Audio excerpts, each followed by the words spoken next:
battle will be legendary. PUBG Mobile Esports will now have a star football player, Neymar, rooting on his favorite team as Furia enters the battlegrounds. Furia is one of the most prestigious esports orgs in Brazil across multiple titles as they now look to take on a new challenge. Furia consists of players from multiple teams with a depth of experience as they come together to challenge the top. The team consists of Kayovsky, the man who has won the last 2 PMPL Americas with Influence Rage. Adrian, coming in hot from a tense game, bringing in experience from multiple PMGC events in the past. Arturzan, who was able to carry Team Case to the PMGC in 2023, looks to do so yet again with Furia. And Becker, loyal to Inco Gaming for 3 years, looks to make his next leap in his career. Furia is already qualified into PMSL Americas, but the real question is, what teams can even stop them? Share your thoughts in the comments. Moneymakers just pulled off the best play in PMSL EMEA so far, because it's only been a day, but it's really good. So just check it out. So let's paint a picture real quick, okay? Moneymakers are in this warehouse, edge of circle, and this spot clearly is not going to give them a win, maybe a 3rd place at best. In the circle, you have 3D Max and Erangel, which are about to initiate a fight for the win, which means they aren't quite focused on Moneymakers at that point in time, which is exactly what they want. The instant the fight breaks out, there's when Moneymakers decide to make a push into the circle, and they are ready to engage by the time the fight ends, which is when the teams are at their weakest. And because the timing of this fight is so perfect, Erangel, which is the team that won the previous fight, cannot do anything against that engagement, and that means that Moneymakers win the game, despite being initially in a super desperate situation. So congratulations Moneymakers on that amazing chicken dinner to wrap up day 1, and I do have to say, this play is approved by me, Maxman, the best play! The first day of the PMGO 2024 prelims have already ended, and you can see here that we did have a hot drop situation happening on our first Erangel between Nigma Galaxy and Dig Xavier, which is very weird because you would expect a situation like that to have been resolved in the scrims, though I'm sure it's not going to be continuing throughout the rest of the day. A few minutes later. But it's happening again in Pachinki. I'm not sure why, though. But okay, it's just a second game, right? It's just a second game. There's no way it's going to happen 3 games in a row. Right? Right? A few moments later. I don't have the words. I don't know what to say. This doesn't make any sense to me. Okay, at least it's just on Erangel, I guess, because if they did it on other maps, I would just jump out the window right now. 12 seconds later. Okay, I'm done.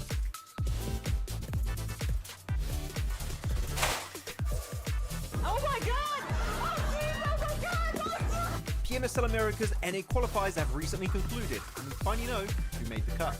With 27 participating teams, only 3 would advance to the next level of competition. And at the helm is Titan Gaming NA, who is composed of popular players like Redox and Doran from Nexus Gaming. Their crushing victory was thanks to their dominance on Erangel, where they secured 5 chicken dinners on that map. One of those games with an almost record-breaking 26 eliminations in a single game.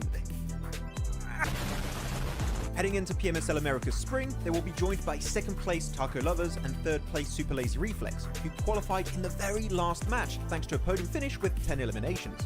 These won't be the only teams representing NA though, as we will also see N-Hyper Esports participating as the only partnered team in the region. With PMSL Americas around the corner, tell us if you think NA can compete against the best of the best from Latam and Brazil. Reject finally did it! During PMGO 2024, Team Reject from Japan finally secured not only their first international trophy, but also the first for their home region, by beating global superstars like Alpha 7, Nova Esports, and many, many more. They are currently one of the oldest orgs to join PUBG Mobile Esports, back in late 2018 where they were known as Reject Scarlets, with some of their old players who still remain to this day, such as Sarah and Duello.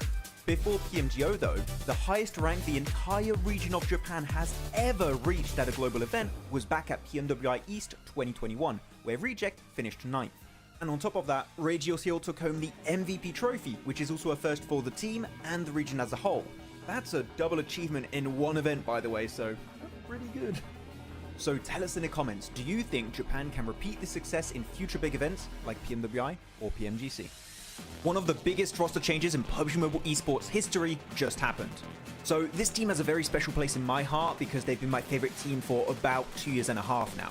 The previous Stalwart Esports roster, composed of esports veterans such as Top, Action, Nuzed, and Icy, have just been acquired by the biggest org in the Middle East, Falcons Esports, who are sure to be able to provide everything the roster will need to play to the best of their capabilities. After a bunch of very close calls in the past global events, such as PMWI and PMGC, Falcons Esports have everything they need to conquer the battlegrounds heading into 2024. Do you think, just like me, the #1 Star Wars fan... okay, Falcons... My bad, we'll have to get used to that one. Anyways, do you think the squad can finally bring home the PMGC trophy in 2024? Tell us what you think in the comments. I think we just witnessed one of the most anticlimactic fights in PUBG Mobile Esports. Just check it out. Over the wall, hangs around the side of the building, just playing with the members of Nexus.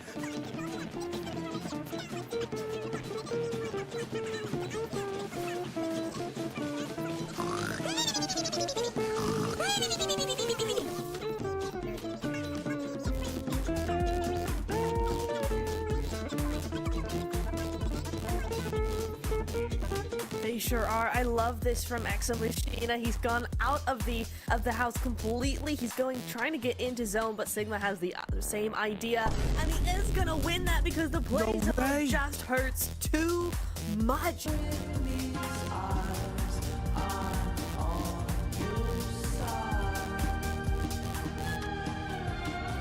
Hello everyone and welcome to Too Lazy Didn't Watch for PMSL SEA Spring. Max and I are here to give you a quick knowledge blast of what went down in the spring season, and of course get you ready for the summer season kicking off on May 8th. Looking at one of the top contenders of spring, Ultrigo were playing at their peak, especially during the league stage where they qualified with ease. That was in large portion thanks to Rosemary and his dominating presence on the battlegrounds. This enabled him to win 3 out of 4 MVP awards as he went full-on gear second in the finals, eclipsing the entire lobby. Unfortunately, they fell short as they secured second place, but they then put on full display that this team has what it takes to secure a future PMSL title.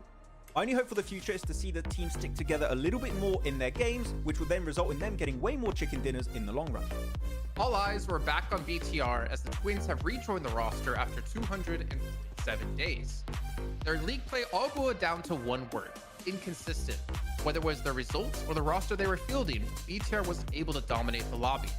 Flash forward to the finals, BTR was still one of the few teams to consistently swap around their starting roster. Out of the top 9 teams, only 2 were actively using their 5th player, Alter Ego, who placed 2nd, and BTR, who placed 9th. This leads us to wonder what the main focus for the team was during the season. Are they trying to play with a proper 5-man roster or gain valuable experience for all their players? Max and I think they use this as a training ground to get ready for future events where there's bigger prizes. We have to look back at the winners of spring now, Boom Esports. And I think it's fair to say, Jason, Boom winning PMSL SEA Spring came out as a massive surprise to many, as they brought new players on the rosters and attempted to build synergy during the league stage. This in part gave them a chance to perform in the finals, where they ended up taking home the trophy and a spot into PMGO. This being one of their big first international events, the amount of knowledge and experience they gained will help them make it to the next level. Pair that experience with the fact that they have an entire PMSL season now under their belts to build their synergy, we might be looking at the beginning of the Boom legacy in SEA. The big change from spring to summer is the reward all the teams are playing for. A spot in one of the biggest and most lucrative events of the year, the PUBG Mobile World Cup. In previous years, it mostly came down to if you were popular enough to get invited to the event, but this year, you have to qualify. And with the prize pool being $3 million, it's one of the most competitive events of the year, only second to PMGC.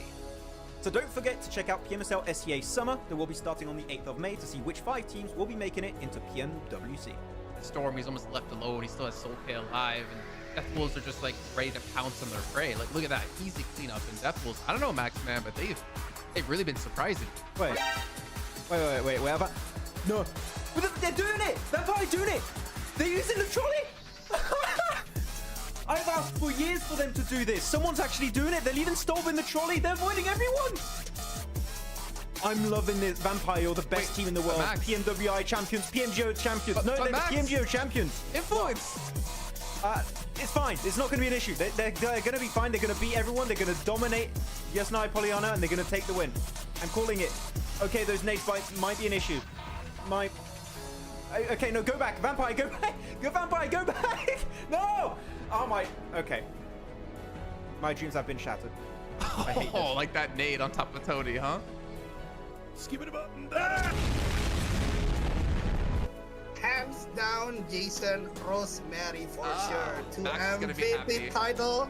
Yeah, off-season or the third-party tournament still showing his side and also a very complete player. You know, like when it comes to a very good close combat player, they tend to use like UMP, BBS, or weapon like that. But Rosemary is kind of evolving. Not only that, he also can fight long range really good. He can also giving a momentum for his teammates, because right now the composition of weapon Rosemary always use is M4 and also Mini 14. So that way I think this guy is a really complete player when it comes to Southeast Asia players. Yeah.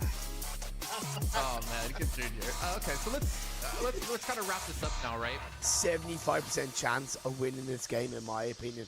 They've taken out Mabatex. The 3 remaining other teams are all on this eastern coastline once again.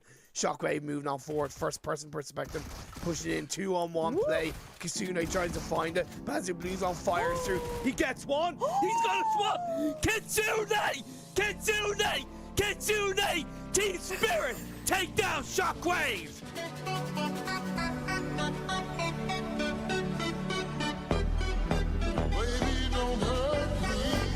A new org is ready to make a splash in PUBG Mobile Esports. Brazil has always remained one of the biggest regions in PUBG Mobile Esports, and the shift from PMPL to PMSL has caught the attention of major orgs around the world. Alongside super teams such as Alpha 7 Esports or even Influence Rage, Team Liquid have made their entrance into the scene as a partnered organization for PMSL Americas. TL have acquired the second best performing Brazilian team at PMGC 2023, Loops Esports, as they now look to drown out the competition. The roster is comprised of Ayala, Cardozan, Chief, and Mythic. They had the best performance in the group stage of PMGC with the highest points earned out of any group. This was quite a feat considering they had world-destroying teams like Alpha 7 and Stalwart Esports to compete against. After such a performance, Team Liquid are sure to be thirsty heading into the 2024 season. How do you think they will fare up against their Brazilian counterparts? Share your predictions with us in the comments. Did the next PUBG Mobile Esports super team just get announced? Team Spirit, popular esports team known mostly for their presence in Dota 2 and CS2, have made their PUBG Mobile debut, and with that have released details of the killer lineup that will shock the world. This team will include 3 players previously from Major Pride. Effect, the rising star for EU who took the competitive scene by storm. Nomi, an incredible fragger always ready for conflict on the battlegrounds. And Naomi, the backbone of the squad able to set up his teammates for success. And of course, fragging power is important, but they will need brains to make this all work. Kitsune is ready to rumble. With his 5 years of experience with orgs such as Navi and G Gladiators, he is sure to be prepared to bring the squad to the next level. With the qualifiers around the corner, do you think Team Spirit have what it takes to reach PMPL EMEA 2024? Let us know in the comments. One of the biggest PUBG Mobile esports events of the year is back. As announced yesterday with an amazing CGI trailer, PUBG Mobile Esports will once again join the lineup of games of the heavily awaited Esports World Cup in Riyadh, Saudi Arabia, happening this summer 2024. Other popular titles will accompany our mobile battle royale, such as Honor of Kings, StarCraft, or even CS2. During the 2 previous editions of PMWI in Riyadh, Vampire Esports took the trophy home not once, but bloody twice. I mean, how do you do that? How do you win twice? That's never been done, but I mean, I guess Nova did that with PMGC. Hey everyone, welcome back to PMSL CSA Spring 2024. It's the last day here of week 1, and we're going to see who's going to be taking some big fat W's. Talking about W's that have been taken, one L has been taken by Jason because the mustache is gone. I thought you were going to say, speaking of big fat W's, we got big fat Jason over here. And I was What? like, I wow, would- that's kind of... You're super lean. Come on. No, I can't say that. Not lately. Not since I moved to Italy. Haven't really been working out well. I mean, yeah, she didn't like it, even though she told me day 1 she liked it. So it is what it is. You'll know when you get engaged, Max, one day that you don't really have a choice over your own looks or whatever you do every day or what you spend your free time on. She was lying to herself when she said she liked it. She's like, oh, maybe I'll get used to it.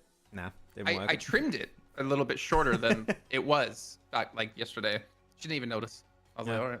To be honest, It's all gone. better without mustache. There you go. I don't agree. I don't agree.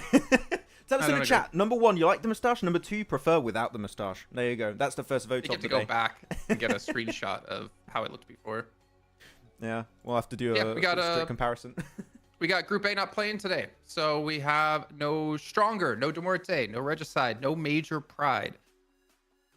I was saying to you before, well, you know, I don't think they're the weakest group, but I think they are one of the 2 weakest groups. Yeah. We have here. And I mean, Stronger was 5th place at 146 points. The teams above them had 6 less games played and still were ahead of them. Even some of the teams below them have less games played and they're like right on the cusp. For instance, Rook, who should be surpassing them here. But not a horrible week 1, I guess I would say out of them. I think they probably get to go back to the locker room, which of course they do after they're done playing their games, right? And get to figure out what they want to improve on for next week and work on that for the next 2 days. Yeah. When I'm looking at Group A, personally, I'm looking at teams that have shown slight improvements, especially Stronger, right? And I think that looking into week 2 and 3, that's where maybe some of these teams are going to unlock their full potential. Their chakra is going to go absolute wacky mode. I don't know. Chakra. Yeah, I don't watch too much Naruto. I just know some of the words and that's it. Does Luffy's chakra allow him to unleash his ninja ways? He does that, yeah, and he actually wants to become the Hokage of the One Piece, and I do wonder if it's going to work out. And Shinigami I thought Obaka, he wanted to become the Hokage of the Dragon Balls. I think that too. That's an arc I didn't get to yet. I'll have to watch the next season. Yeah, we'll see. Not a true fan. But speaking of fans, man, big fan of like For America vibes yesterday. They were looking strong. Falcons. Well, you know what? Forget that. IHC. They don't have actually. Wait, the pivot. I can't remember who they dropped. Oh no, they dropped with Oh my gosh, who did they drop with on Sanhok every single time, and they died to every single time? They're in their group. Which team? Is it IHC? It was Rook. It was 52. No, 52. 52 in Northwest Island Mountain. We'll see if it's gonna happen, and also boot camp. Who knows? Hot drops, man. That's the story of today. We don't have Stronger there. We still have DRS. We still have hard best teams. So I'm still expecting some of those. Stalwart Esports still playing. Still expecting some hot drops. I think both of our heads are going to explode today, Max, if that continues to happen. To yeah. You say hot drop is the word of the day. It's the word of the week, you know? Yeah. It's been hot drops every single day. Anyways, welcome everyone in the chat. Hope you're doing good. Dr. Razor Licks. Razor again. I read it twice. Dr. Razor Licks? Dr. Razor What is Licks. he licking? There's chicken dinners, Jason. That is my favorite flavored ice cream. Chicken dinner ice cream. Yeah. Oh, that. I don't know why. No. Ruined. Nah. Why ice cream? Anyways, Stalwart. Are they going to keep taking these massive L's? That's what I'm looking at. The social media manager might be funny, but this hot drop has got me not laughing at all. Laughing. Yeah, there you go. I mean, I don't understand. Like, Stalwart. Okay, so they're going to be up towards Paradise. Looks like there's no hot drop for Stalwart. Falcons in boot camp alone. Yeah. Northwest Island, look at that. IHC, 52 again. Actually, sorry, there is a hot drop on Falcons in boot camp. I didn't realize this. Yeah. There's a team, is that WoW in there? It is. Yeah, they're fighting it again. Same fight, same thing happening. Oh, IHC, are they going to win for once? Are they winning for Oh once? my god, it only took 5 days. We can finally clap back. 52 down to now just a single player, Alian, and he is going to get surrounded. And he is done! IHC making history today! I want to see IHC on the camera doing some smack talk now because they eliminated them. Like we saw yesterday, that was great. Look at 52, he's like, God damn it. He's just putting his hands together. All right, well, it's time to see Falcons get knocked out here too. Oh, okay. No, never mind. please. Not again. Oh, no. Jason, this is your fault. I blame you for this. Shoto. I mean, if it happens, it's not a curse because I... Oh, wait, would you... Oh. Why would you go through the window? Okay. We were asking for that. Yeah, just flush it out. Get the red. Wait, Nazed was flushed. No, that's unfortunate. Yeah, but it's 1-on-2 right now, isn't it? Now it's a 1-on-2. Yeah, I mean, they're going to get the res on top. They go top is back. Okay. 1-on-3. Still, I don't like it. Not a fan? Not a fan at all. I think the funny thing is about this for me is that WoW continued to do this against one of the best teams in the world. Of all teams that you could continue to go up against, this would not be the one. I mean, Falcons died yesterday, right? Yeah, but it's Falcons still. Oh, they both knocked themselves, did you see? Yeah, that was good. But they get the res, that's fine. They get the loot. They get all of boot camp for themselves. And it's a good transition point into Northwest Island. And actually, we didn't see Phase 1 Circle because it's Northwest. This is great for IHC. They don't lose a single player. They got 4 points. They get all the loot and all the space in Northwest. So IHC, This is your time to redeem yourself for all those crappy drops. This is the time to make it happen. What's happening here? So we got a Camp Charlie hot... Oh, wait, we've never seen this hot drop, right? This is a first. And I8 versus Rook. This is a bit messy. I don't like this. There's a lot we don't like when it comes to Sanhok. The map. The rotations. I mean, it would be a lot more enjoyable if we didn't have these drops. Yeah, yeah. Especially the hot drops. I was trying to make a joke. I should make a joke. It's not funny. I know. Okay, Yankee's gonna go. I mean, out. I can bring DK in here if you want. I'm pretty sure he has some pretty funny stuff he could say. No.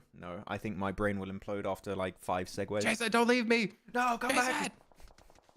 You may not have a mustache anymore, but I'll allow you to come back, please. Okay, Crypto. No. This sucks too because they die early. They were both on the Northwestern Island, so it's unfortunate to lose players for them. Could have been a decent game. I mean, yeah. Considering the zone we have Northwest. Yeah. A lot of like early fighting. Like Rook's down 2. Falcons down 1, right from what we saw before. WoW is completely eliminated. 52 is completely eliminated. I8 down 2. Like, this is a lot of deaths early on, I feel like. Yeah. I know it's Sanhok, but like, come on. Yeah. This really sucks, especially for 52, because when we were wrapping up the show yesterday, right, we talked about 52 having potential to get into your top 5, get maybe in your top 3 if they have a really, really bloody good day and the top teams don't perform that well. Starting off your first game of the day with 0 points, that means that the teams above you are going to be able to lengthen that lead pretty significantly. So you're looking at Rook, IHC, Falcon. If they have a good game, 52 might lose a lot of points, and that spray doesn't connect. How does Fraggers... I mean, we switched point of views there, but he was being shot by like multiple players. Somehow gets away in the car, in the little buggy. Gamer. That's what it is. He's 7. He's gaming. He's 7 worlds gaming. I have been so underwhelming. I still think that their point of improvement should be wrapping up fights a little bit faster. And here was... Actually, I kind of want to go back on the map feed, see how that position happened. Wait, we'll see this fight wrap up. And then we'll try and look back maybe on what happened. Because I don't know how they got caught off guard by Rook that way and lost players. I want to check it out. Okay, Striker gets that one. We've got to wrap up this fight quickly too. Actually, this is really bad because I don't know if you're looking at the minimap, Jason. DRS? You have DRS on the west of Camp Charlie. So it doesn't matter if Hardbass or Lakers win this fight. They're going to get gate kept here or in the circle. So DRS have a really good setup. Look at that. You can see them. Third party time. Are they going to breach it or just get info, though? I don't know what their game plan is. I think this is maybe a bit risky because you have a Northwestern Island finish, right? The more you delay it, crossing that bridge is not going to work out. So I think DRS, maybe this is a third party you don't want to pull off, but... I mean, we know in DRS they like to get points, right? So I'm gonna breach it. I'm gonna breach it. I mean, they're not breaching it now.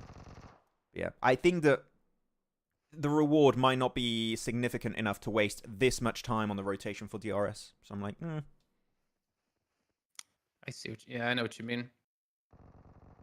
See, because I mean, they're just kind of watching. They're not. Like, I feel like maybe they're gonna rotate in once there's some knocks happening, or maybe they're just looking to pick people off because they haven't been spotted. I'm pretty sure there's 3 people there. They're all in the sniper tower.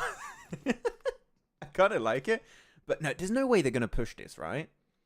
Especially because you can't even confirm points from here. It's such a there are so many little buildings in Camp Charlie that they can't even steal flushes away, right? They can't steal points. So the value you're getting out of this is very minimal. You're getting no information of what's happening in circle. You're taking damage from the blue, which means you're going to be using a lot of your resources to heal. And I don't know. I want to see what they're going to do after this. Are they going to commit to the fight, or are they just getting info and about to leave? In the meantime, A1 doing the botation towards Northwest Island. Just wanted to point that out. You guys can't see it on the map stream, and we can't. Oh, the nades out of IHC. Finally, IHC get to play Sanhok, and then they're going to go on to win a chicken dinner. Watch. They're alive. Okay, Tapok DB. Oh, okay. Oh, I lost an M4. Oh, no, was it 9-4? No meds. Tresley, 1 first aid. It's a countdown to death here for both these 2 teams. Pretty much. I mean, we're in phase 2 now. It's slowly going to be starting to tick a little bit harder each time. They're going to be out of meds because they're all looted in Camp Charlie. That means 2 teams are fully surviving on the loot of 1 big compound. Oh, it's freezing a little bit. There we go. So yeah, the resources, they're going to be atrocious right now. They've got nothing. They got one first aid, one med kit. Yeah, and it's a bit rough. Not a big fan. You can see you talked about A1 being in the water, right? They made it to the coast, and they might fight Everest. I'm not sure. Damn, nice maxi. Oh, they're taking shots. Hard best clean up Lakers. DRS get one.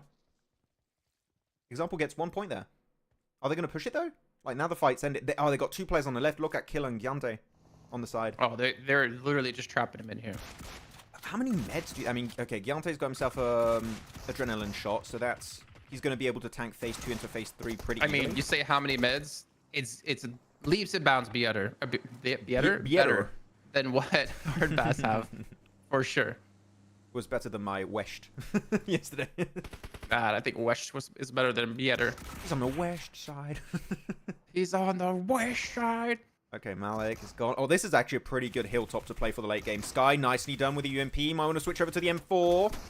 Yeah, switch over. Ah, not enough against the DBS, though. Nice try. Critter! Critter! My boy! This is what happens when he does a hot drop. Look at that. Nice. I mean, unfortunately, holding this position solo is not going to work out. But they got 7 points in terms of elims alone. Now, if you can just survive and get a few placement points, that's not a bad game. That's really not a bad game for Stalwart. They want to take the fight against Everest, you mentioned. Well, may not necessarily take the fight, but they're being forced to fight here as Hitman, one of the few remaining players left for A1, is just going to be bombarded with nades, 1 HP. This should be it. This should be it. Yeah, there's no way. What? Man, he's gonna... No, does he have a first aid? He's going to pull it off. I mean, yeah, go in the water, man. That's the better play. Escape. Run away. And again, third party by... Wait, no, it's not third party, right? No, it's DRS fighting Hard Bass now. Hard Bass are gonna die. Hitman.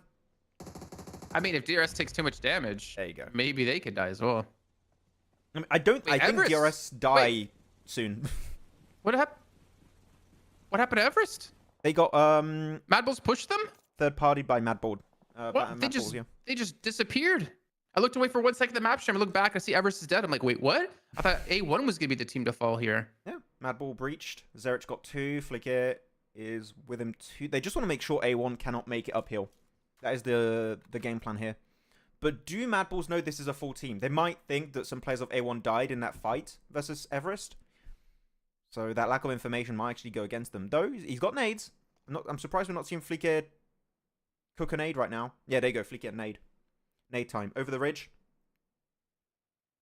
No, he's holding it. He reset it. Ah, come on. What do you mean, come on? He's just waiting. Yeah, I want to see nades.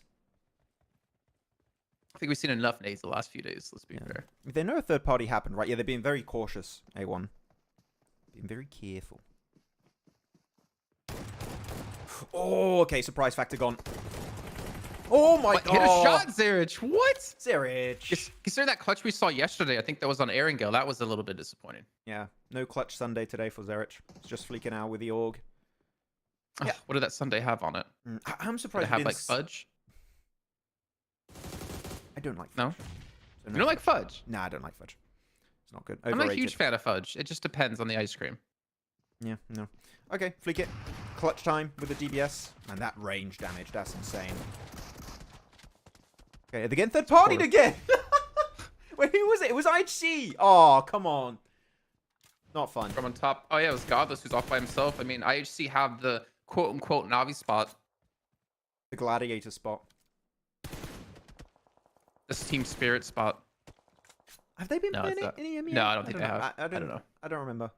I was just trying to keep it going, Max, for the joke. The HVVP spot. There we go.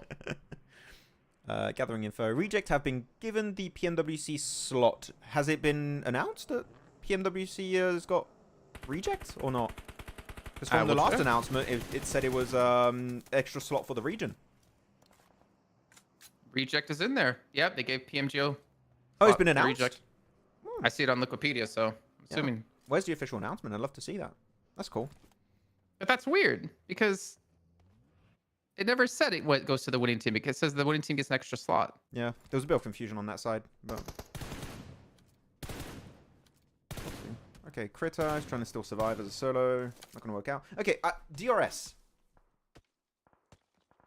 DRS have 2 points. So not I mean, all of that effort for 2 points, not really worth it, you know? Not. Yeah, no.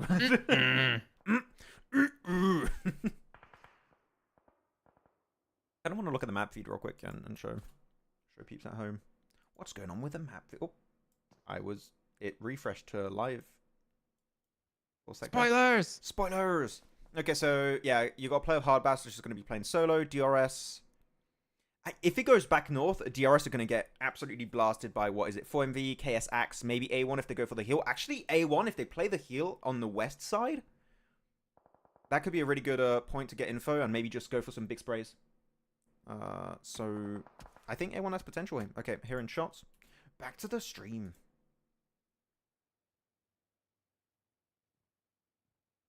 Reject said it themselves. They did? Okay. Well, if they said it, then I don't know why Reject would lie. So good for Reject. GG I'm Reject. in PMWC. And I said it, so I have to be in now, right? Liquipedia, update it. Welcome, Jason Kaplan Esport to PMWC. JKE. Yeah. Short for joke. That's what our team would be. There's been a roster swap. Mustache Man is gone. He's not on the team anymore. He's been subbed out. Joined Stalwart. He's ready for the hot drop. He's changed over to Naked Lip. He just changed his name. Yeah. Okay, IHC, look at the map stream demo. Just looks like he might send it down, or he's trying to gather information. IHC are going to have to rotate off the mountain here because the zone has shifted towards Trifecta. Falcon has actually been able to get in towards the east side of the zone here. I'm a little bit scared for KS Axe because they have access to a really good position here, where Mamba 20 is, but they're a little bit too split. So if IHC or I8 want to breach it, they might lose one of the best spots in the circle. So KSX need to be very careful. There we go. We're looking at this entire position. You can see Mamba solo. If IHC have cars to push it, that could be big. The upside is you do have A1 there to third party it from the side if IHC do go for that transition. Do you think they know I8's there, right? Hello, everyone. One Piece haters here. That must be Snitch. What Snitch? Okay. Snitch. Oh, today was PMJL's final day and Reject was 12th. So they would have qualified without this invite. Oh, that's rough. Maybe that's why they weren't trying. They were scrimming. That's the excuse everyone uses, right? Oh, they were training for PMWC, guys. Don't worry. Don't worry. Just a scrim. Yeah. I mean, I do really like Reject. I think they're one of the best teams in that region. But yeah, 12th, that's one of their worst performances regionally, right? Like 12th? Couldn't tell you. That seems really rough. Ooh. Who was first place? I'll have to check, actually. I don't know. It doesn't show on Wikipedia. The results aren't updated. It doesn't show? Okay. I went to go see what place they finished on to be like, how low did they finish? They got I don't want to say special invite, but... I mean, it's definitely not a special invite, right? It must be one of the Japanese slots. That means technically first place should be also from PMJL in PMWC. Yeah. Yeah. But it's not even updated on the Wikipedia page. Okay, I'll check later then. Actually, sorry, it is actually CAG Oscar. Got it. I don't know that team. Okay. Nice opening nade. Pushes him back. Yeah, okay. You need to get rid of this team if you want to push onto KSX. But that means because this fight's breaking out, they give information over to KSX. So now, yeah, there you go. They started regrouping. Mad Cat is with Mamba. So they want to defend this position. Wait, they lost a player? Oh, D46. No. Okay, he's gone. There you go. Good setup from IHG. I mean, we could see one of IHG's best games on Sanhok. Well, it's already their best game on Sanhok, but actual potential to go really, really far on this game. And Demo gets it. Nice. Nice clear, Demo. That's his third elimination. GG. So now what is Mamba going to do? Is he going to regroup with his team knowing that there's a team towards the north side now they have to be careful of? Mamba?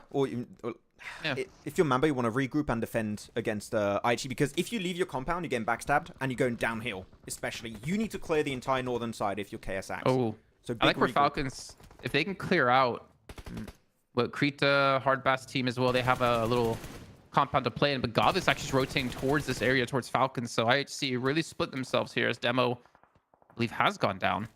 Yeah, there he is. Oh, they're going to get the res on D46? I thought he was going to die ages ago. So they went for a big split here. IHG don't want to fight KSX also. They're leaving to the eastern edge. They are completely dodging this fight. Which... I don't know what to think about that, because you're making yourself very vulnerable, and Icy just naded himself or a teammate. We saw I mean, that. as we can see, it's either KSX or Falcons, and I would choose KSX any day of the week. But then again, they don't know necessarily, so they have to be very careful here. I would choose Falcons. Because KSX they have the are best kind of spot? spread themselves. Well, Faisal's knocked, so it's Mamba and Mad Cat left. Mad Cat trying to hold off A1. Mamba's trying to assist, but Mamba has to be careful that IHC can easily come in towards the back and catch him out. It is a very This is not vulnerable good. position. I don't know who's going to win that northern fight. It's KSX that now are going to get pinched between A1 and IHC. You can see here, they're just losing every single one of their players. They're down to only Mad Cat and Mamba. I still think the regroup was very late, so it made them very vulnerable. And A1 now, just zooming in circle. Bro, DRS, still 4 players alive, by the way, and they're still going. Yeah, they were able to transition out of that Camp Charlie fight, keep all 4 up, and they're going to make, a top 5? Most likely? Yeah, okay, don't get me wrong. Okay, DRS fans, please don't attack me. They got very lucky on that circle. If it goes north of the river, it ain't working out for DRS. Because they don't have time to go for that slow early game rotation. Here you will just get gate kept at every single movement you make. The fact that Southwest Island is in play is insane. It's insanely lucky.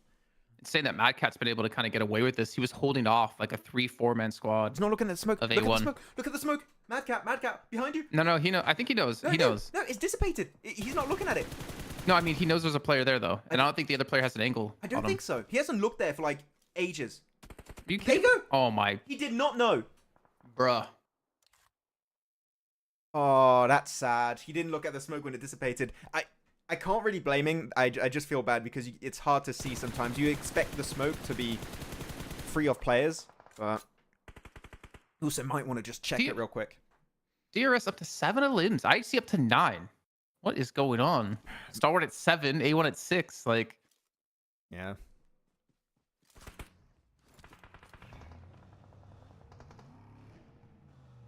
Okay, what's going to be happening here? Okay, crash over. Sure, Keontae. Max, you have live match feed and 15-minute delay too. We have a map feed. I mean, we have the 15-minute delayed gameplay feed. This is normal. Why is this not normal compared to the official stream? Are we way behind or something? Please tell us. Okay, yeah, DRS are going to have to play that lower bridge section. are you using the wrong clean feed? I don't think so. Oh. This should not be the wrong clean feed. I'm going to go check. Yeah, this is the first game.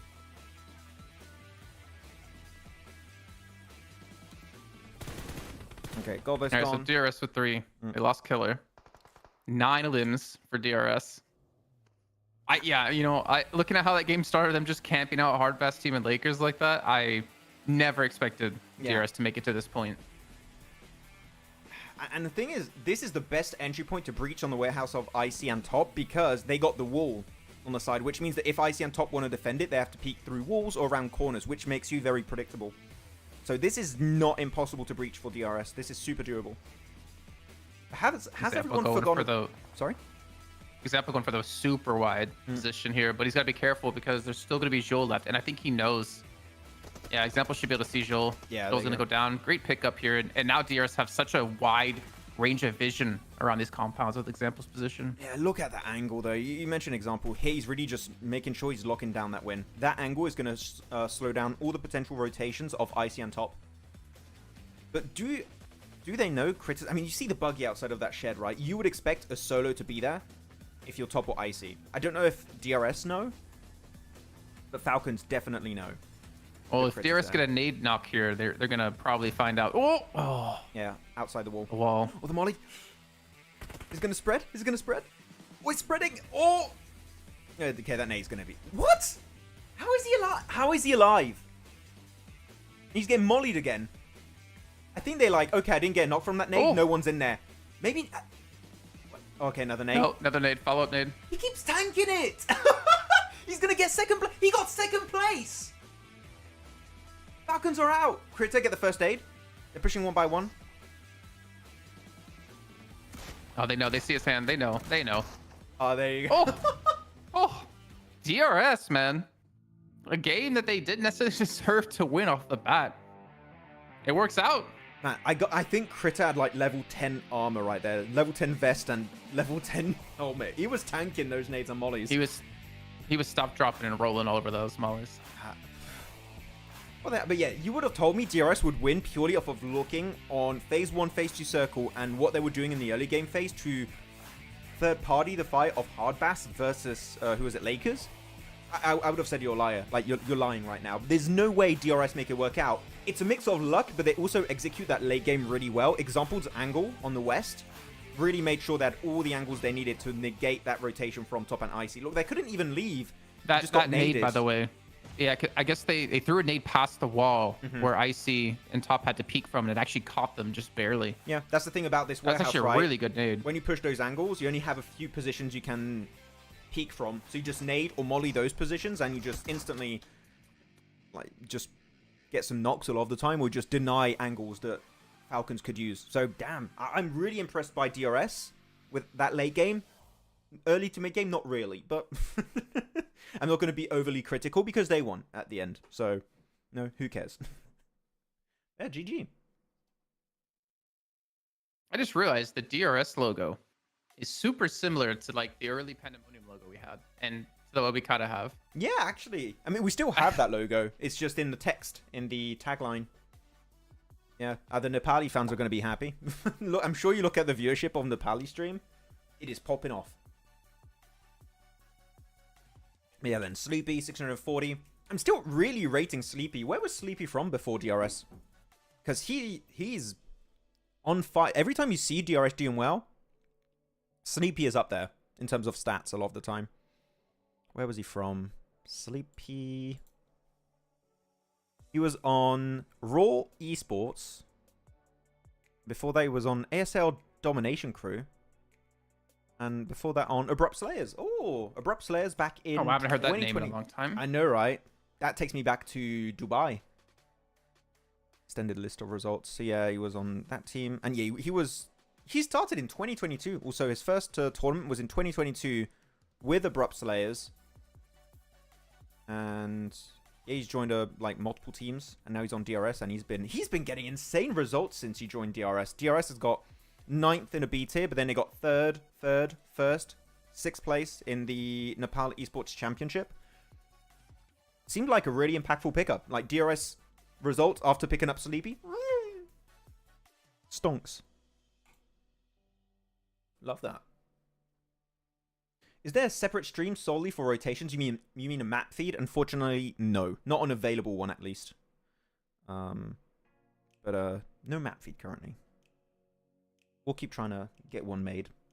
However, if a payment appears in Maxman's PayPal of a significant enough number, then maybe this rotation feed, this map feed, will still not appear in a message to you because we're not giving it out. Yes. I will leak it. I'm joking. I will not leak it. I will get in trouble. But I'm okay. I want to see how that impacts the leaderboards, actually, because DRS then before today were in... Sure. Whoop. Come on. Let me go down. There we go. DRS were in 2nd place. So, and 4MV really didn't do much this game. So, do we have a new 1st place team already? I think we do. I think we do. There's a chance we have a new 1st place team. I think DRS are 1st place. How many points did 4MV get? Did you see? I didn't check the match rankings. MVP, example. 5 eliminated. Yeah, he was really good on that angle. Sleepy is a rising star. He really is. You shouldn't sleep on him. Sorry. Sleepy was about to quit, but DRS added Sleepy. He was about to quit. Damn, I mean... Perfect timing for the pickup then. I'm glad he did not quit. Of Sleepy an example. Yeah. What was the example on before? What was his previous teams? Top players example, Godless, Sleepy, Critter. Critter too, Jason. He got so many limbs early in the match and he just kept surviving and got a 2nd place. How the hell do you do that rotate? It's just what teams can do if they I was gonna say don't hot drop, but they did hot drop. Yeah. But they actually get to play the late game. No, that's Falcons. The hot drop and played the late game. I'm mixing up Stalwart and Falcons too. Don't worry. It's going to take me time to get used to it. 4MV did a great job in this game. I don't remember their position in this match for 4MV. But yeah, example was on... He was on... Oh, he was on Train to Kill. Okay. He was... Yeah, they got 13th in PMGC 2022. Has been a bit of a rough time. But that... Okay, that seems like a really good pickup because he got... Oh, he got a bunch of MVP awards in the past also. Yeah, MVP, Grenade Master, Fan Favorite, MVP, FMVP. Sick. Love that pickup. What's FMVP again? Finals MVP. Gotcha. Finals MVP. Yeah, match ranking. So what did the 4MV get? I mean, 4MV's not even on the first page of points. Let me put it full screen for you guys. So yeah, I think the DRS could be, if not first place, single digit close to first place. Like they're going to be one game away from being the new first place team.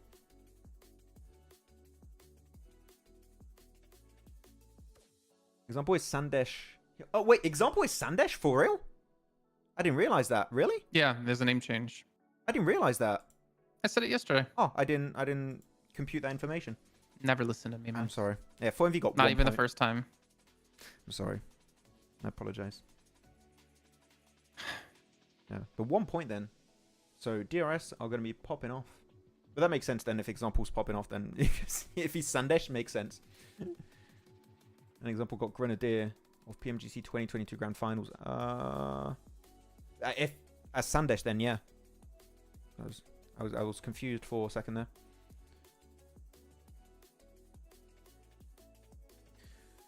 Sick.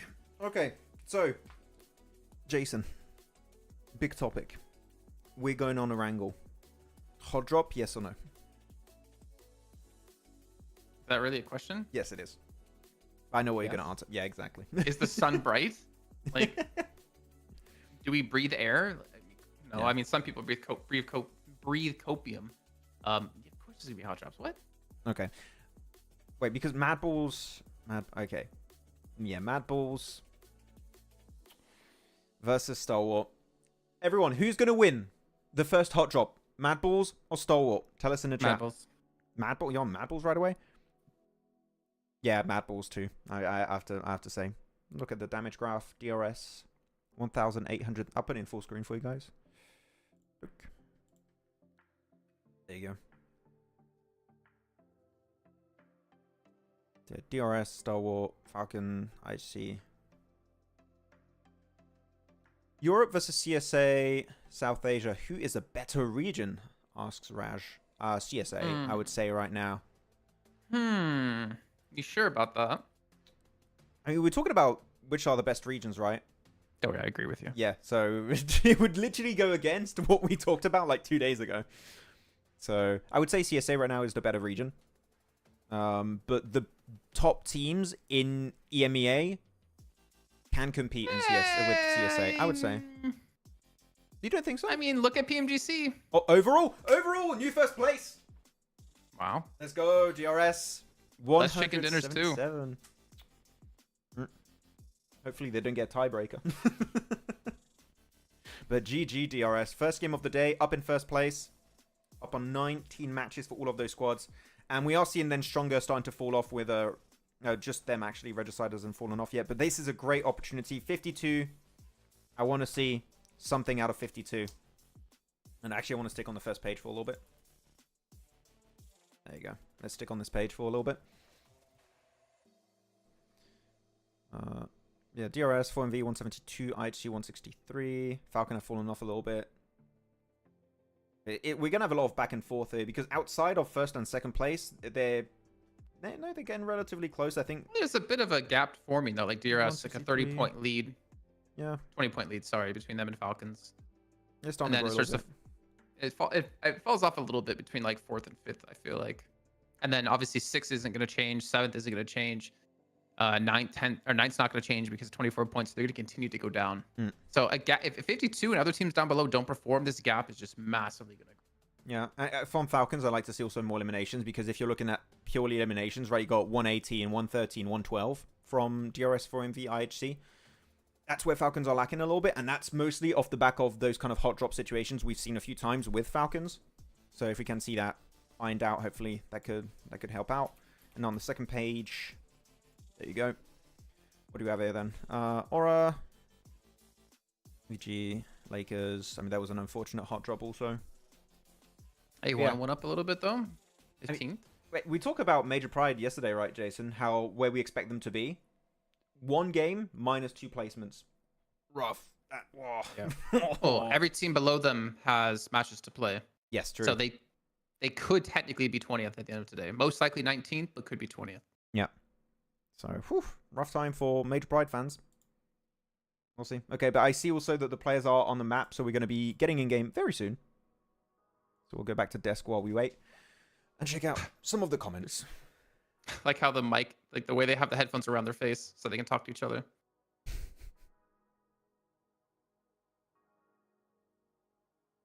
Oh man, they are locked in. Are we on ×2 still? I feel like we are. Yeah, I'm ×2. Yeah, sometimes I have to put on ×2 to catch up.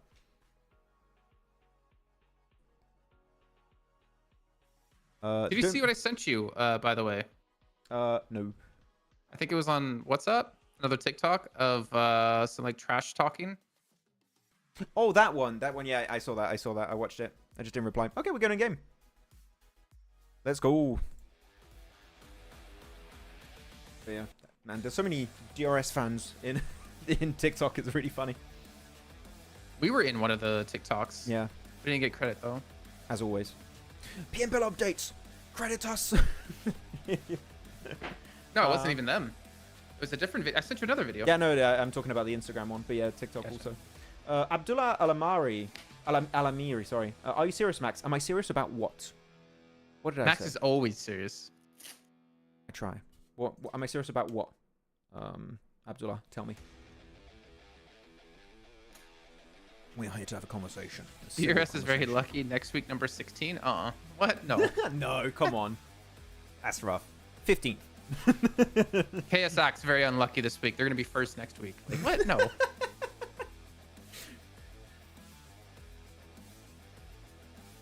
So we're gonna see. Wait. Hot drop in Fairy Pier? Wait. What's going on there? Show me Fairy Pier. That's Lakers, I think, right? It's KSX No, it's and I8. KSX. Yeah. Oh, I8. No, not again. I8. I want to see a good game from I8 eventually, please. You might be waiting a while. Crypto! No! Oh, black screen. Okay, my screen's back. That's my screen itself that lagged for a second. Okay, IQ. Really good push from KSX though. They are pushing it together. Oh. Okay, yeah, please. Make it work out. With no regicide here, Hardbass team went back north, George. So remember on day one they clashed. True. Hardbass team backed away from that drop spot, and now they're going back to it without regicide here. That's interesting. And no de Muerte, so Lakers are like, Severny's all ours, boys. Why not take that spot? I mean, especially with this kind of plane path and also circle, this is really good Look for at Lakers. look at the map feed right now, because what's going on in Rozok? I don't understand. There's too many people center of the map right now to be able to tell. And you got fighting Pachinki right now. Also, you got Stalwart hot dropping in Pachinki. You got I8 are dead, dying to KSI. What is this game? Wait, Stalwart went Pachinki? They didn't go to Rozok. Yeah, they didn't do Rozok. They find another team. They're fighting Wow. WoW. And they're down to 2 now. Leo and Chris are out. What is happening in this game? What's going It's a on? bloodbath. It's just a straight. What do you mean just this game? Yesterday game as well, or earlier game as well on Sanhok. I'm so why?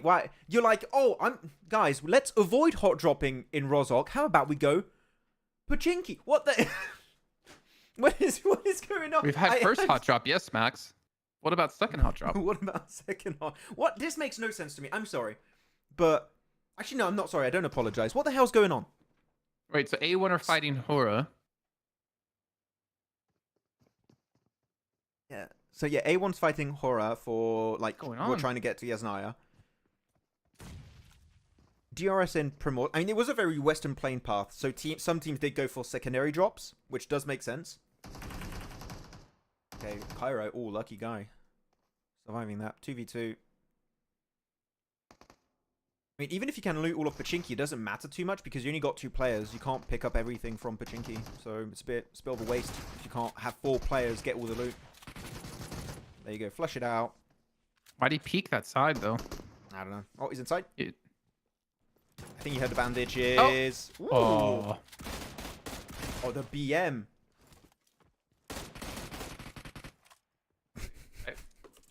So there was no Mad Bulls fight versus Stalwart. A1 So dead. I guess I was technically wrong. A1 lost to HORAA. And look at this. For MV, have already actually rotated off Sanhok, but Falcon's just still there. I wonder if they're gonna head towards Nova and then rotate up to like Lipovka or something. Okay. Abdullah, can I take back my point? EMEA is better. EMEA is the better region now. Oh my word, what? Yeah. The confusion is real. I love these little Vespa things. Yeah. Time for loot. Shooting crates is wild, I know, right? I remember back in the day during the PUBG Mobile World League, there were people who were panning the crates of, I think it was Orange Esport or Godlike. And they got destroyed on Instagram. Got like, oh... Like, you can do BM. If you do BM to one of those teams, you're getting in trouble. You do not do that to Jonathan's crate. You would get in trouble. Okay, 4MV. They want to reclaim their first place position, so they need to start getting limbs. And actually, this is a good little position to initially fight KSX, but I think they're getting somewhat surrounded, yeah. KSX got quite a few angles to play from. Just got to be careful. Hello, Afro Abe. What's up? Welcome. It's Abe, remember? No. I remember, and I am correct. Do we have this many hot drops in the NEA? So who's practicing every possibility that can happen in the final stage for Simon Khan? Because, yeah, I want to know who we're talking about here, because if it's Stalwart, they're not top 16. They won't even get to finals if they keep playing like this. I8. KSX I8. Yeah. Hard bus. Like, these teams won't make it to finals. Like, you need... I know it's like week 1, but if you're going to continually be at the bottom of the table, you need every single point you can get to hopefully breach top 16 in the overalls. Yeah. Exactly. If your team at the top, you can just not care too much. I get that. But if you're at the bottom rankings, you need to change it up to have at least a chance to qualify. Once you're somewhat comfortable in the rankings, do you know, even with like half decent results, you're going to qualify for the finals, then maybe you can afford to fight a bit for a hot drop. Okay. At the start of a tournament, you might want to try and give it up a little bit, because don't forget, this is not just for this tournament in particular we're talking about, right? A lot of the teams going to qualify for PMWC through this tournament, and that's a $3 million tournament. Do you really want to ruin your chances by taking ego fights to possibly miss out on a $3 million LAN tournament? I would say no. Not big enough prize pool for me to care. Not big enough a prize pool? I don't get out of bed for at least 5 million. Then I'll get out of bed. Can I be your maid, Jason, please? Only if you wear the outfit and cat ears. I was going to do it anyways, yeah. Not even being asked, you're going to put on the maid outfit and the cat ears. Yes, I just did that on camera. I can't believe I did that. No. What did... Oh, hold on. I didn't do anything. No, you didn't. Don't clip it, Jason. Don't do it.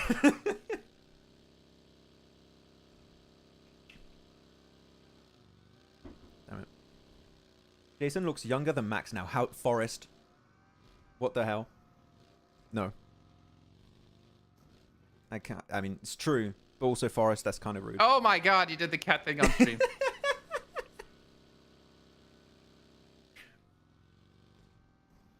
Wait till I get a haircut, and I'll look even younger than Max. Oh. And look crispy. And then I won't have my mustache. Afro Abe says, EMEA has better average teams, in my opinion, but CSA has better top 4 teams. I can also respect that kind of opinion. I respect that opinion. Abdullah, yes. They will deduct 50% of the bonus points into the finals. Bia, is that the only way IA can win? Shut down PMSL. We want PMSL Pakistan only for IA. Is that the only way they're going to win in an event? Because that looks like the only way they will. We want PMSL I8 with only I8 playing. Yeah. And I8 will win. I mean, I'm pretty sure 52 or Regicide would beat I8 right now. Are we American? I'm American. He's half British and French. Yes, I was born in England, but I live in France. Baguette country. I mean, this kind of feeds into what you were saying yesterday about like the diehard fans will never give up on a team or player. Yeah, I do appreciate that from the fans. Even when their team is not doing well, they'll just support them until the very end. So that's, you know what, I do have a lot of respect for that. Because I know when I was the worst performing Pakistani team here. How dare you say we need a PMSL Pakistan for IA? They're gonna lose. How it's going right now, yes. it seems likely. I don't know. Again, I gave some points of feedback. Well, not feedback because they're probably not listening to what I have to say. But I think there are some very clear improvement points that I could work on, especially wrapping up fights a little bit faster. That was a hot drop situation, so it doesn't really count, like, in that kind of situation. Of course, it sucks that they died early. But when they take fights, even mid to late game, they just take so long to wrap up fights, and they just get third-party. Oh, sorry, Mike. They get third-partied a lot of the time. So I have better analysis, a better solution for them. Yes, tell me. Just disband the team and pick up a new roster. What? Pick up 52. There you go. So it's J Kaplan over on Instagram, guys. The L is a 1 if you want to send your complaints. I am not getting involved in this situation. So I am just changing my Instagram tag right now. But do follow Pandemonium_news in the process. Thank you. Man, the person that owns J Kaplan with no L just will not respond to me. And the funny thing is, it's named Jason Kaplan too. Yeah. But it's a dead account. Can you both? And I can't get it. Can you both say bottle of water? Hey, Consu, that's a bit rude. A bottle of water. Bottle of water. There you go. Bouteille d'eau in French. Okay, that's a lot of smokes being used up from HC. Mad Balls went into Garden. For guys who don't know, Garden is like the small compound to the east of Rozhok. So that's played by Mad Balls. They might actually want a third party this fight. I wouldn't hold it against them to do that. I think that when you see this fight break out between Hard Bass and IHC, maybe a third party would be a good option. You clear a lot of space in the center of the circle. It is a bit risky because you do lose priority to Garden, but you might actually get a lot of eliminations off the back of that. And they're even trying a third party from a distance, so they at least know this fight's happening, so I do like that. I'm making a new Insta account, or L Caster, legendary caster. Yes, yeah. Biabia's a homie. He's a real one. Rogue's very aggressive right now with no backup. It doesn't seem to matter. He gets one. Yep. Look at HORAA though. They're going for the. Are they going for the plateau or the compound? I think they're going compound. Yeah, compound. So Malik's there first. He scouted. He's getting the spot. Really good position in the circle. And actually, we could see Falcons or DRS go for the compound south of the road of where HORAA are. There's a lot of potential for those two teams if they do a wide southern eastern wrap. I'd like to see how this is going to work out for them. Okay, Hard Bass, go. Oh, clean. Oh. He started shooting at his teammate. Chill, though. Oh. He's going to flush him? Oh, yeah, he's got that point. Might as well. Why not? And then again, here's Godless on the off angle, right? I don't know if I agree with IHC's kind of split there, man. They get caught off and they're going to be like paying the price. Yeah, they're sent it one by one at the start of the fight. Not the best. He's got a ton of nades, though. He's got 4 nades. If he gets that opening knock, it's a 1v1. Striker, how did he tank that? I swear, I've seen so many situations, Jason. Where he learned from Critter. It's like, oh, the strat of level 10 vest and helmet. It works. But we've seen so many players just barely survive nades yesterday and already today. It's happened a lot. Yeah, so who went for the compound? 52 again. The Pakistani boys. They're already in a super good spot in the circle. They rotate so quickly. I really learned to appreciate 52's macro. They're really quick to move. Clean one. Oh, what a shot. His ninjutsu is unparalleled. He went for it. Actually, the Raikage did not have access to any ninjutsu. Why? I don't know. It was Rock Lee who couldn't use ninjutsu, had to use taijutsu. It was called. I don't know. One thing I learned from PUBG Mobile is average is the most important thing. I mean, of course, average points. You want to see how many points you can get on your bad games. Your bad games are very telling of how good a team is. If your team that gets win and stuff every once in a while, that's cool. But if your bad games bring you at least 5 or 6 points, that is the mark of a good team, in my opinion. So if your team... What if my bad games Mm-hmm. and my good games are exactly the same? What's a good game? 1 point. What's a bad game? 1 point. 0 point. Negative Always 2 1 point. points. Negative 2 points. That's me.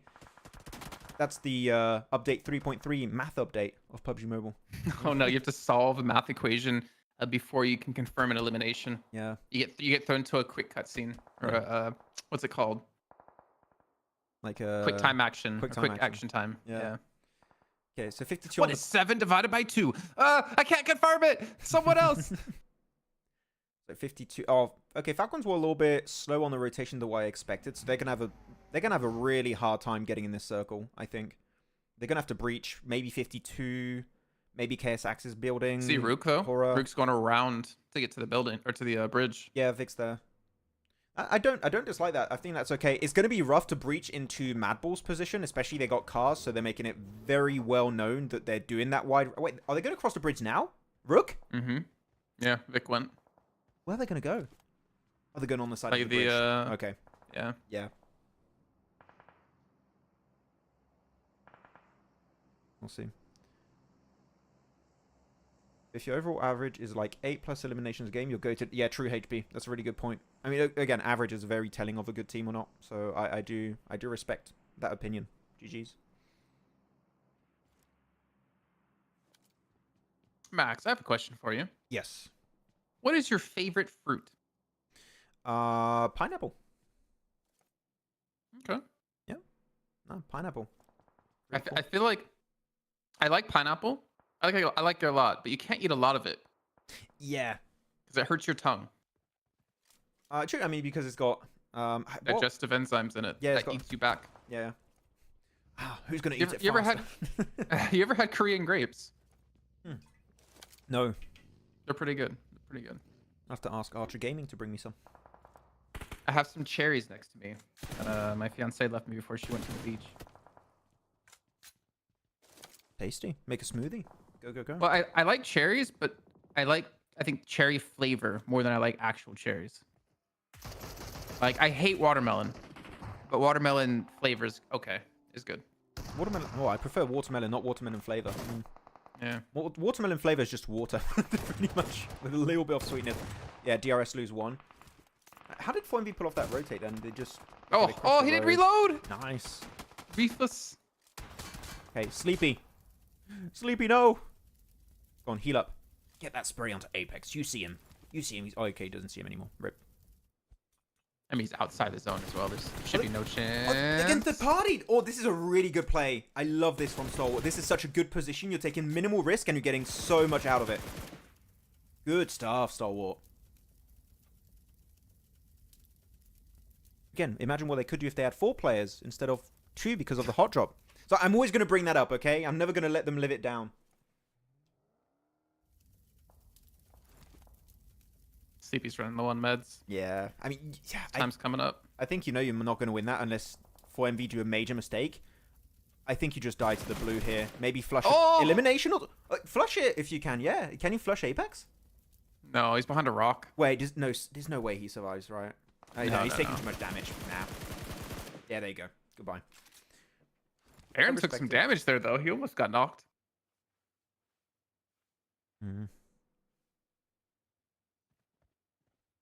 Okay, do they know? Yeah, they know Doc is there, right? Where's that nade going? Right behind the rock. Quadratic equations to confirm kills. We'll all become geniuses. When you mess up the equation, DBS did 0 damage because you messed up. No. No. Pineapple on pizza, they goated for sure. Yeah, I think people hate it because it's cool to hate it. But I wouldn't order it, but if it's in front of me, I'll eat it. Hell yeah. Pineapple with like salami or like American pepperoni. That's good. Salty and sweet. I dig it. Okay, they got a buggy down there, so they could leave. If they smoke... Yeah, they're going to smoke the buggy. Get out. Where do you go, though, when you're 4MV in this position? Do you breach the hill? I think you push Stalwart. I mean, can they technically, like, rotate around through the blue a bit? And get around all these fights, like maybe the north side? Phase 5, I think they will solo on meds. I don't think you want to do that. It's phase 5. You're going to take too much damage. Oh. Are they leaving? Wait, Phyllis got Wait, out. Fearless. Okay. Well, he's living to his name. Oh, what? Doc! That is such a good name. That was complete open terrain. Doc 1v2! What? You 1v2'd them. What a guy. I think Fearless didn't realize he didn't have the level 10 vest. He had the level 5 magnetic vest that actually draws nades to him to grenades. He picked up the wrong one. It happens. They look similar. They added the PUBG Mobile Semtex. This is the new nade. It sticks to you. I mean, we keep talking about Doc and his nades, right? He proves it again. Once again, he is the nade goat. Is that a name that's already taken by someone? I don't know. That is his new official surname, the nade goat. Okay. Yeah, they're going to have to try and leave that position. Rukar's still not dead. Like, it was a good move to go there. You're just playing it very passive, not breaching anything. And you could actually technically third-party Hard Bass versus Mad Balls, depending on how that fight goes. So, Rook, they're sneaking in already. Look, they're already making their way in. I feel like it's a little bit... I don't know if you third-party this necessarily, though, because I feel like they're kind of already playing for placements. So you really want to, like, potentially give up your... Ooh, if he kept driving, you would have hit Icy. Are they going to get the res? Wait, can they get the res? Or are they going to get third-partied? Nah, they're getting the res. Nah, they're fine. So, yeah, so what happened then? Falcons wide wrapped around Aura, and then Aura trying to compete for that position. Oh, they're nading for it. Yeah. Root gave up their position. And Mapples know now, too. They're like, hey, who's nading them? That's not us. They're like, wait, are you nading? Wait, are you nading? Wait, someone else is nading. I mean, it could be DK over there. We never would know if we were playing in Mapples' position. How did DK get in the game? He rotated so far, he found himself in PMSL CSA. Ah. The thing is, you only have one window to nade upstairs. The one entry point, sorry, to nade upstairs, not window. So I don't know if I agree with them going for this. Maybe they're assuming people were knocked and they're trying to clean up the eliminations, but they gave up their entire position for nothing. Like, they've gained nothing out of it. I was going to say English, maybe go for the high ground. Yeah, that's English, really good angle. Just, does he know that Rook are there? He doesn't know. He doesn't know. He's not looking at them. That nade could be massive. Yankee? Oh, they lost Vic, though. Okay, now, I don't think it's going to work out. Maybe get rid of your backpack, Yankee.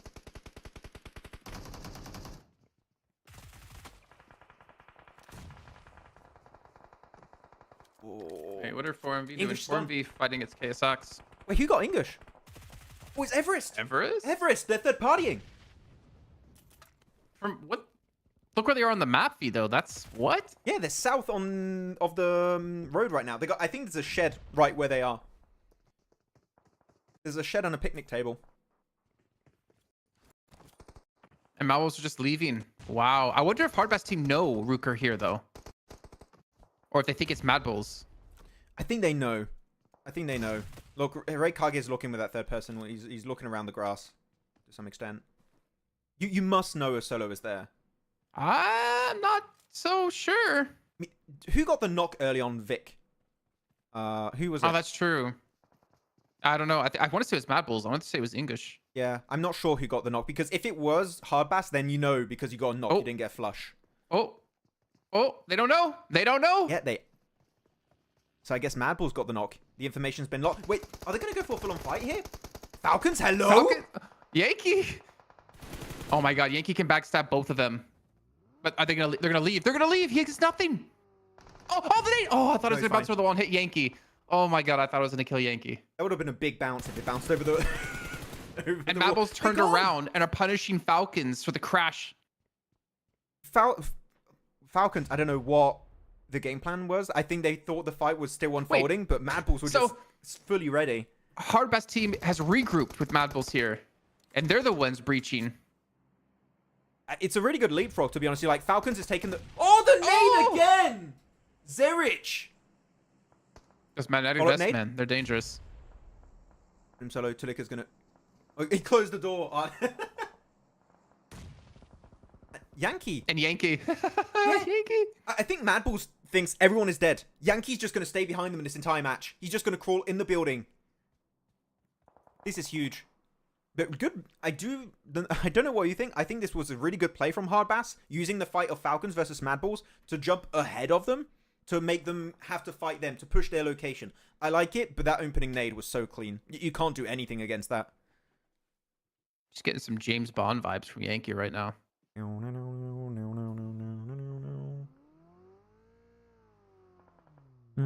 mean, he's gone up in positions quite a bit from this. And I mean, depends where the zone goes, but he might be able to rank up a little bit more. I think he can reach top 5. Like, if he gets top 5 as a solo, that's a win. That's a win. If he can outlive one more team, that's a win for Rook. Because Falcons is dead. I shield it. Like, he's going to close that gap with teams in top 4. That is perfect for Rook. Zerich, nice. And they're going to be... Everyone's going to be out of circle, though. You got 45 seconds. You better get those cars ready. You need to rotate. 8 eliminations for Mad Balls already. And there are 14 players alive. I'm kind of hoping Yankee gets in the vehicle with Mad Balls and they don't realize it. Can you imagine? Oh, I would love that. I would absolutely love that. Just hide in the back seat. I'm in the back seat. He's in the back seat. That actually, yeah, you can play. I was gonna say you can also play the roof because you cleared all the. Well, you quote unquote cleared your backside, right? Even though. Wait, do you think Yankee goes for the fight now?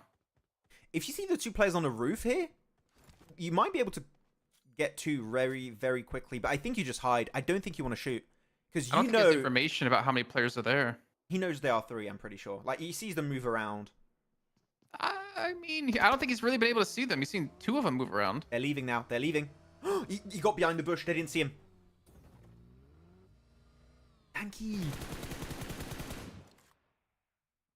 So many smoke. Oh, damn.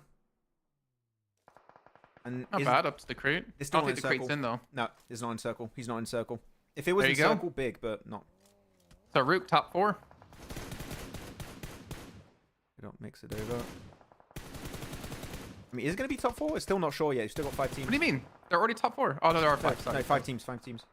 One more team needs to die and they get top 4. But they got top 5, which is why I said earlier, that's a win for me if they made it in top 5. Anything more than that is just extra. Oh, no. 13 elims for 4MV, though. Holy crap. 4MV's out. There you go. Top 4. Okay. Team Lakers kind of gifted a circle here. It would be a big upset if they don't win this. Because they got 4 players. They got all the resources. This is a free circle. Yeah, I want to see Yankee win this. No! Oh, they got him. They finally realized. Who got him? I didn't see. Mad Bulls. Mad Bulls. Mad Bulls? Ah. Lakers win this, though. For sure. Yeah. I mean, now it's all about who's going to get 2nd place. Do you see Everest survive a little bit longer than Mad Balls? Because Mad Balls has taken the full focus here of the team. Everest? 2nd place? Careful, Lemon. You're low on ammo, man. There you go. That's another knock. I mean, Fika might get the res, but the circle's coming in. Yeah, it's an Everest 2nd place. There's no way Mad Balls outlive him. GG's.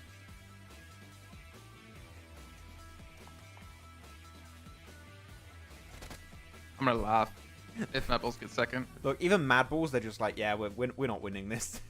They even sent Tressley as an off-angle player here just to make sure they can't use the cars, the trees, the rocks as coverage.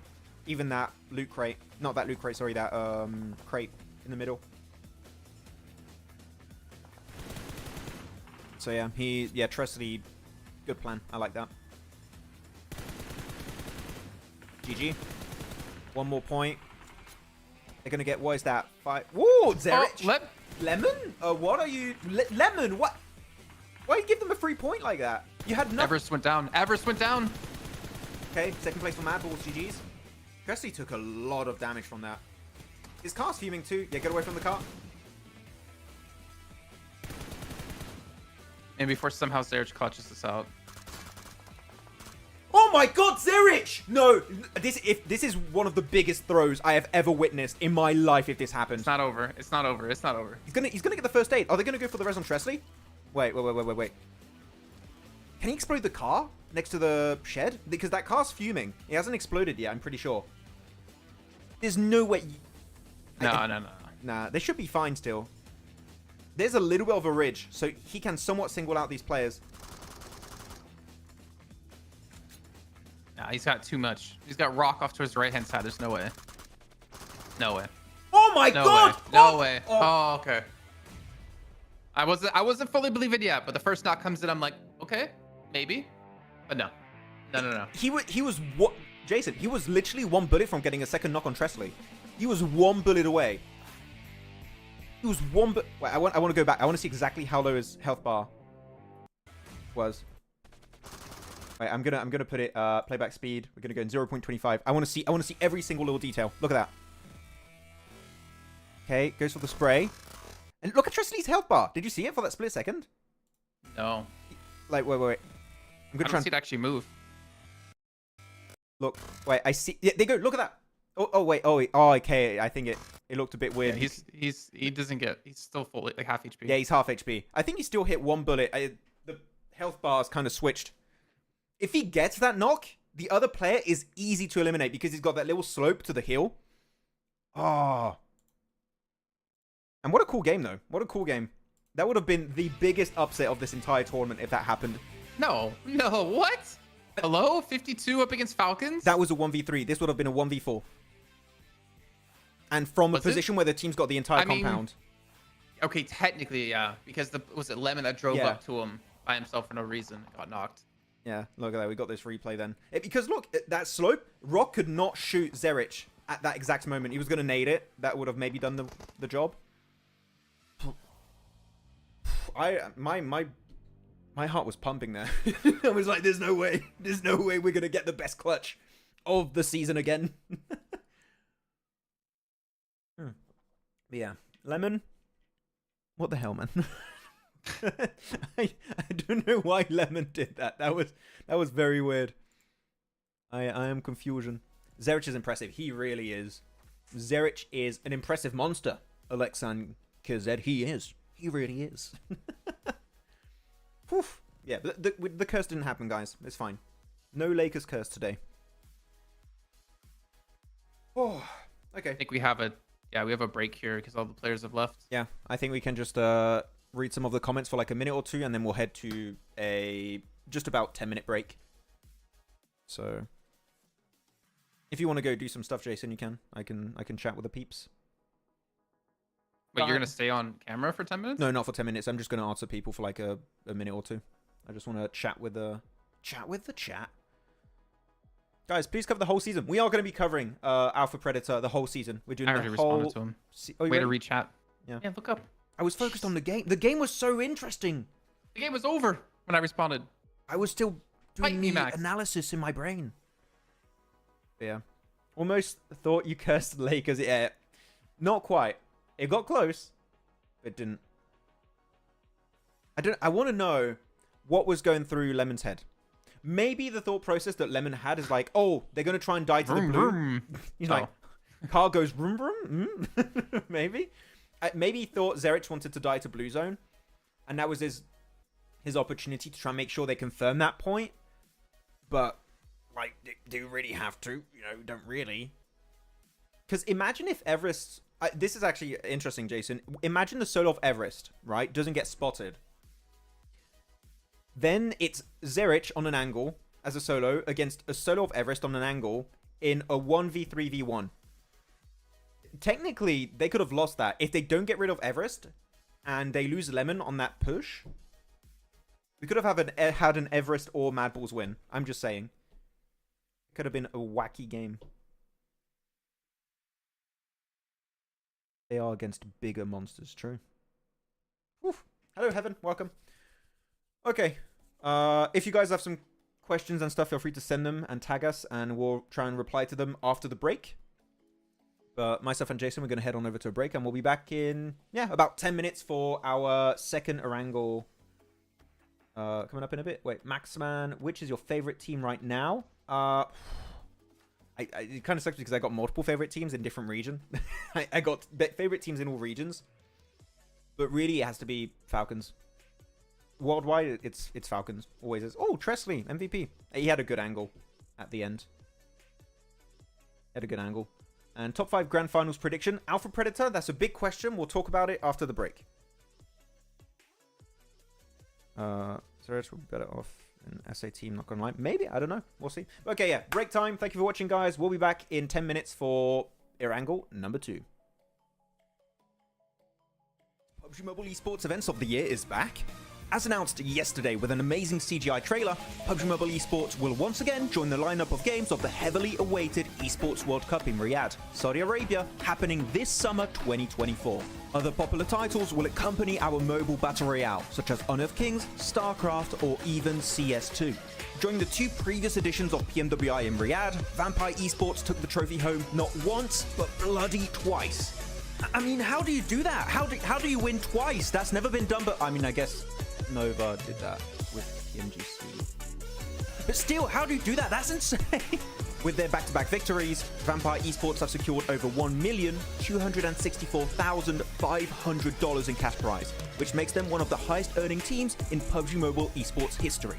Are you looking forward to the Esports World Cup this year? Who do you want to see qualify and secure a portion of that sweet, sweet prize pool? Share your thoughts with us in the comments. Has Alpha 7 finally found a worthy opponent? Finally, worthy opponent. Our battle will be legendary. PUBG Mobile Esports will now have a star football player, Neymar, rooting on his favorite team as Furia enters the battlegrounds. Furia is one of the most prestigious esports orgs in Brazil across multiple titles as they now look to take on a new challenge. Furia consists of players from multiple teams with a depth of experience as they come together to challenge the top. The team consists of Kayovsky, the man who has won the last 2 PMPL Americas with Influence Rage. Adrian, coming in hot from a tense game, bringing in experience from multiple PMGC events in the past. Arturzan, who was able to carry Team Queso to PMGC in 2023, looks to do so yet again with Furia. And Becker, loyal to Inco Gaming for 3 years, looks to make his next leap in his career. Furia is already qualified into PMSL Americas, but the real question is, what teams can even stop them? Share your thoughts in the comments. Moneymakers just pulled off the best play in PMSL EMEA so far, because it's only been a day, but it's really good. Just check it out. So let's paint a picture real quick, okay? Moneymakers are in this warehouse, edge of circle, and this spot clearly is not going to give them a win, maybe a 3rd place at best. In the circle, you have 3 Emacs and Regnum Carabra, which are about to initiate a fight for the win, which means they aren't quite focused on Moneymakers at that point in time, which is exactly what they want. The instant the fight breaks out, that's when Moneymakers decide to make a push into the circle, and they are ready to engage by the time the fight ends, which is when the teams are at their weakest. And because the timing of this fight is so perfect, Regnum Carabra, which is the team that won the previous fight, cannot do anything against that engagement, and that means that Moneymakers win the game, despite being initially in a super desperate situation. So congratulations Moneymakers on that amazing chicken dinner to wrap up day 1, and I do have to say, this play is approved by me, Maxman, the best play! The first day of the PMGO 2024 prelims have already ended, and you can see here that we did have a hot drop situation happening on our first Erangel between Enigma Galaxy and Dig Xavier, which is very weird because you would expect a situation like that to have been resolved in the scrims, though I'm sure it's not going to be continuing throughout the rest of the day. A few minutes later. But it's happening again in Pachinki. I'm not sure why, though. But okay, it's just a second game, right? It's just a second game. There's no way it's going to happen 3 games in a row. Right? Right? A few moments later. I don't have the words. I don't know what to say. This doesn't make any sense to me. Okay, at least it's just on Erangel, I guess, because if they did it on other maps, I would just jump out the window right now. 12 seconds later. Okay, I'm done.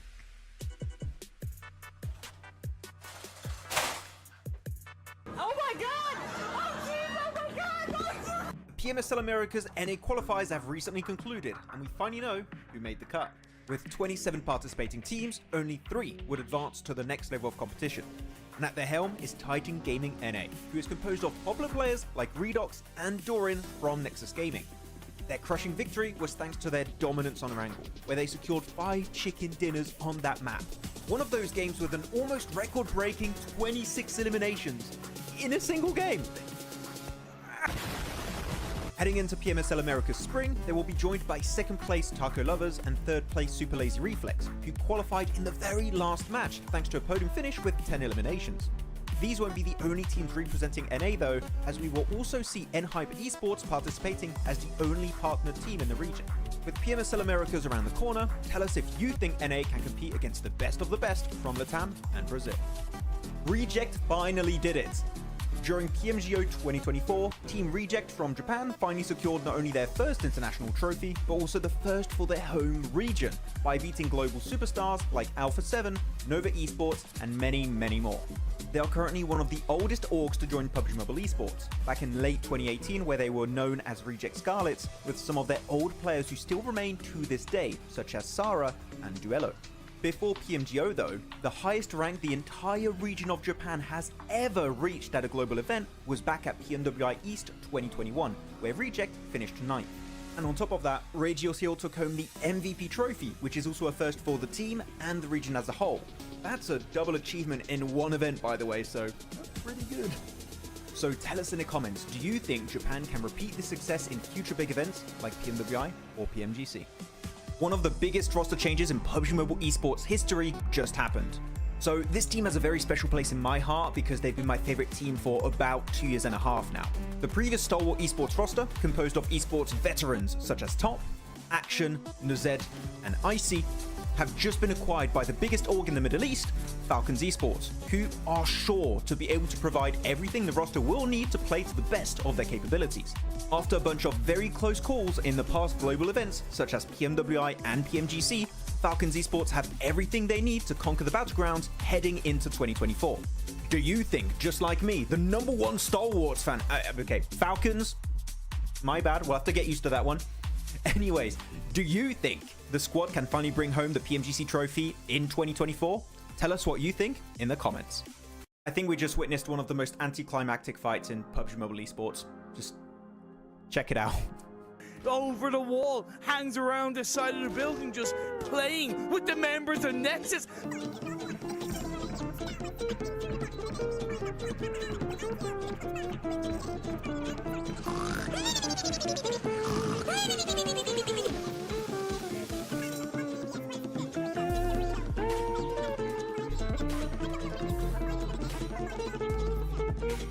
They sure are. I love this from Maximillian. He's gone out of the house completely. He's trying to get into zone, but Sigma has the same idea, and he is gonna win that because the play zone just hurts too much.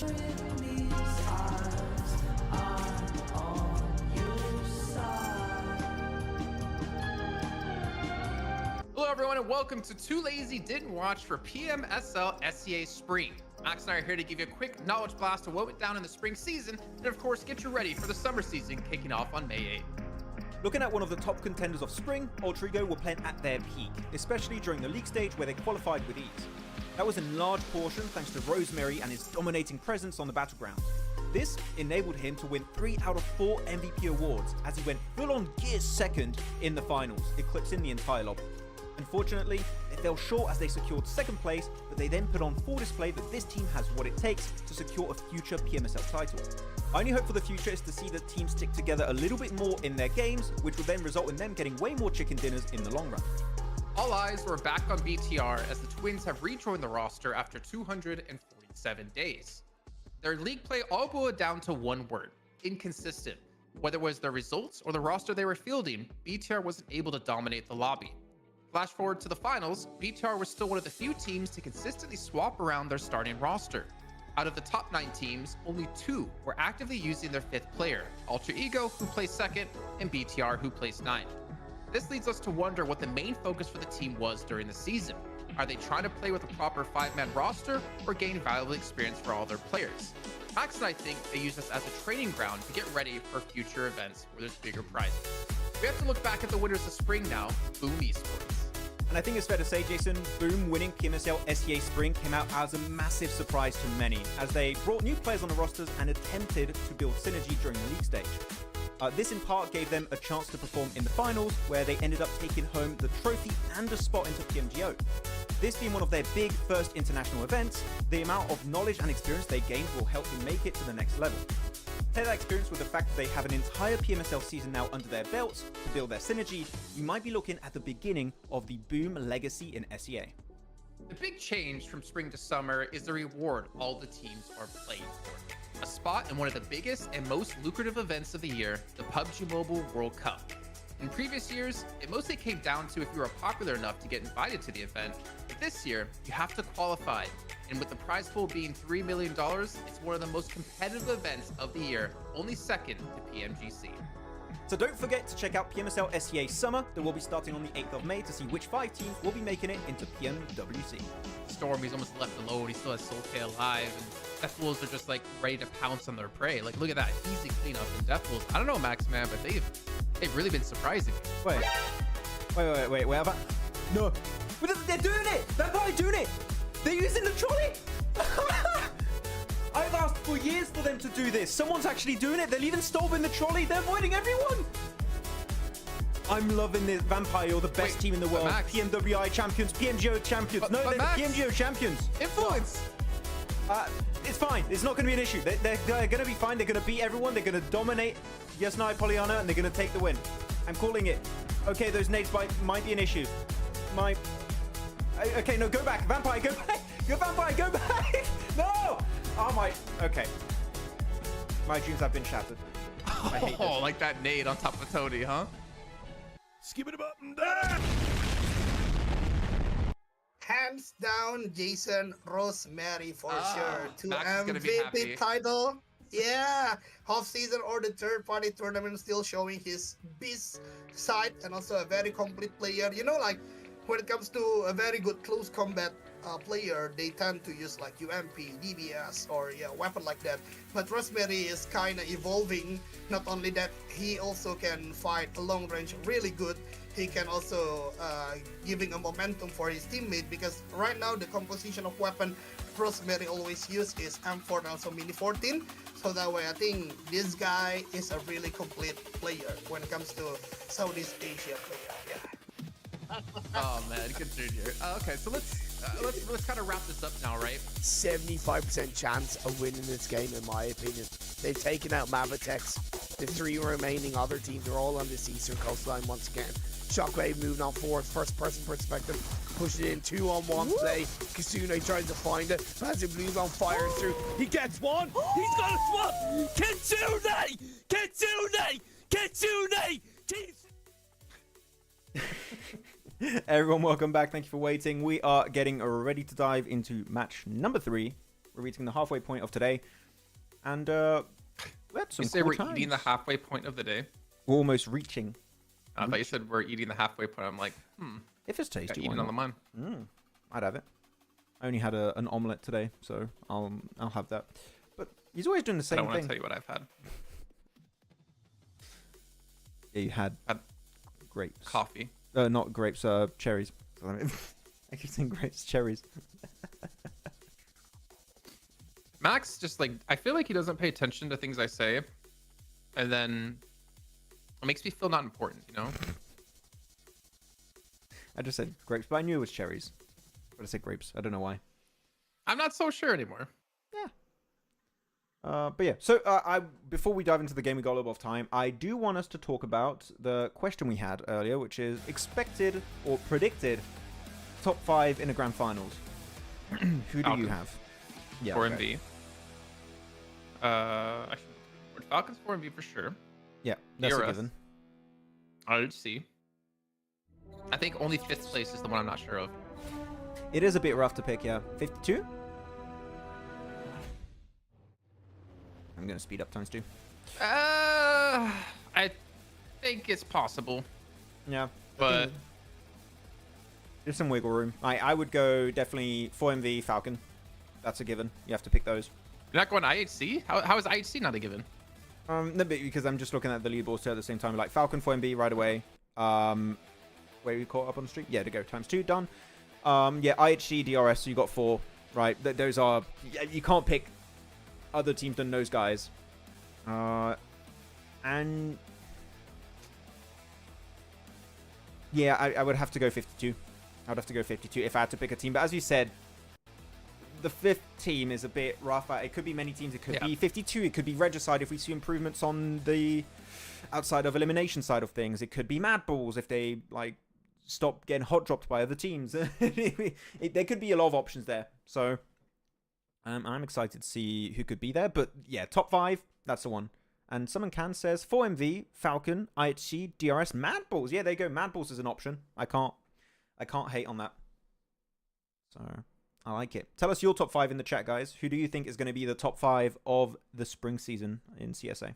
I'd love to know.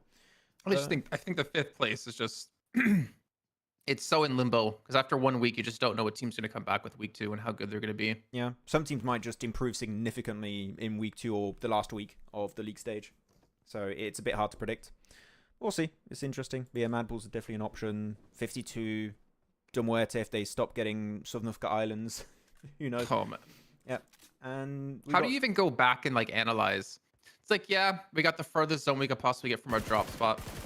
Maybe they just change their drop spot. Yeah, every day, every time we play Erangel. Oh, poor guys. Feel bad for them. I also feel bad for this hot drop that keps happening. Or, I don't feel bad for A1. it because you'd think eventually they would be like, okay, maybe we should stop this. But they're not gonna. They're not gonna stop this. Yeah. Okay. WoW are fighting Falcon, and Falcon are winning. Yeah, they got 4 players up, and they just got 1 elimination. Cool. GG's. Nice regroup. Apples, yeah. Back to Rozok, DRS, and Lakers. They're built to Hardbass team going back to North George. KS Axla going to Zarky. Oh yeah, Lakers. You said it. They got 2-2 split. Oh, that's interesting.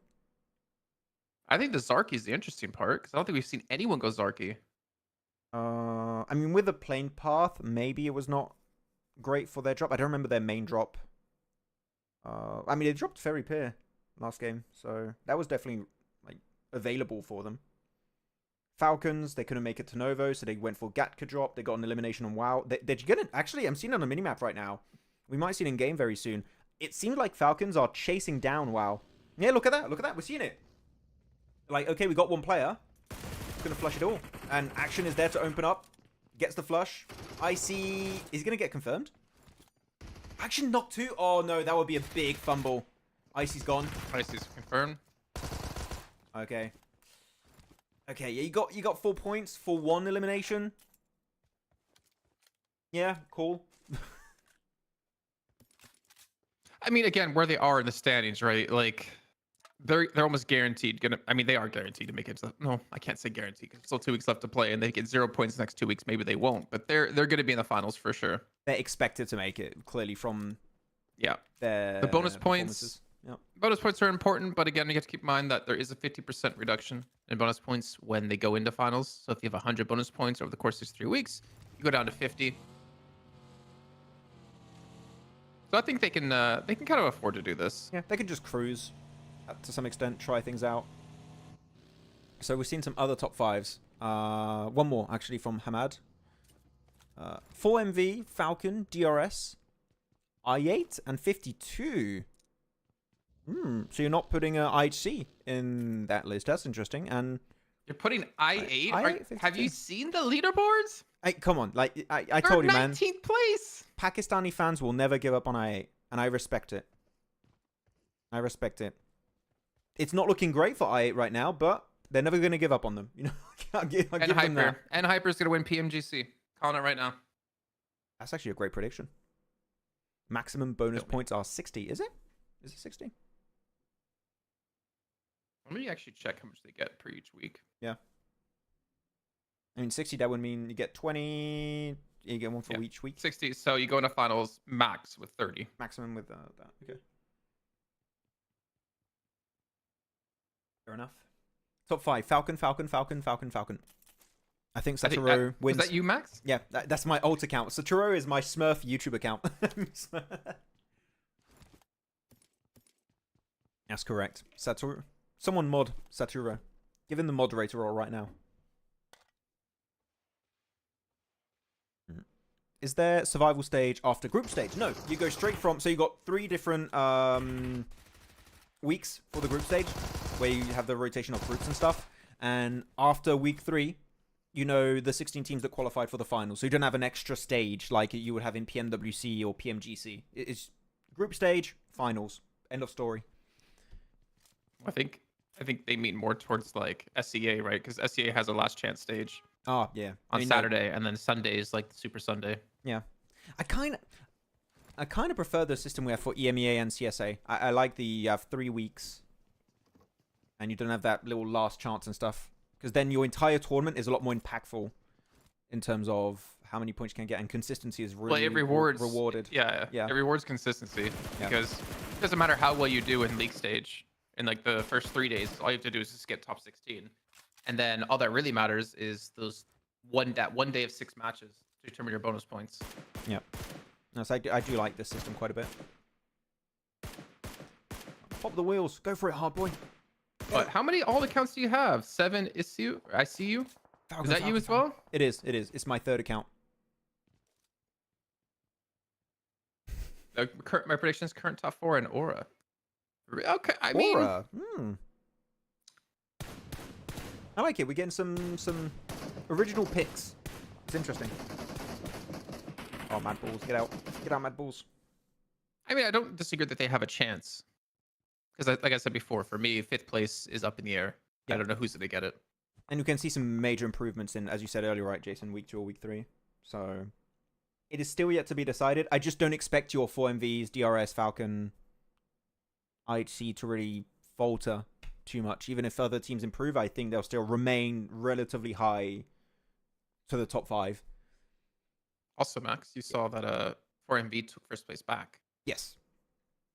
They are for 1 game only. 11 points. For 1 game, they've been there. Yeah, okay, I refreshed. Yeah, they go 171. I saw on the leaderboards earlier when we went to break. So, Crypto... Oh, someone's called Crypto Pulse. There you go. Those are the fans of I8 we love. Only IQ's performing in I8. Userdem is fine as an IGL. I think Crypto and Falak can't even 1v1 at this point. Falak used to be one of my favorite players of I8, but it is weird.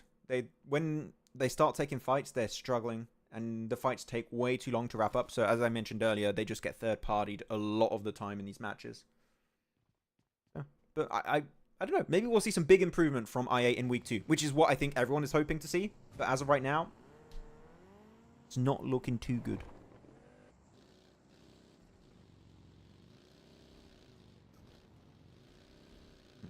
What's the benefit of being top 5? So the benefits of being top 5 is it gives you an easier time to qualify for the finals because you get more points and bonus points, all that stuff.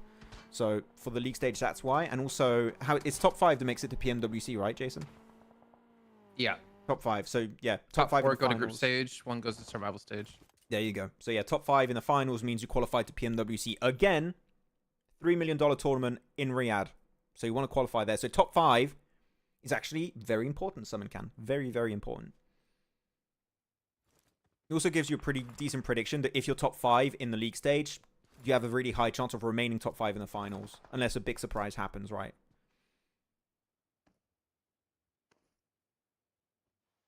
Yeah. I had enough of this fight. What's happening here, though? Oh, Star Wars versus DRS. Rip Leo. Where's the rest of the team? Where's the rest? I'm off Potato Hill for this fight, too. Against Yeah. DRS since they got the early knock. Because it is somewhat center circle. It's a little bit south of the center circle. Oh. Oh, water spray example. Oh, great headshot. I mean, that knock actually might punish the rest of Stalwart. Because remember that we had 2 players push up against the 3-man or the 2-man squad. Example regroups with his team. They get the knock on a Fearless. That knock out of Example, I think, allowed them to just win this fight, actually. Did you see Killer just knocked Example with that nade? Rip. We don't talk about I that. think Oh, wait, is 52 coming? No. Third party? I mean, they have a... Wait, this is so weird. 52 have a free compound. Why would you want a third party? This is a very unnecessary risk, in my opinion. I don't think 52 need to do anything. You have a free compound. It's in circle. It's super safe. Maybe biting down more than they can... Stalwart are chew. getting so lucky. The 52 are just causing noise and keeping DRS back. I mean, to some... Oh, look, there's even Falcons coming around. Falcons are just... There you go. Yeah. The Jason curse has begun. It's started. What do you mean the curse? You said Star Wars and they died. That's how it works. What? That's you said it. No, you said it. No, you. Nuh-uh. Yeah, okay, yeah. Good from 52. Don't third party that. Doesn't make any sense. Thank you. They got the Team Casso car. Woof. Maxman from Mongolia? No, but I would love to visit Mongolia. That would be really fun. We cannot send the link to the map stream. That is only for internal use, like for us and for any other broadcasts. We will get in trouble if we do it, and we won't be allowed to do a watch party anymore. So, us no want trouble.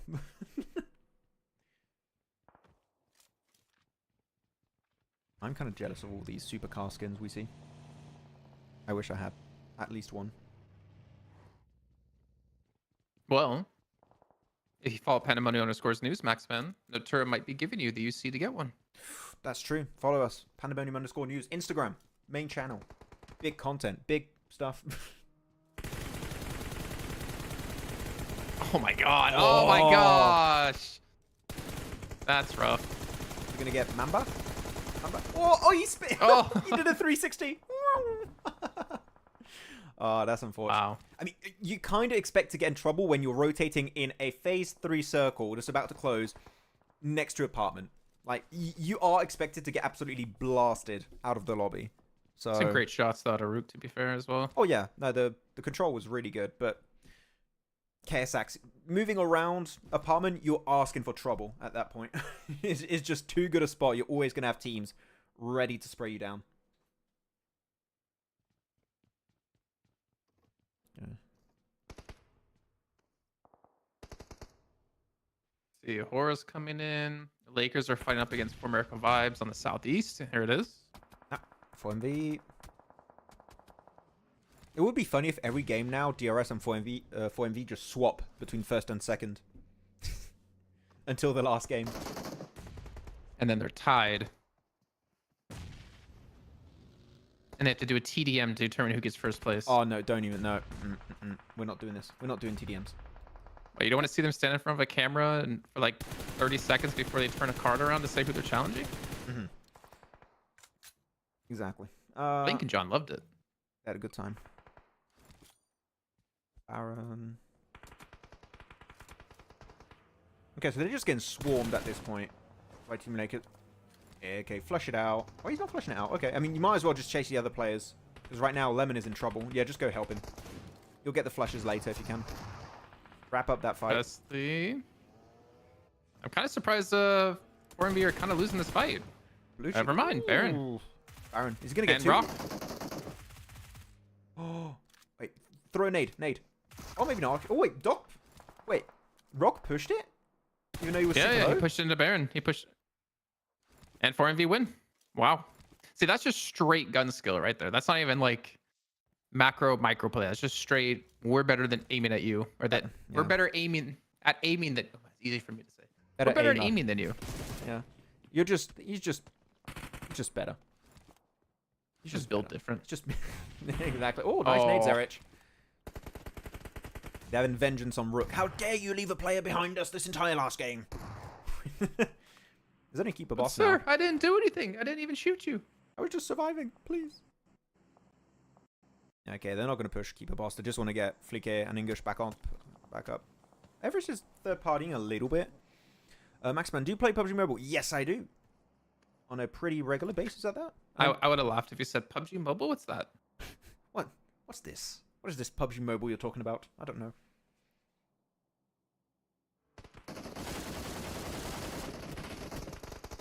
Okay, let's see. What's happening here? Okay, so 52 breach. Okay, DB, okay, shotgun time. Oh, Nice. great cover by his teammate, actually. That was really good. That's a really good double angle, yeah, I really agree. That was such a nice setup from 52. Man, they've not even taken a single casualty. Okay, sorry, T24. Now they took only one casualty, which is pretty decent.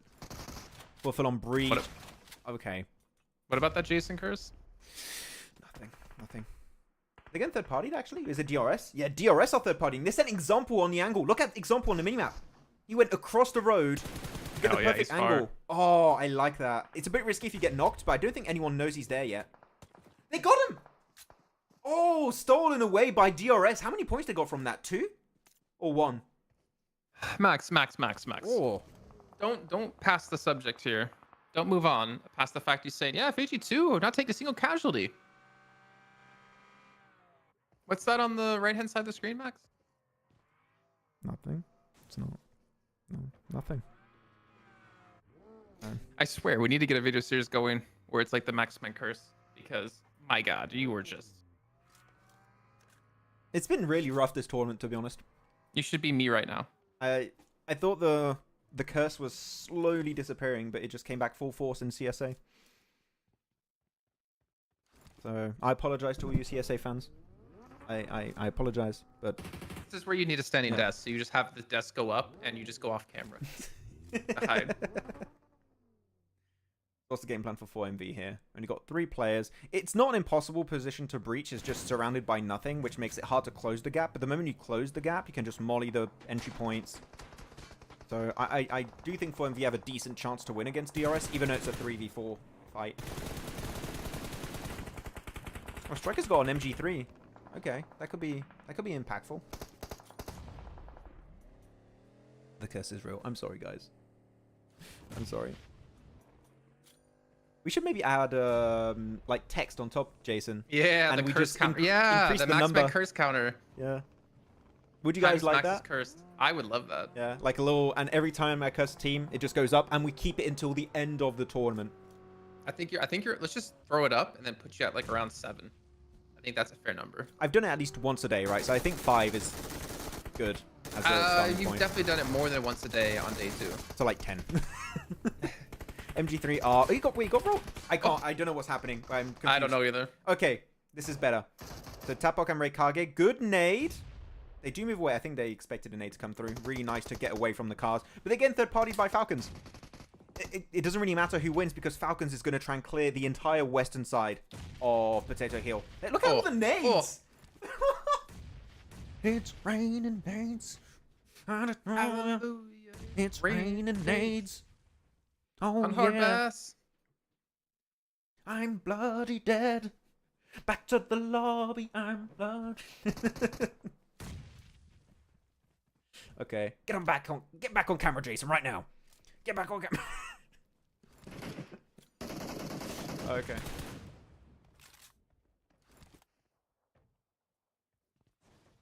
More like Curse Man. True. I've been called that more times than Maxman by this point. Yeah, but does it really count when your parents say it? Maybe? I don't know. That was confused me.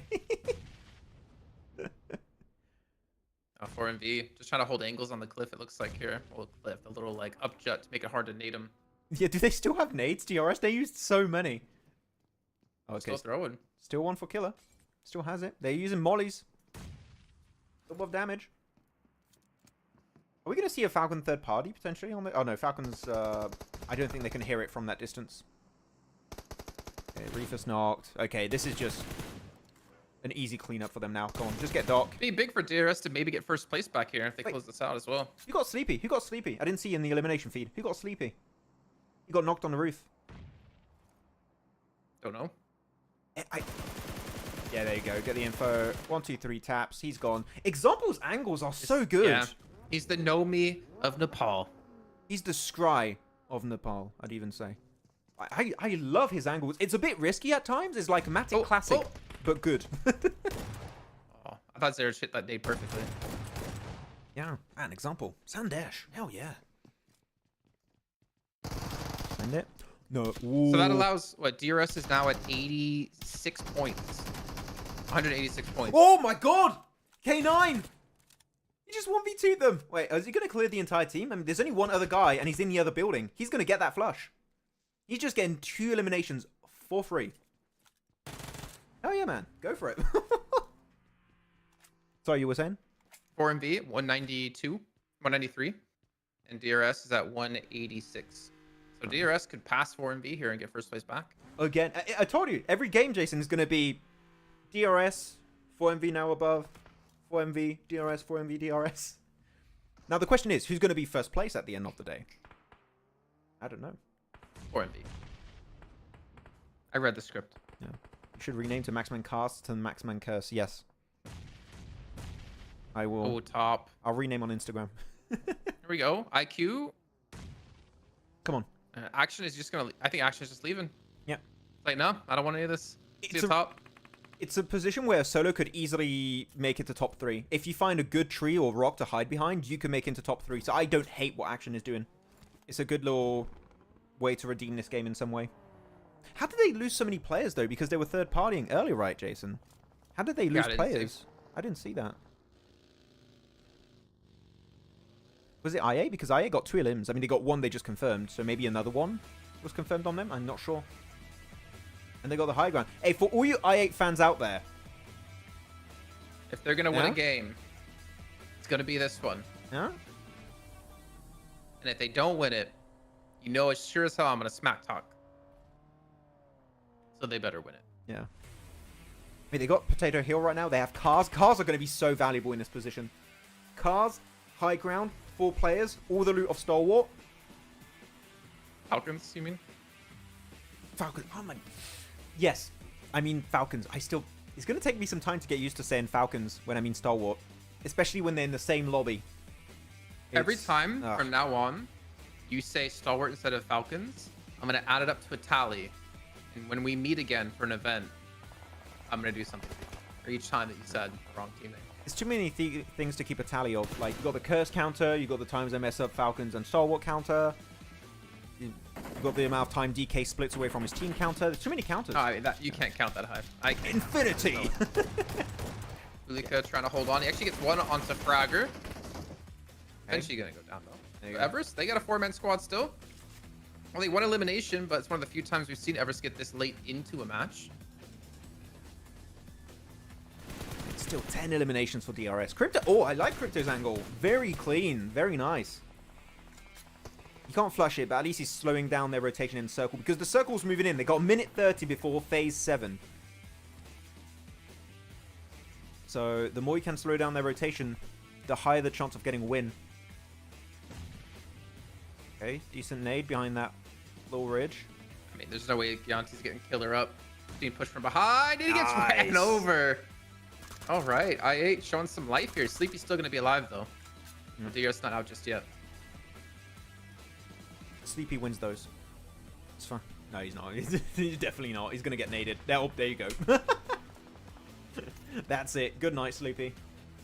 So this is a proper 4v4, though. Proper 4v4. 1 team on low ground, 1 team on high ground. I8 versus Everest. 2 teams, I would say here, Jason, that need a significant step up in results. So this might be the start of something big for these teams. Who's going to win, guys? Tell us in chat. Who wins, though, Max? I'm going to say... I don't... Don't try to like game your own curse here. Who do you think honestly is gonna win? Oh no, I'm gonna try and debate my curse. I want Everest to win. Everest is gonna win. There you go. So you know what that means. Well, yeah, the Everest will win because every time you try to debate your curse, it doesn't work. You'll see. Trying to bait it. Oh, good angle. Ooh. Let's make it. He made it over the ridge. Going. What? Oh, how? You see him stop looking. I think he didn't expect him to keep running like that. Yeah. You're looking at these angles. There are so many angles covered by I8. And Crypto's got to be a bit careful. He is going to get pushed in by the blue zone, which makes him pretty vulnerable when he's moving. So I would just be very careful because Everest know Crypto's there, right? He took shots earlier. They should know he's there. I mean, just look at the minimap and the spread that I have. Like you're talking about before, they have so much information, so many angles to play with. Yeah, but 2 players are not in circle. Everest just chill. Yeah, you're just seeing Everest wait because they know like we don't have to peek, we don't have to go for the fight, we can just chill. Really smart from Falak and Crypto. I don't know who made that call, but they just said, okay, you guys are not in circle, join us because you don't want to be caught while rotating, but while being forced to rotate by the blue zone. So I think that's a very, very smart call. Oh, let's be big. Fragger and hit the shot. He didn't.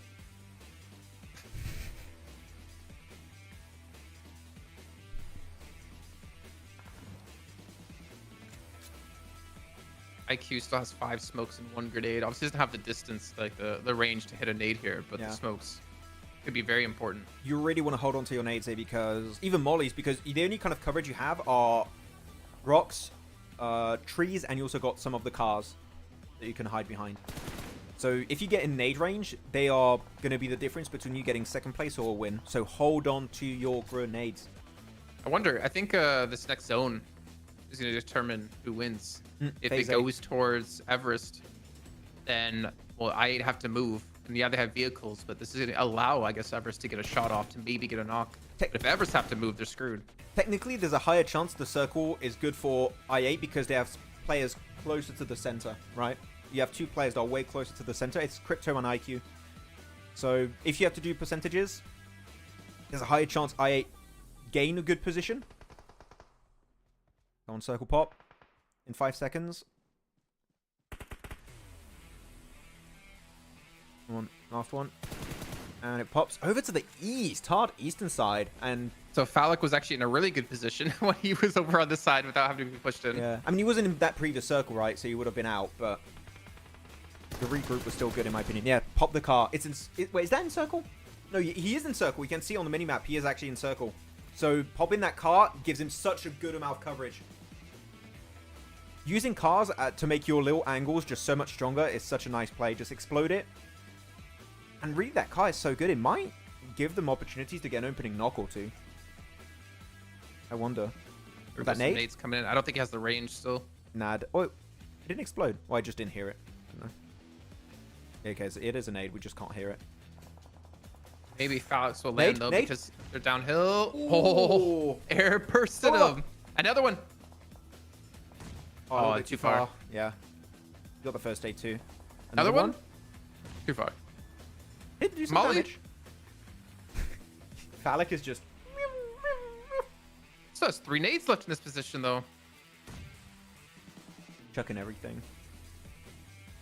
What are the 2 players on Potato Hill going to do, though? Because they have to join up. Adventure. Oh! How is... Man, he's Critter 2.0. He's just tanking these. He's got Vest level 10. He's just tanking it. Another one out of Crypto.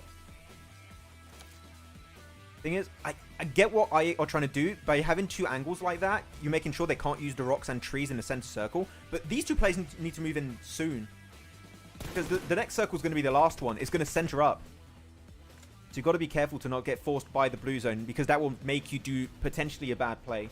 Yeah, but don't they still have vehicles to send to give them a fort? Yeah, look at this. They have a vehicle sent up here, so they can actually use the vehicles to give them some control towards the center to create their own little fort. Whereas on the other side, I don't think Everest have any vehicles left. Bad boy nade to use. To use them.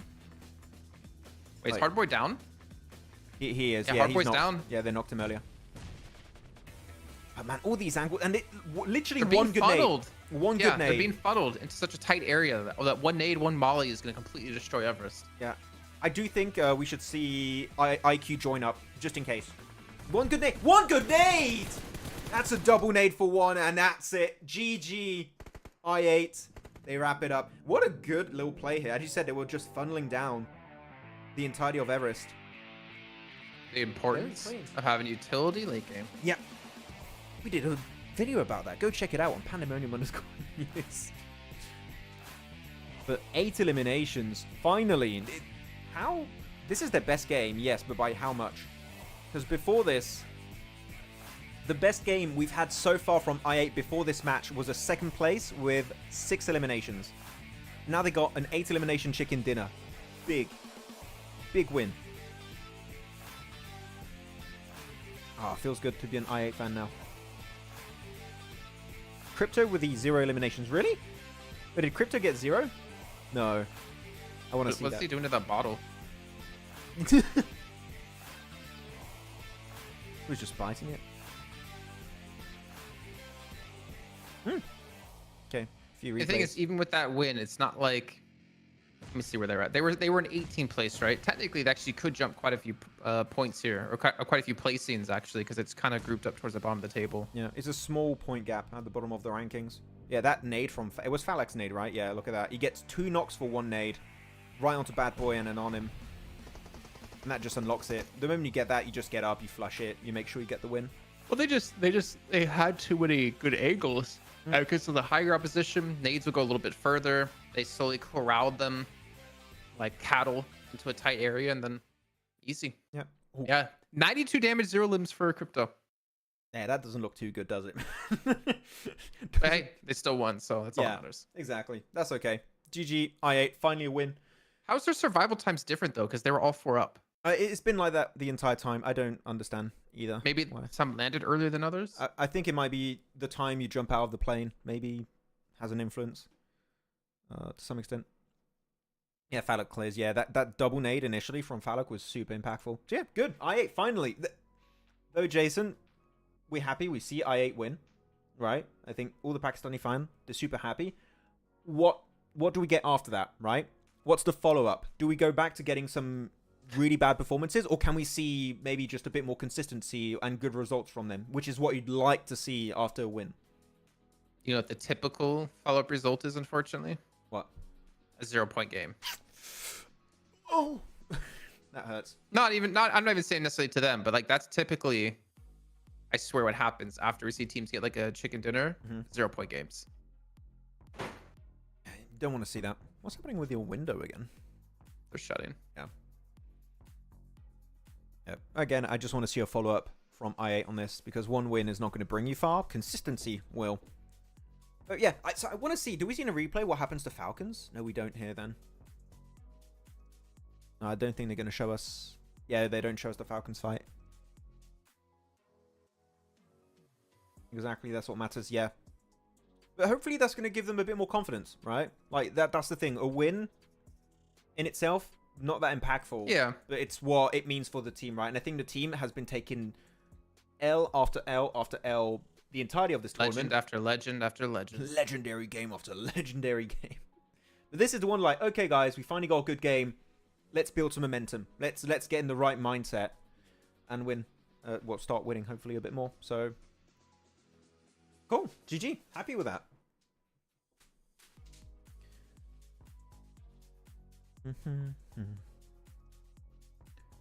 So Ish says to predict this week's top 5. I think this week's top 5 is pretty much almost locked in.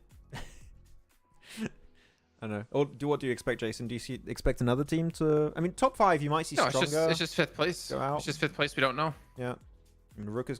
Stronger's for sure out. Yeah. Because they're 146. I mean, this is even before this game, and Rook is 145. So Stronger's definitely not top 5.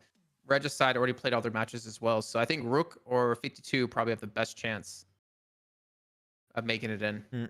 Yeah, if I had to predict, I would say, so of course you've got 4MV, DRS, Falcon, IHC. Those are your top 4. I don't expect that to move in any way, shape, or form. And 5th place, if I had to really predict, I think 52. Even though they've been a little bit more silent today, I would go with 52 because they've got good rotations, and I think that can be rewarded today with maybe a podium or 2, maybe a win, who knows. So yeah, that would be my top 5. 4MV, DRS, Falcon, IHC, and 52. Which team would you go for if you had to pick one? Because you said there are multiple that could, but there's not many. There's a couple. Rook, 52 are the only 2 teams I think that can break top 5. Yeah. Or that will hold top 5. So 52 was like 24 points behind Rook earlier today. So I don't know. I kind of want to go Rook. Yeah, before any of the matches today, Rook, they were ahead by 21 points. Yep. 24 points. But our unfortunately, Compedia hasn't updated, so. There you go. Got the match rankings. Just check out. So yeah, DRS. Man, another good game from DRS. That's the real snipers. The real snipers. Not the guys. They're not the real swimmers anymore. Okay, all the DRS haters. They got to stop. The real snipers. Which team can be the dark horse in this tournament? Dark horse team? I don't know. I think Sen 52 is the dark horse. Is a.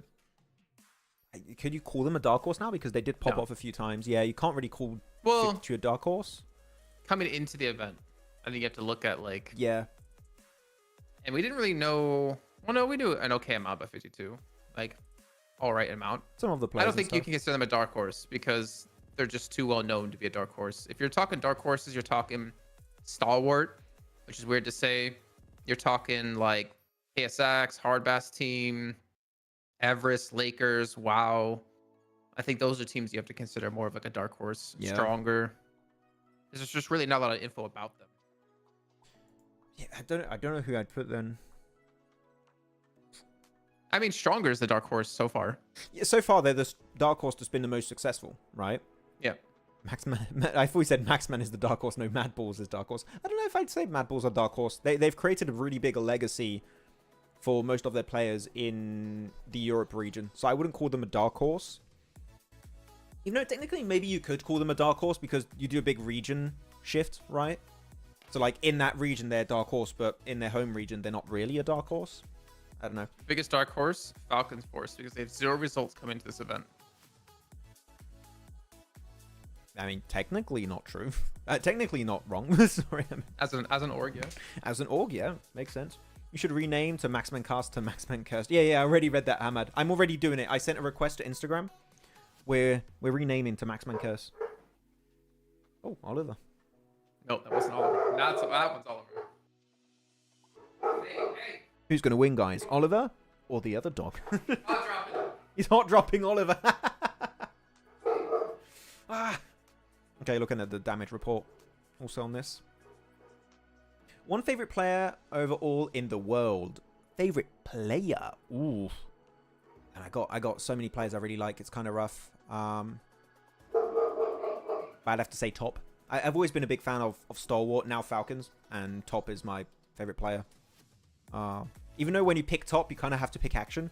So if I can pick a duo, Top and Action. Top and Action. They're so good. They're goated. Rook surprised me this tournament, says Zam. Same with Digital Athletics in EMEA this week. Yeah, DA's had some really fun moments in EMEA. I've been able to catch some of the matches. It's good to see DA performing well. Oh, 4MV holding the lead. Oh, yeah, Leaderboards. leaderboards. I didn't see. I was reading chat. Let's go, leaderboards. Let's pause it and check it out. Yeah. Rook 5th. Strongest already pushed out. There you go. 52. 52 is 34 points behind. Yeah, I'm definitely giving it to Rook. Yeah. Now that I'm looking at the updated rankings, yeah, it seems unlikely that we're going to see 52 make it to top 5. Still technically possible if Rook just completely fall off and we don't see anything great from Mad Balls, but... Wow! Damn. What? 3D Max, 4th place at EMEA. Yeah, they're popping off. The Frenchies are doing good. Damn! I know, Gladiators, 5th place. Team Spirit, where are you? 7th. Okay. Nigma 2nd. Wow. Okay. Yeah. It's definitely changed up since we watched day 1. It's changed quite a bit. Yeah, but then week 2 also, right? So... Oh, yeah, that's week 2. Yeah, that's week 2. So he had a big reset. But yeah. Robs is popping off. He's one of the top fraggers of the entire week. Team Spirit's 1st overall, actually. Not bad. Yeah, 3D Max, pretty consistent. I think it took a bit of time. Moneymakers fell off. Yeah, it took a bit of time for Spirit to build that synergy, but now they're just super comfortable in that lobby. They're just dominating EMEA. Oh, so weird seeing Navi last place. Team Falcons, White, last place, 18th place. Twisted Minds, 19th place. Regnum Karya, 13th overall. Fireflux, 14th. Yeah, this is actually quite like a surprise to see some of these teams so low. Yeah. No, EMEA has been really interesting. I do really like it, and you got, again, that clash of meta and stuff that's happening. You got already a few favorite teams that you could expect to make it to PMWC, but I think it's going to be really rough. What the hell? What? Illegal Private, we look alike without mustaches. Are you serious? Hello? Oh, that hairline's going to Do you back see a all little bit. this? Oh, that hairline, Jason, is kind of receding. It's getting there. Thank you. Can I ban this person? I like Illegal Private. He's going to get moderator now. He's becoming a mod. Thank you. A mod of the ban hammer. I mean, Wait, that doesn't make sense. I mean, it's time. It's wait. I mean, it's the week. Some of these established teams on the bottom, like Major Pride, can just go straight. Yeah, you got to fix that. Go straight to the I don't top want 5 to next sit week. here and sweat forever. No, we could definitely see some big changes, Zam, in week 2. You're gonna have that big reset going into week 2 and week 3. So there could be some really big surprises. I'm really excited to see how things are gonna go down. You can't pick players based on watching them from a spectator, right? What do you mean, Crypto Pulse? What do you mean by that? What are you doing? He's on my he's up on top of me right now, but he's just out of camera. Okay. If I lower the camera, you can see. I can't lower the camera. If I lower Oh, the if you camera. lower the camera, okay. I thought you said you. Ollie? Ollie? Come here. Oh, you got your screen that's hiding it still a bit. Ollie? I mean, he's not on me right now. How can I? Yeah, I know, I know. Come here. Come here. That's Jason's dog. Yeah, he's called Oliver. Oh, he's But you gone. can see his tail. You can see his tail. I can't. No, it's not on. Your camera's cropped. Oh, On, okay. You Come here. can't see it. Come here.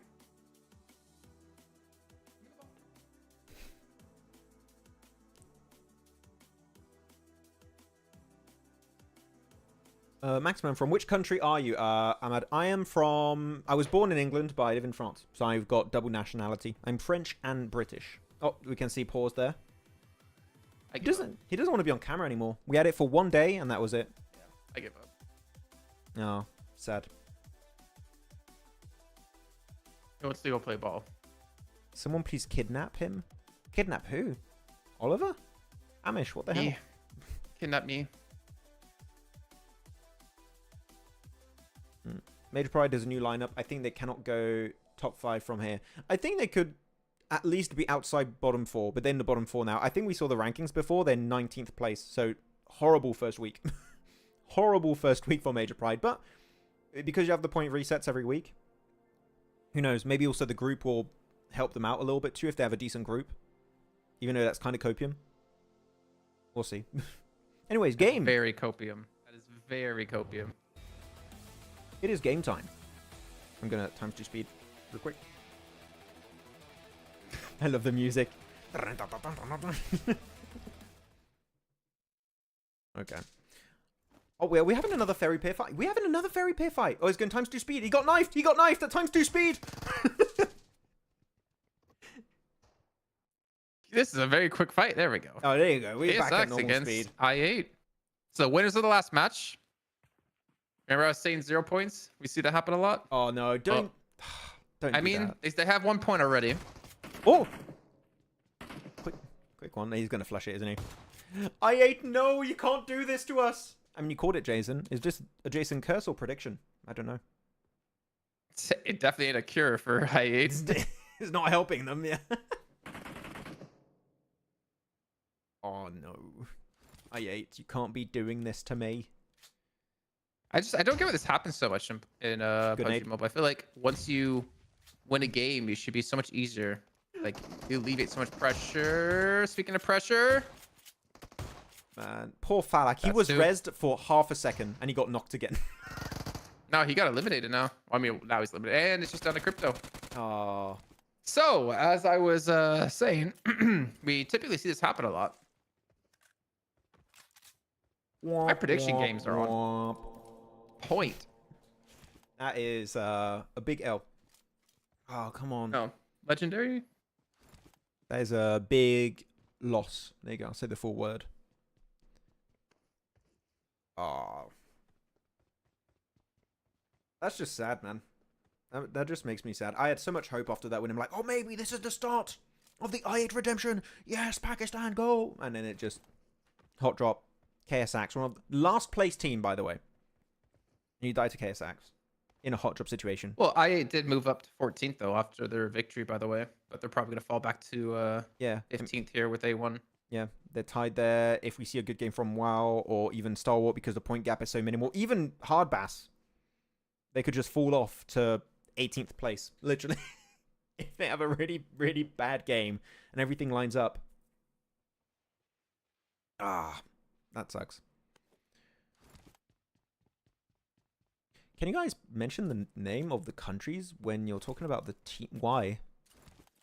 Why would you want that? Zone. Yeah, we didn't see the zone, actually. It went right to the fight. Let's... Went over towards Quarry and Gatka. Still got my 5-minute delay feed. There you go. So we got a circle. Well, we can take a quick look on the map. Yeah, as you said, then Quarry... This is great, actually, for KSX. The fact they win this. And now have access to... I mean, they could go for Quarry. They could go for Primorsk if they want to loot over there. That's fine.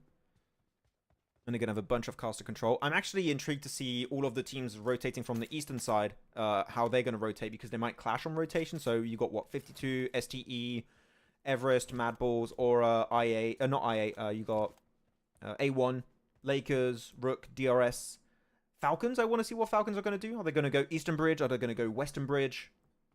This is like the least hot drop match we've had so far today. Yeah. Even ES9 has been somewhat respectful, right? Like, you got to the eastern side, you have A1, and to the western side, you have Aura, which is fine. That if you want to have two teams in ES9, that's how we play it, right? So, kind of. They're learning, Max. No, clever girl. Yeah. No, that's cool. That's an improvement. I'll take that. GG's teams. Because I want to hear where they came from. I mean, There's Wikipedia for that. yeah, not to sound disrespectful, but you're going to say the team names. I think you say not to sound disrespectful, but no. Not to sound disrespectful, but no, we're not going to do that.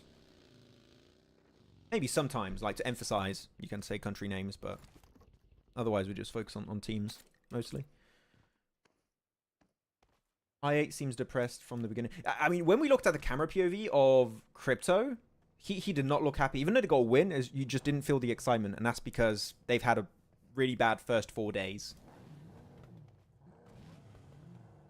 I think the morale is very, very low. Which is why I was so excited after that win. It's like, maybe they're going to start to be excited about the games, but you follow up a win with a 16th place and 1 elimination, then your morale goes back down, just right in the dumps. So I kind of feel bad for them. But also, why hot drop KSX, right? Well, I mean, yes, but well, I mean, it's the last place team. Well, you know. Well, you know, maybe. Wow, look at this monster truck skin though. Pretty awesome. I don't like that skin. It's like monster truck, scary, menacing, butterfly. It's just, I just find that it just doesn't. It doesn't work. Something doesn't work. I want a menacing skin on the monster truck. I don't think we have one yet. Just a very spooky skin.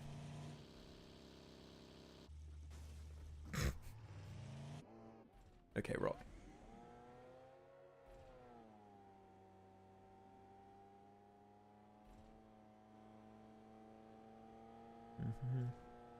Definitely the quietest start to a match I feel like we've had in a very long time. I'm a little bit confused. I can't complain about hot drops anymore. What's going on?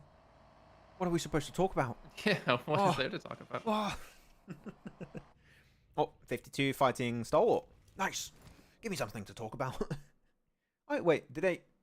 Oh, on the rotation through the they fields. caught him. Yeah. Did they flush it? They did. Yeah, they flushed it. Nice. 1 point for 52.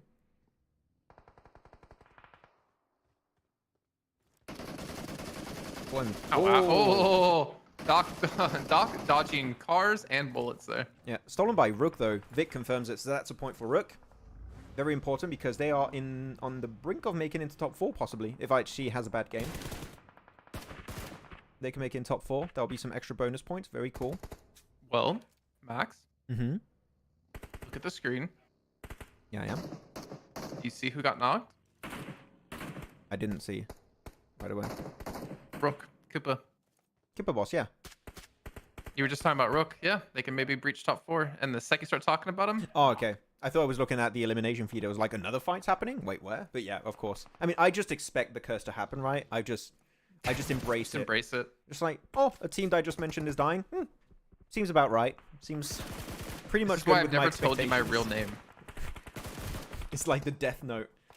I go by a code name, Jason Kaplan, but actually my name is Enrique Iglesias. I don't know where that came from. Oh, big shit, man. The teams are being so concentrated on the East. Great rotation opportunity for IHC. I'm going to hide the cams real quick. It keeps shifting to the West. IHC, big potential. Same for Aura. Same for DRS. Look at DRS going for the wide wrap. I love when teams read circles like this. It is so big brain. It really shows that you understand how these type of lobbies and circles Okay, work. no. Switch love to the it. map. Switch to the map. Switch to the map. For the map? Yeah. Wait, what's up? Look at all of those teams Yeah, what? rotating to the west In side. Everest? Yeah, I mean, you got IHC, HORAA, HardBass, DRS. Like, there's 4 teams rotating. Yeah. Pretty much a similar pathway. I mean, it's a good plan. And there's enough space to host all of them. So as long as they don't crash upon rotation, I like it. GG, keep it up. It's mostly based off of their hot drop. Not their hot drop, sorry, their drop. But I like it. GG, guys. Very nice. Especially DRS. DRS are the one that are really going out of their comfort zone to make that rotation work out.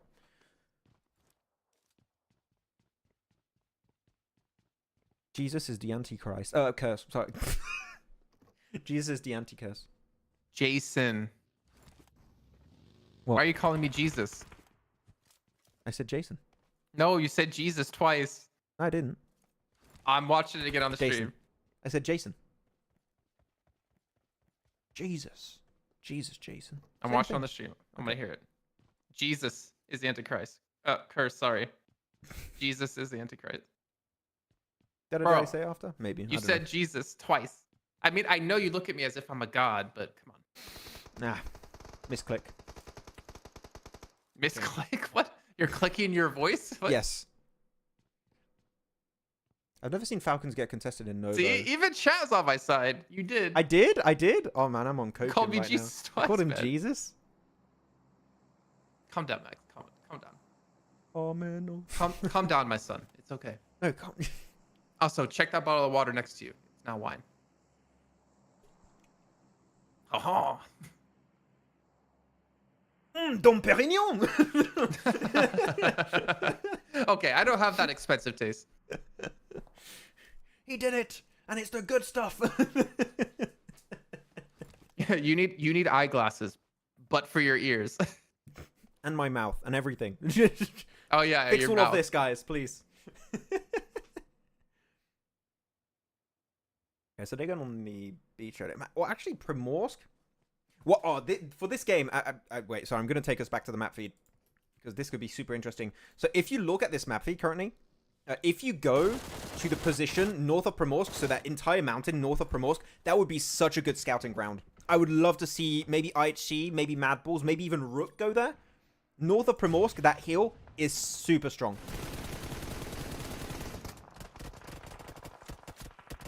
Oh, through the smoke. Ah. Yeah, these buildings aren't really great. These new buildings they added, well, they're not really new, technically. They've been here a while. But they're very open. They don't have any kind of furniture in it. So if you have the good angle, you can just eliminate everyone in those buildings. Oh, Alien got a knock onto Refus with the car. And Refus is down. RMV, man, it's definitely been a struggle day. This has definitely been like, I feel like their worst day so far. Yeah. I mean, they were able to claim back first place, right? But it's definitely not the dominating presence we had in the last few days. Yeah, Nice there one. they go. Well, RMV out. WoW Esport, good for them. DRS gonna pass them. They're tied on points at the moment. This is really good for WoW because you want to try and get away from bottom 4 as much as possible. So this is their chance to do it. We'll see.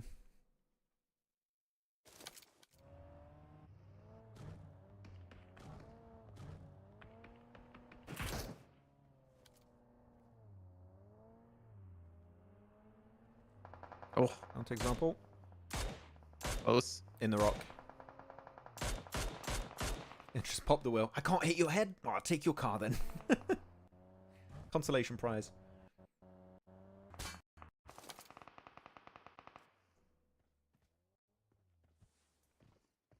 Okay, what's happening? We just got really silent. I mean, we're just letting the game play out a little bit. We don't have to talk all the time. Yeah. Okay. Actually, you see the mountain I was talking about? Mad Bulls. Mad Bulls went for the hill north of Primorsk. Really good position. It's got a dip at the top too, so you can easily hide cars if you really, really need to do so. I'm rating what Mad Bulls are doing. 80-24. Oh, they're different teams. It was yellow, so I was like, wait. Good follow-up nade.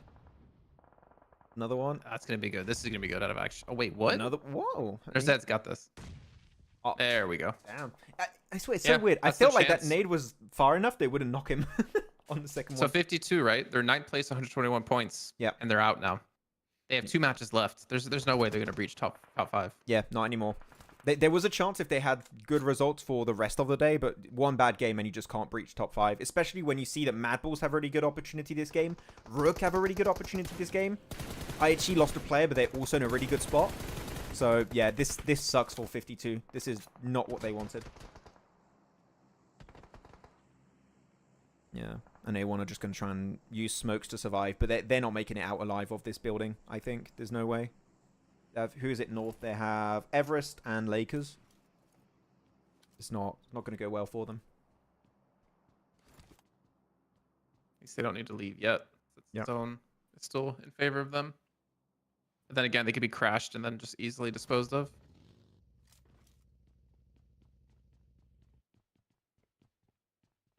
Who do you rate as winning this game? While nothing's happening, I'm going to go to the map feed so we can have a bit of an overview.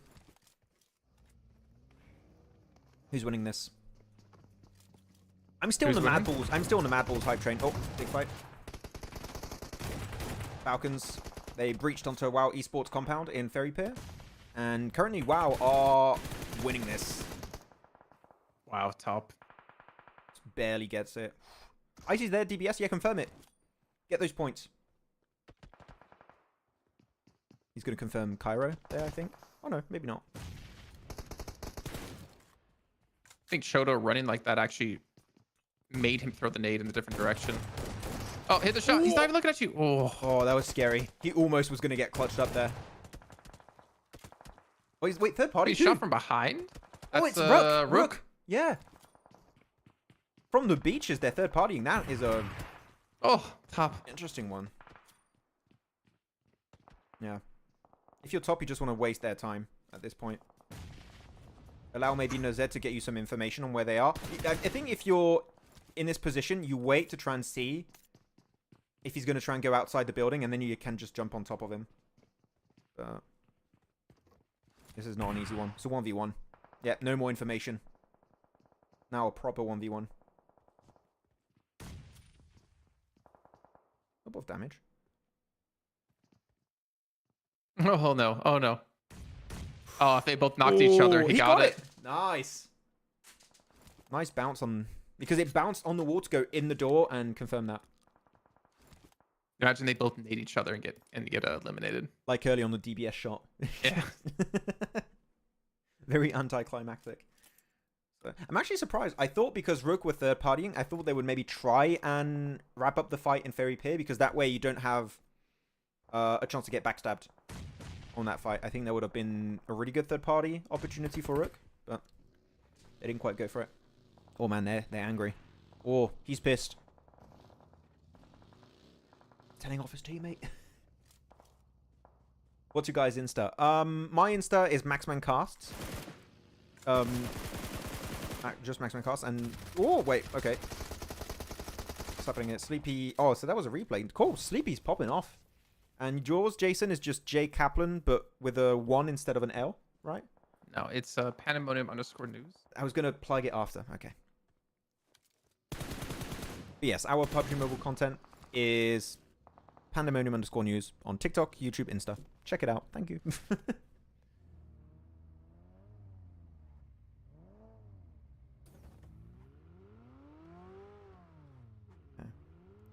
Mad Bulls are not in circle anymore.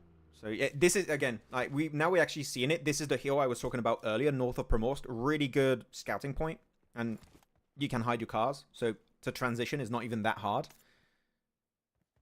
It's just you need to know where teams are so you can do a proper breach. Because here they're not going to be able to take it passive. They have to breach a team. They have to play it aggressive from now on. The moment they leave this position, they have to fight. Because all the good spots are taken in circle, pretty much. So you're going to have to fight it. So are you backing out on your Mad Bulls? No, I don't. I still think that they have the most information a team would need to potentially do a good play to get in circle. So I still would have them as my team to win. It's just what is going to be their next call. Because if it's a bad call, they lose. If it's a good call, they could win. I mean, which I guess works for everything, right? If you do a good play, you win. If you do a bad play, you lose. Screen freeze. Screen froze?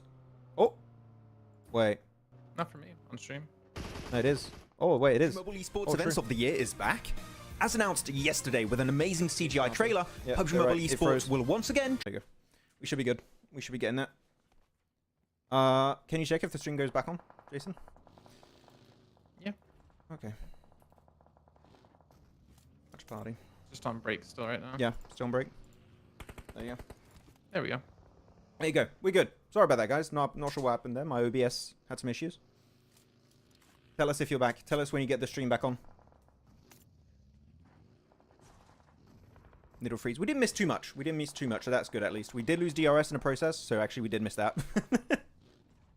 What else? So yeah, Circle's about to pop. We're about to get to phase 6. Mad Balls did cross over the road, but they didn't fight anyone yet. I can't see anything. Oh, the stream is not back on? Not for me. Really? Wait.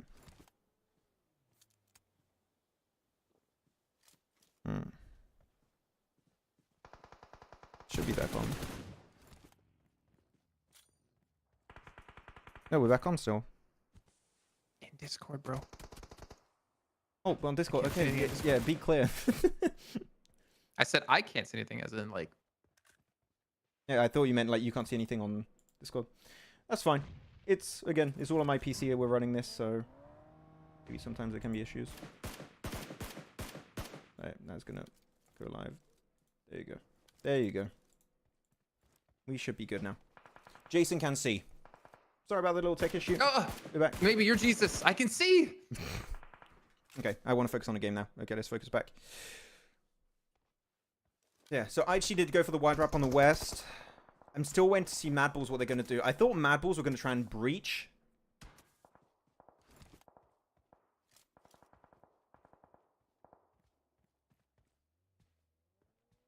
If they're going to breach eventually on IHC. Yeah, I don't know what the game plan is going to be for Mad Balls. Yeah, there's going to be the angle. There's going to be a bit of a trouble to deal with. There you go. They lose one player. They're going to have to make the cross eventually. You could get in the compound, technically. It is somewhat free because you got one player. It's only godless, so it's very breachable. That's a good nade. Nice. Oh. Rook. GG's. It's perfect now. Cool. Awesome. Glad the stream is back. Sorry about that. Perfect now. That must mean your webcam's not working. Okay. Not cool. But yeah, that's the thing. I was looking at Rook, and they were getting a little bit close to Mad Balls, so I knew that fight was going to break out. But can they get Zerich back up? Can they smoke him? I think they're going to get Zerich back from up. Vic. Yeah. They'd come from Vic, though. Yeah, but it's in the open. It's not an easy nade to hit. If it works out, massive. If it was Doc, then you'd be like, oh yeah, easy. Yeah, if it was Doc, you would hit those every day. Yeah. They're struggling to try and get Zerich back up. He's taken... Oh, Nades are okay. hitting still. Yeah. One more from They're gonna get him Slonic. up for sure. I mean, he might get instantly knocked when the res comes through. Oh, no, okay, it's fine. A little bit too short. Like he pushed the cars back. Oh, here comes Yankee. They get this third party. information. IG. Good. That is such a good time to do a third party. Big brain play from IG. Yeah, but Rook are ignoring it though. I They're like leaving. that. Yeah. You don't want to get fully third party by IHC, so you might as well leave and get a better spot in circle. But oh, IHC. I mean, IHC is losing the third party. Hello? If Mad Balls don't lose a single player, that is insane. They were losing players to Rook, and now they are getting third party. They might be able to get all of IHC and not lose a single player. Oh, wait. Ow. Someone Wait, what shoot happened? Gauntlet. What? Okay, never mind. They got him. Yeah, the camera went away for a second. I was a bit confused, but okay, they still survived. They can heal. They got 45 seconds to heal, actually. They can get English Yeah, and but flick Rook it back up. leapfrogged him, right? They got ahead of them. Yeah, that's why. So now Mad Balls have to push into Rook. That's why I think it was very smart for them to not fully commit to the fight versus Mad Balls and IHC. Commit to a position in circle. Way better opportunity to go for a win. But they have to make sure they can clear all of their backside and also not get vulnerable to HORAA, which that high ground for Malik, he's not going to be able to use it for long, but he just got one extra flush, so that's a win.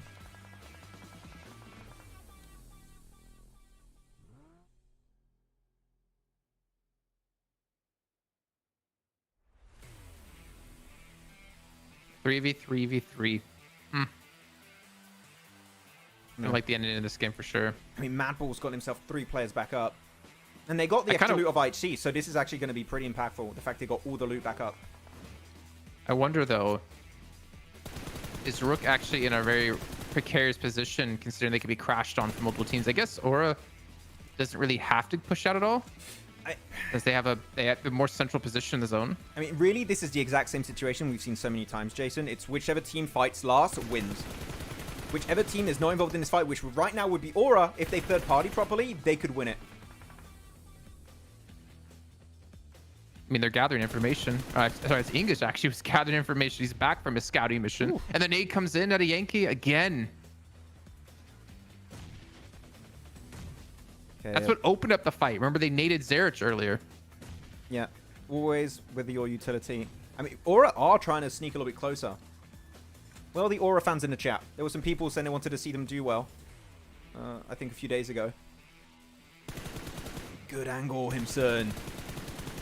Yeah, flush it if you can. He's going to flush it. Flush it. Oh, he doesn't get it. They could still res. They could still res. They've got 20 seconds. But no, okay, they're getting mowed down. It's not happening.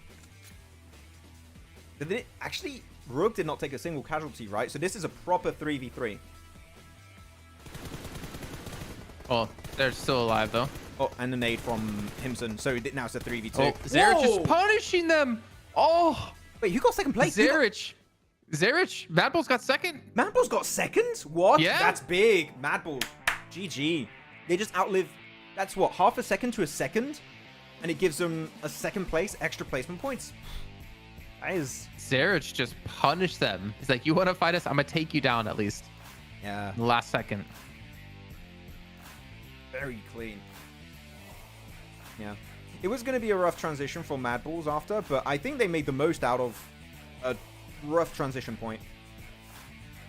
But yeah, they had good scouting in the mid game, good early game rotation.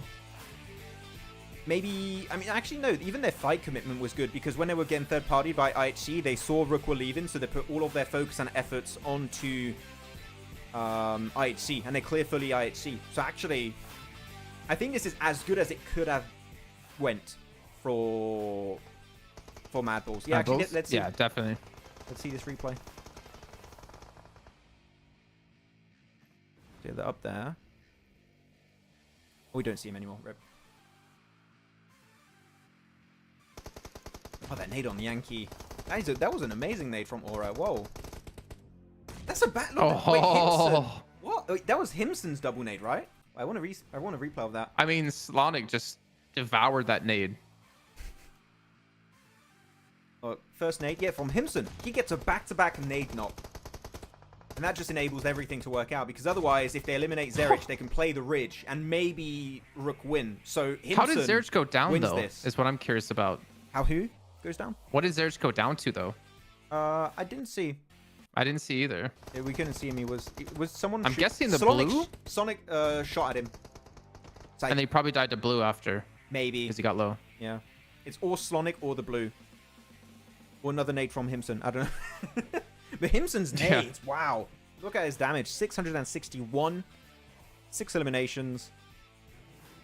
Yeah, he was hard carrying with Malik. Mafia Ninja, Sky, 0 limbs. It happens. It happens.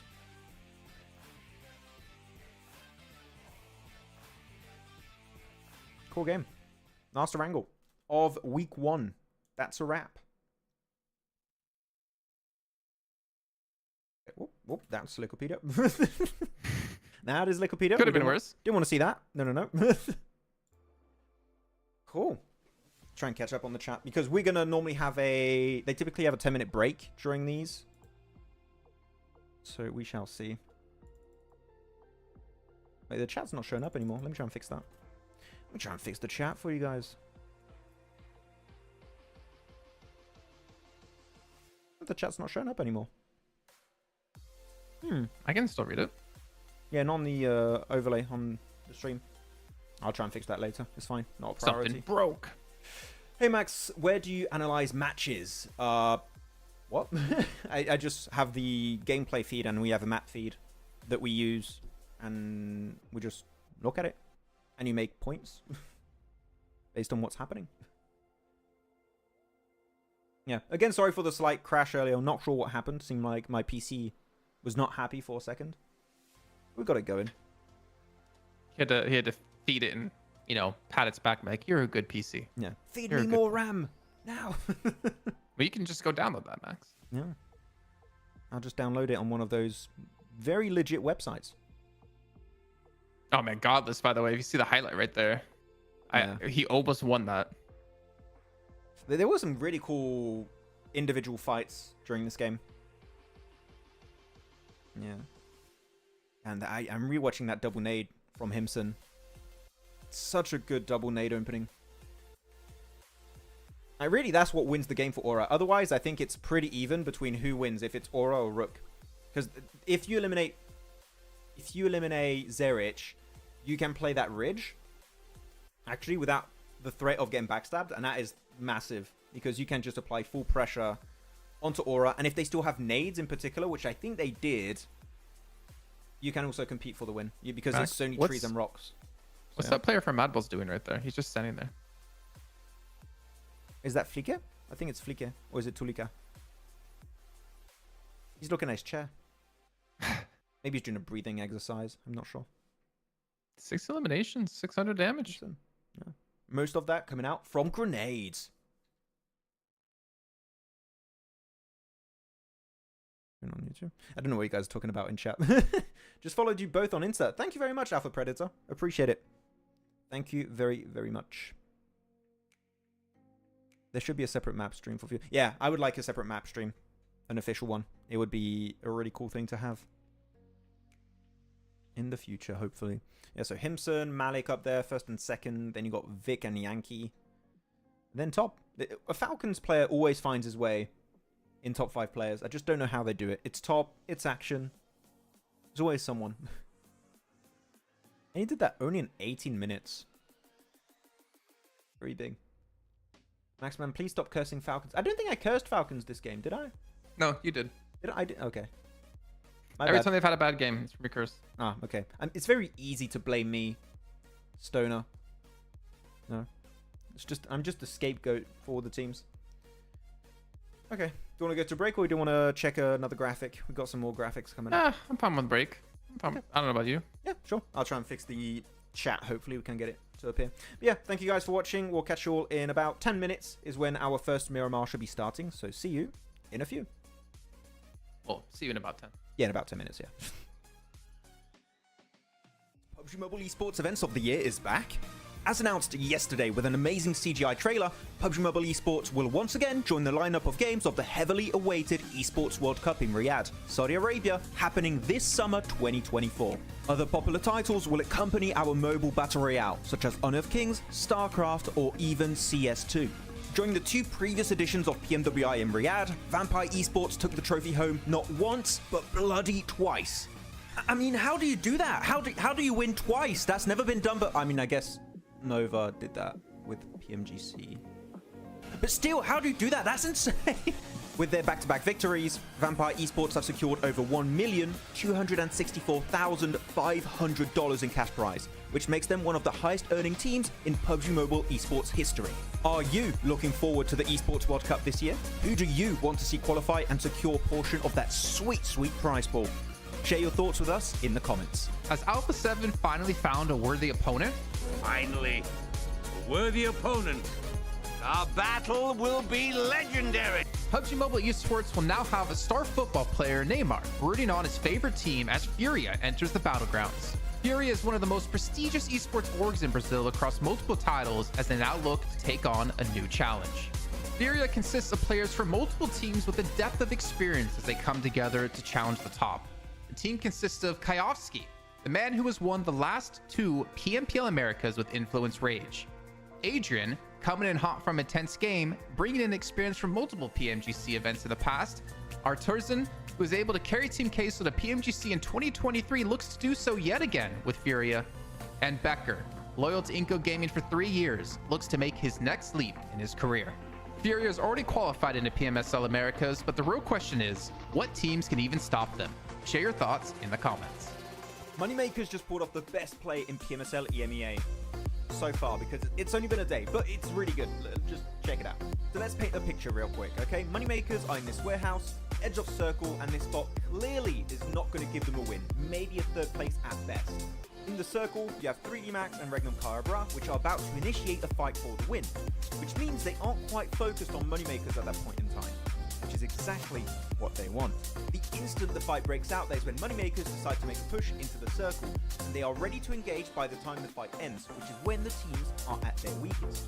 And because the timing of this fight is so perfect, Regnum Caria, which is the team that won the previous fight, cannot do anything against that engagement, and that means that Moneymakers win the game, despite being initially in a super desperate situation. So congratulations Moneymakers on that amazing chicken dinner to wrap up day one, and I do have to say, this play is approved by me, Maxman, the best player! The first day of the PMGO 2024 prelims have already ended, and you can see here that we did have a hot drop situation happening on our first Erangel between Nigma Galaxy and Dig Xavier, which is very weird because you would expect a situation like that to have been resolved in the scrims, though I'm sure it's not going to be continuing throughout the rest of the day. A few minutes later. But it's happening again in Pachinki. I'm not sure why, though. But okay, it's just a second game, right? It's just a second game. There's no way it's going to happen 3 games in a row. Right? Right? A few moments later. I don't have the words. I don't know what to say. This doesn't make any sense to me. Okay, at least it's just on Erangel, I guess, because if they did it on other maps, I would just jump out the window right now. 12 seconds later. Okay, I'm done.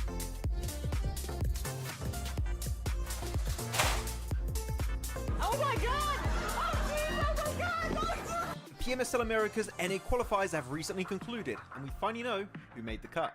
With 27 participating teams, only 3 would advance to the next level of competition. And at their helm is Titan Gaming NA, who is composed of popular players like Redox and Dorin from Nexus Gaming. Their crushing victory was thanks to their dominance on Erangel, where they secured 5 chicken dinners on that map. One of those games with an almost record-breaking 26 eliminations in a single game.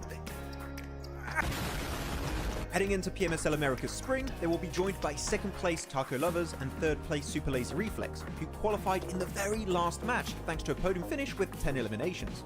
These won't be the only teams representing NA though, as we will also see N-Hype Esports participating as the only partner team in the region. With PMSL Americas around the corner, tell us if you think NA can compete against the best of the best from Latam and Brazil. Reject finally did it! During PMGO 2024, Team Reject from Japan finally secured not only their first international trophy, but also the first for their home region, by beating global superstars like Alpha 7, Nova Esports, and many, many more. They are currently one of the oldest orgs to join PUBG Mobile Esports, back in late 2018 where they were known as Reject Scarlets, with some of their old players who still remain to this day, such as Sarah and Duello. Before PMGO though, the highest rank the entire region of Japan has ever reached at a global event was back at PNWI East 2021, where Reject finished 9th. And on top of that, Regios Hill took home the MVP trophy, which is also a first for the team and the region as a whole. That's a double achievement in one event, by the way, so pretty good. So tell us in the comments, do you think Japan can repeat this success in future big events like PMWI or PMGC? One of the biggest roster changes in PUBG Mobile Esports history just happened. So this team has a very special place in my heart because they've been my favorite team for about 2.5 years now. The previous Stalwart Esports roster, composed of esports veterans such as Top, Action, Nuzed, and Icy, have just been acquired by the biggest org in the Middle East, Falcons Esports, who are sure to be able to provide everything the roster will need to play to the best of their capabilities. After a bunch of very close calls in the past global events, such as PMWI and PMGC, Falcons Esports have everything they need to conquer the battlegrounds heading into 2024. Do you think, just like me, the #1 Stalwarts fan, okay, Falcons, my bad, we'll have to get used to that one. Anyways, do you think the squad can finally bring home the PMGC trophy in 2024? Tell us what you think in the comments. I think we just witnessed one of the most anticlimactic fights in PUBG Mobile Esports. Just check it out. Over the wall, hangs around the side of the building, just playing with the members of Nexus.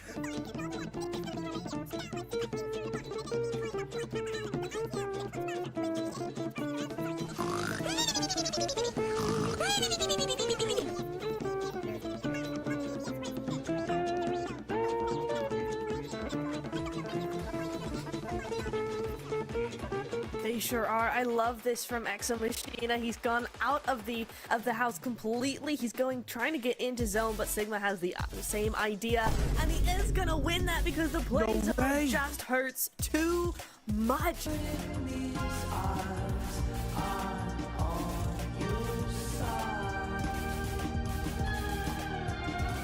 Hello everyone and welcome to Too Lazy Didn't Watch for PMSL SEA Spring. Max and I are here to give you a quick knowledge blast of what went down in the spring season and of course get you ready for the summer season kicking off on May 8th. Looking at one of the top contenders of spring, Ultrigo were playing at their peak, especially during the league stage where they qualified with ease. That was in large portion thanks to Rosemary and his dominating presence on the battlegrounds. This enabled him to win 3 out of 4 MVP awards as he went full on gear second in the finals, eclipsing the entire lobby. Unfortunately, they fell short as they secured second place, but they then put on full display that this team has what it takes to secure a future PMSL title. My only hope for the future is to see the team stick together a little bit more in their games, which would then result in them getting way more chicken dinners in the long run. All eyes were back on BTR as the Twins have rejoined the roster after 247 days. Their league play all boiled down to one word: inconsistent. Whether it was their results or the roster they were fielding, BTR wasn't able to dominate the lobby. Flash forward to the finals, BTR was still one of the few teams to consistently swap around their starting roster. Out of the top 9 teams, only 2 were actively using their 5th player, Alter Ego, who placed 2nd, and BTR, who placed 9th. This leads us to wonder what the main focus for the team was during the season. Are they trying to play with a proper 5-man roster or gain valuable experience for all their players? Max and I think they use this as a training ground to get ready for future events where there's bigger prizes. We have to look back at the winners of spring now, Boom Esports. And I think it's fair to say, Jason, Boom winning PMSL SEA Spring came out as a massive surprise to many, as they brought new players on the rosters and attempted to build synergy during the league stage. This in part gave them a chance to perform in the finals, where they ended up taking home the trophy and a spot into PMGO. This being one of their big first international events, the amount of knowledge and experience they gained will help them make it to the next level. Pair that experience with the fact that they have an entire PMSL season now under their belts to build their synergy, we might be looking at the beginning of the Boom legacy in SEA. The big change from spring to summer is the reward all the teams are playing for. A spot in one of the biggest and most lucrative events of the year, the PUBG Mobile World Cup. In previous years, it mostly came down to if you were popular enough to get invited to the event, but this year, you have to qualify. And with the prize pool being $3 million, it's one of the most competitive events of the year, only second to PMGC. So don't forget to check out PMSL SEA Summer that will be starting on the 8th of May to see which 5 teams will be making it into PMWC. Storm, he's almost left alone. He still has Soul K alive. Death Wolves are just like ready to pounce on their prey. Like, look at that easy cleanup. And Death Wolves, I don't know, Maxman, but they've really been surprising me. Wait, have I? No. They're doing it! Vampire doing it! They're using the trolley! I've asked for years for them to do this. Someone's actually doing it. They're leaving Storm in the trolley. They're avoiding everyone. I'm loving this. Vampire are the best team in the world. PMWI champions, PMGO champions. They're the PMGO champions. Influence. It's fine. It's not going to be an issue. They're going to be fine. They're going to beat everyone. They're going to dominate Yes Nai Pollyanna, and they're going to take the win. I'm calling it. Okay, those nades might be an issue.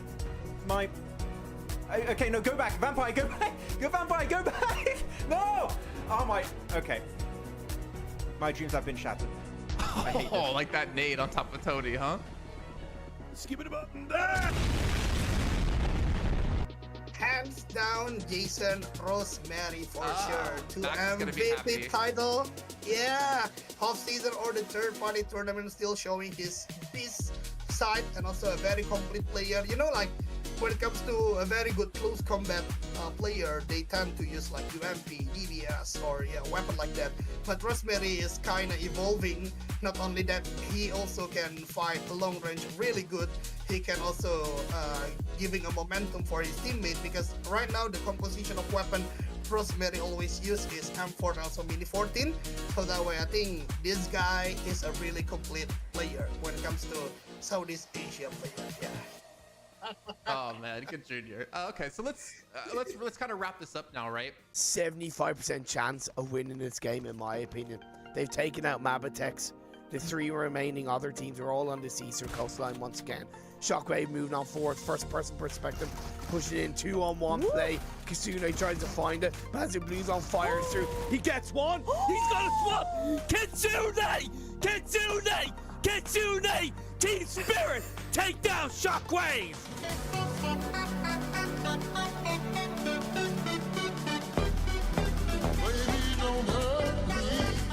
A new org is ready to make a splash in PUBG Mobile Esports. Brazil has always remained one of the biggest regions in PUBG Mobile Esports, and the shift from PMPL to PMSL has caught the attention of major orgs around the world. Alongside super teams such as Alpha 7 Esports or even Influence Rage, Team Liquid have made their entrance into the scene as a partnered organization for PMSL Americas. TL have acquired the second best performing Brazilian team at PMGC 2023, Loops Esports, as they now look to drown out the competition. The roster is comprised of Ayala, Cardozan, Chief, and Mythic. They had the best performance in the group stage of PMGC with the highest points earned out of any group. This was quite a feat considering they had world-destroying teams like Alpha 7 and Stalwart Esports to compete against. After such a performance, Team Liquid are sure to be thirsty heading into the 2024 season. How do you think they will fare up against their Brazilian counterparts? Share your predictions with us in the comments. Did the next PUBG Mobile Esports super team just get announced? Team Spirit, a popular esports team known mostly for the presence in Dota 2 and CS2, have made their PUBG Mobile debut, and with that have released details of a killer lineup that will shock the world. This team will include 3 players previously from Major Pride. Effect, Rise and Software View took the competitive scene by storm. Nomi, an incredible fragger always ready for conflict on the battleground. And Naomi, the backbone of the squad, able to set up his teammates for success. And of course, fragging power is important, but they will need brains to make this all work. Kitsune is ready to rumble. With his 5 years of experience with orgs such as Navi and G Gladiators, he is sure to be prepared to bring the squad to the next level. With the qualifiers around the corner, do you think Team Spirit have what it takes to reach PMPL EMEA 2024? Let us know in the comments. One of the biggest PUBG Mobile esports events of the year is back.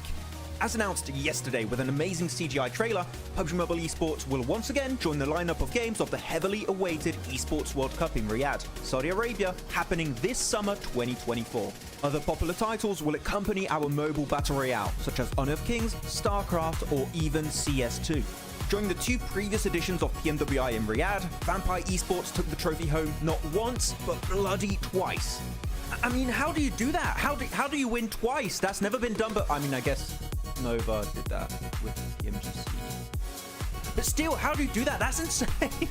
With their back-to-back victories, Vampire Esports have secured over $1,264,500 in cash prize, which makes them one of the highest-earning teams in PUBG Mobile Esports history. Are you looking... Am I unmuted? No, now you're unmuted. Now you can. Do it again. Do it again. Come on. You're not going to do it. Woo! Let's go! Okay, fine. Everyone, welcome back. We are getting ready for our first Miramar today. After our good old chicken dinner from HORAA Esports. And, whoa, perfect timing. Look at that. We're getting right into it. It's like we prepared this to go like that. Times to speed. The music is going to be fast as always. We love to see it. And we're getting right into Miramar. Hell yeah. The bonus points do not determine the final teams. The overall points across all 3 weeks determine which teams get the finals. The bonus points you only get in the finals. Yeah. Crypto! Okay, everything's It's Crypto! It's Crypto! Max! He's gonna He get got 0 kills in a chicken dinner! He's gonna get 11 97 damage! He's gonna get 11 damage this game. we're gonna get DMs after The that. most influential and impactful player out of Pakistan. Influential, It's IQ. yes. Oh, okay. No.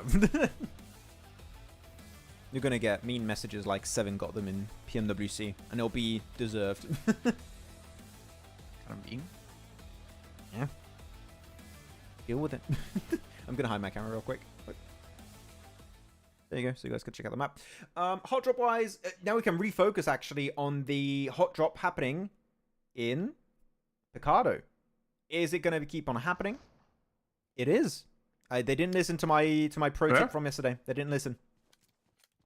And oh, that's a very Western Phase 1 circle too. Oh, this is going to be a fun game. paint me excited. Aren't all the matches fun? Yeah, but interesting circles make them a lot more fun. And oh my god. I can just see the manager, the owner of Stalwart now just like, let's look at their contracts. How do we get out of this contract with this team? Can we get the Falcons guys back? Is that possible? The thing is, we see them pick not even bad fights sometimes. Just what okay. I'm going to sound very, very critical right now. This team does not know what they're doing. They do not know what they're doing. They have no idea. Sorry, like, you hot drop so many times, you'll be almost in last position. You're going to be in the bottom 4. Like, you don't... Sorry, but why would you keep hot dropping when you have an option available right in front of you, which is trash looting around it? Sorry, it really infuriates me because they just up saying, we don't want to go to PMWC. That's what I'm seeing from that. We just don't want to go to PMWC. $3 million, that's not enough money. We wanted $20 billion to make it. There you go. I got it out of my system. Tell me how you really... Should we clip that and put it as a post? No, I don't want to do that. I don't want that to remain. I still stand by my words, but it's infuriating. Cleon, that's basically what I said to Max like before we even started these watch parties. Imagine you have the best team in the world, and now you have this. Yeah, really. Yeah, I don't know Ooh, why I like they this. want to resign, but we'll see. Legal private. Hi chat. What do you think? Who's more handsome? A. Maxman, B. Jason with a mustache, or C. Jason without a mustache. I get 2 choices in there, Max. You get 1. Why don't we have Maxman with hair and without hair? Why is that not? Why is that not? Well, because the picture I have of you with hairs from PMGC 2020, where your hair was like super long. I was trying to hide it. Even back then. It seemed like as though HORAA... Are we going to have an I-8 situation where they win and they get an almost last place?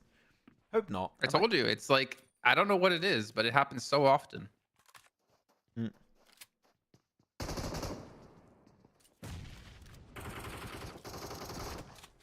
There you go. One more. It's Tresley. What weapon did he have? I didn't even see. Does he have a decent weapon to clutch it or not? He's got an ump. Ump? Okay. I mean, I say that. We saw 1v2. It's just not enough ammo to get 4 players usually, unless they're all low. I mean, look at their HP, Max. That's the thing. They're all low. Which is why I added that caveat. I'm like, it's not going to work out unless they're all low. Oh, flashback. Whoa, whoa, whoa, whoa! Oh! He got a shotgun. He's got a shotty. They're all low. If he knows they're low, man, just go for the UMP play. Stop lagging for me, Max. I want to watch this. It's not me. This is the feed they're sending to us. Oh. Yeah, okay, it's not going to work out. Sorry for the little lag. I'll try and talk to production, see if we can, like, maybe fix the connection on the feed. It is a little laggy at times. I don't know why. Did Natura take your fiber? She stole my fiber. She sucked all the connection out of my fiber. She's like, oh no. But Maxman with the green screen is something else. You could literally do anything if you take a picture of Maxman of Maxman with that green screen. You could Photoshop anything you wanted in there. Yeah, I'm on Mount He Everest. could be on the moon. Yeah, the moon too. Yeah, He could be in Turkey awaiting an operation. Okay. Cool. Oh, I kind of want to do that actually. I kind of want to Photoshop you in like a. Don't do it. You don't have to. I can though. I have the power and the knowledge. Okay, to talk seriously. You taught me. Yeah, okay. I want to talk seriously. Kevin is gaming. Talks about why is Scry not playing.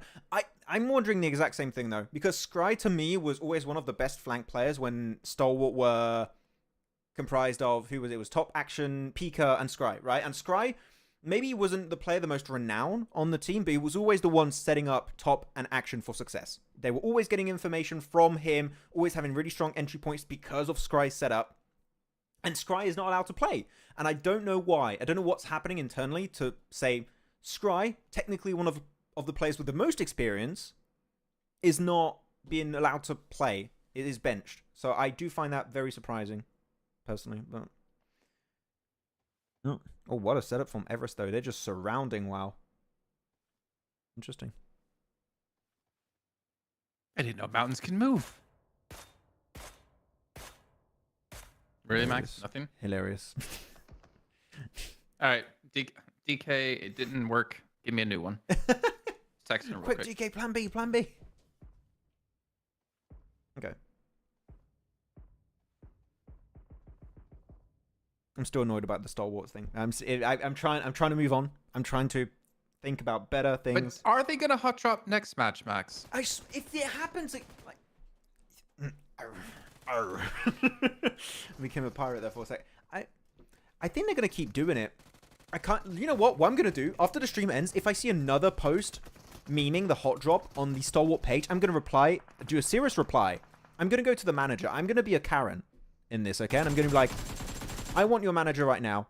This hot drop is making me very angry, Stalwart. Stop doing it. Okay? I'll do that. I would love to see you with a Karen haircut. I don't have enough hair for that, but I could try. A wig or something. Every other Mongolian team are average from 4MV, Falcons, IHC. I mean, they're all the standout teams, right? But you could see other teams rise up. Like, initially it was Zeus, then Stalwart rose up, and now 4MV is rising up to be another Mongolian, like, top team. So, bro, think about the population of What's the population of Mongolia? What is it? Yeah, good question. Check it. Check it. I think Scry is more into coaching. Is he? I didn't know that. 3.4 million. 3.4 million? Okay. Population of Brazil. 215 million.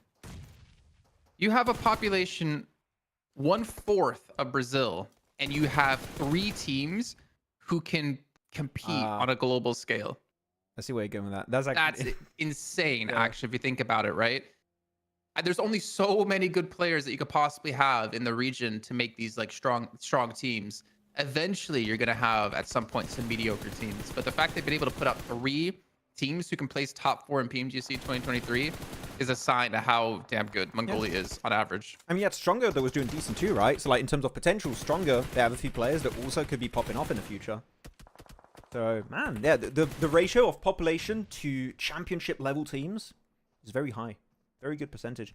Though, talking about Mongolia, is IHC versus 4MV. A little bit far. This is widespread, Lucian.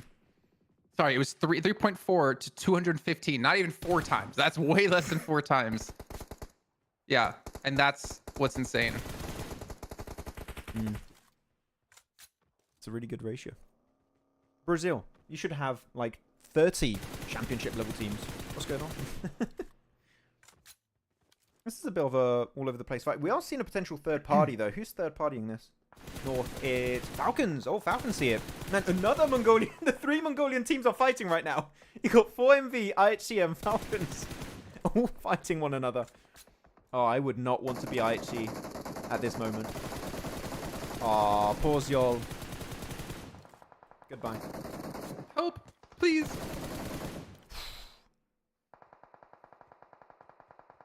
I mean, this is good. Actually, if Falcons can eliminate these 2 teams, yeah, actually they could get to 2nd place and be pretty comfortable up there if they have a good game. They need, what is that? They need 60 I love watching points. you try to do math. You can see the cogs turning. It's like, ah! They need 16 points to tie, that is. So yeah, doable. This could be a really impactful game for Falcons depending on how this fight wraps up. And I8's here too now. Oh. This is all over the place. Wait, what does Verdang say? No, Scribe played the LAN when this Stalwart team, former 2A, won. He still got... So he's still playing. Okay, but why is he not playing this tournament? I don't know. Maybe week 2? Maybe week 2. I mean, they need to change something. Maybe just get some experience. I mean, not much experience you're going to get from just hot dropping every match. Yeah. I mean, at least we're not seeing it happen in Rozhok, but it's still not doing good, right? Cleared out 2 players. IHC just down to Rogue. This is a good little push from Falcons. Oh, good. Whoa. Clean top. Hell yeah. And now they can... I mean, they got access to the high ground. You could apply pressure on 4MV if you really want. Circle... I didn't even pay attention to the circle earlier. Oh, there's so much of that cliff in play, though. About 60% of the circle is playable right now. So we're 2 circles ahead of what we usually would be at this point. Teams are going to get so concentrated on top of each other. We're going to lose about twice as many teams as we normally would on this kind of circle. Yeah, their numbers. Okay.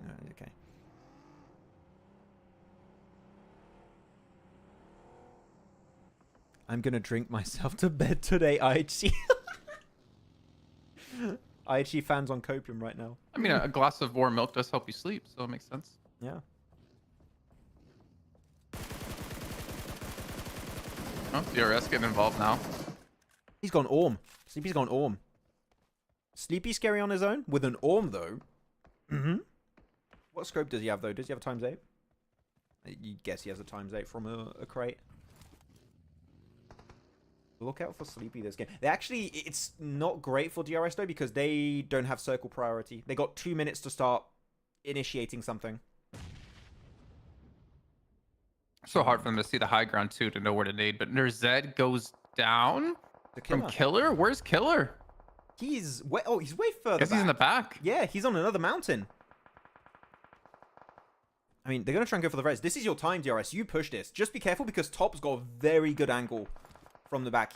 If they peek a little bit too much, they're going to get the knock. Sleepy. Oh, look at his AWM skin, though. I didn't see it. What was it? It's on his back still.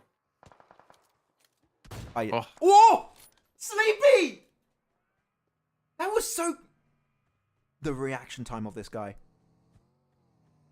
Sleepy's slowly becoming one of my, like, favorite Nepali players, though. I'm just saying. What the hell is this guy on about? ×6 scope. Top was given the information and the defensive position from his spot. He can still give information, but he cannot defend against DRS pushing over the ridge. This is a massive loss. Sleepy just enabled this entire fight to work out for DRS. Wow. It doesn't feel like they're looking to push it, though. I think they want to. I think they're just being very cautious about approaching it. Because one bad move, especially against these rocky areas, you don't know where a player might be hiding, right? I think that's why they're being very careful. Okay. Yeah, so they don't want to fight it, actually. Okay, that's fine, too. I don't hate that. Just move on.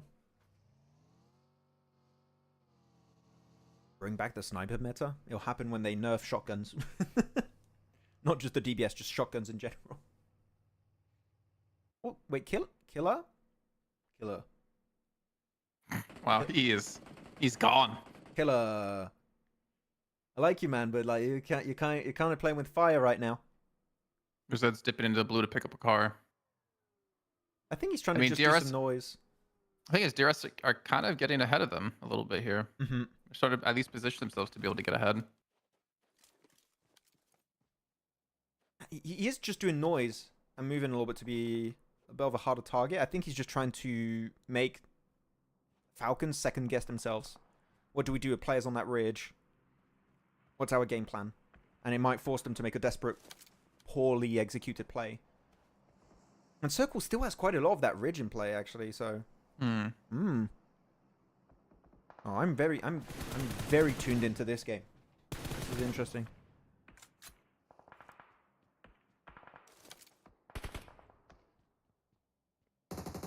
Hello, Illegal Private. Hi, Maxman and Jason. What do you do for a living?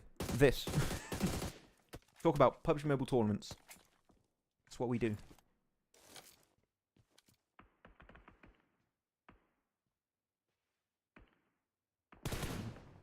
Who would you put up as winning right now, Jason? I'm not sure. This is kind of a rough one to predict. I bet the shot Sleepy's hitting DRS. Goddamn. Just DRS. I don't know. Again, 52 are in a decent position. Like they already got themselves tucked in. I don't actually see how many people they have alive. They have 4 up, but 1's knocked. Yeah, they are fighting right now. This could be a really important fight. There could be a third-party opportunity for DRS. If DRS hear this fight, them or HORAA could third-party. So just look at your mini-map on the top right. We could see a team pushing it. And Mad Bulls are looking to, I think, crash on the A1 here as well. Oh, the FAMAS. Yankees got the FAMAS. Yeah, DRS has got the high ground. Down, no. The rate of fire of that weapon is insane. I don't know. I think I'm still favoring DRS here. Still DRS? Yeah. They don't have the opportunity to third party anymore, which is unfortunate. A1 are a little bit too split. Mad Bulls could be in a good spot. The teams east of the road I'm not really rating too high. So, like, all of your teams like Falcons, 4MV, HORAA now, I8. making the cross above that road, unless you go for a third party and you time it properly, I don't expect them to win. Unless they also get a good circle, which could happen. It's a rough one to predict, yeah.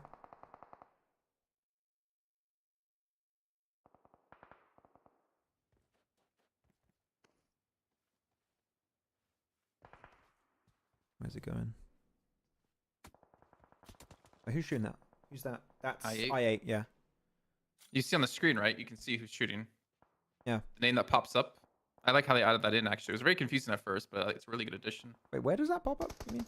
On the screen, you'll see a name pop up if they're being shot at by someone they're not looking at. Oh, I didn't see that. Actually, I think I showed you this in the past. And I was like, what is this? And then I asked some peeps. They told me it's like telling you who shoots at you. Oh, that's pretty informational, actually. I like It's it. near the center of the screen. Yeah, I think I've been looking there.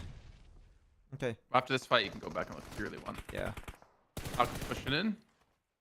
For MV, I think they're down a man already, right? Yeah, they're already down one. Mm-hmm. I think one's already knocked as well here. Action's down. Yeah, this should be it. This should be easy for Falcons. Wrap around. Go, Icy. Go, go. Clean. And they're going to get the res on action. Unless they... Wait, third party from HORAA. Look at that. Map feed. They're pushing in. I think it's a 2v3, though. I think HORAA only has 2 players. Oh, no, it's not HORAA. What am I saying? It is HORAA. I won another fight. Wait, we just went to another fight. I got really confused. As we're towards the south side of the zone, Mad Bull's involved with this. You got A1 involved with it, I8, Hardbass. You got 4 teams. And that HORAA push you're talking about, top just like prevents it from happening by nading them down. Ah, such a good bit of utility. They get the res. And now actually leaving this roadside, if you want a third party this fight, which is... It is kind of a mess. You got like, what is that? 1, 2, 3. You got 4 teams on top of one another, not even in circle. This might be a great opportunity for Falcons to third party. You got to time it right, because there are too many solo elements that could turn it against you. But I mean, you talked about DRS earlier, right, Jason, as your team to potentially win. They could also have a decent spot. They got a lot of information. They got a really good high ground. It's not visible right now, but they got a lot of high ground available. That's it. Hardbass are out.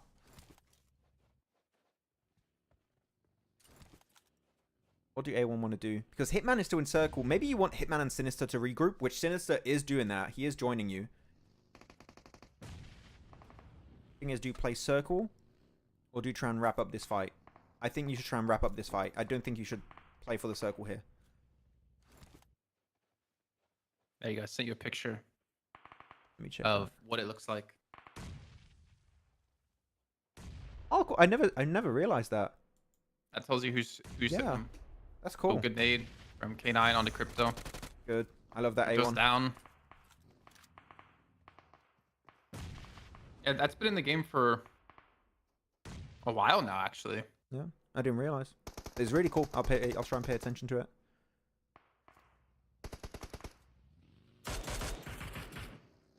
It's important this fight wraps up soon because the zone's still closing. It's stage 5 already. Falcons crossing over. They made the cross. That was the hardest part because they cleared Aura and the other team in that compound. So that makes that rotation a lot easier. Yeah. No, It's definitely Sleepy! Falcons or DRS. Sleepy! Oh, he fell down. He fell down the cliff. You can get res normally, I think, so it's not game over. But yeah, this is a big breach here. If they can get access to this position, as said also by Mighty Freak in the chat, like they could win. They could win. They got 4 They're on- players. Yeah, 8 limbs as well, by the way. So there should be 11 if they clean this up. Yeah. Oh, just don't lose Icy on the Z. Don't get flushed. You have to wrap up this fight quickly. They lost 1. Wait, did they lose 2? They lost 2. 2. Who flushed it? Oh, DRS. That's now the odds of winning. Rough, but still 12 eliminations, Jason. That's big. Oh, yeah. That's huge for them, actually. Trying to catch up to second place for 4MV. Since 4MV got eliminated earlier on by Falcons, I believe, right? So, because you see, got Rook have 4, A1 have 4, DRS have 4, Falcons have 2. The DRS need to move. Can Killer go down there? Can Killer get down from that cliff? This is not the parachute update, so you can't negate the fall damage. If he doesn't I'd have a imagine car, so. he dies. No, he's got a car. I just saw on the minimap. He's got a car. He's fine. Based on circle, DRS are in the worst spot. A1 still have a position. Falcon still in circle. Rook still in circle. Just DRS are the only one that have to move. Rook has to hit some shots here. The DRS are still going to have some decent cover, like the cars. The thing is, it's a downward slope. Cover's gone now. Oh, yeah. You see this? Oh, this is super rough to play. So many teams are going to see. Yeah, you can't play this. I think if you're DRS, you have to crash Rook. The rest of this circle in the west is almost unplayable. He has that car now, so he can somewhat race. I mean, if you're crashing, it's gonna. If you're crashing, it's still gonna be like only 2 of your players since the other 2 pushed up. Yeah. But look, Sleepy got another Orm shot. Come on, get another one. But this is a risky position, though. Go on, one more. Killer's knocked, so if Sleepy goes down here, it's over. He hit it! He hit it! He hit top! Ah, oh, unfortunate. Yeah, the Orm play gone. Yeah. I don't know what you think. I still think crashing Rook would have been the best course of action. Oh, I mean, obvious. I mean, yeah. You can't deny it after seeing the results here of that. Yeah, good little ridge. Super playable for Falcons. Because now the DRS don't have that pressure from the high ground, you can play that ridge. So that's a straight up amazing transition point. Because now, depending on the circle, you can slow down the rotation of Rook. The main thing, if they fight, as always, if Stalwart fight Rook, you're going to have a third party unfold from A1 because they have cars. They're ready to move in. So I would, if I had to give priority to a team to win, A1 would be that team. Because they have no direct threats to their position. Needs to come down to this next shift. Oh. Close. Someone going to loot that Orm? I guess not. That would have been a good loot to get. He's too far away. Yeah, yeah. Vic's got the FAMAS. It's not reloaded though. So... Does he have ammo still? Oh, yeah, there you go. Oh, wait, that was QBZ. Like, brief. That was QBZ.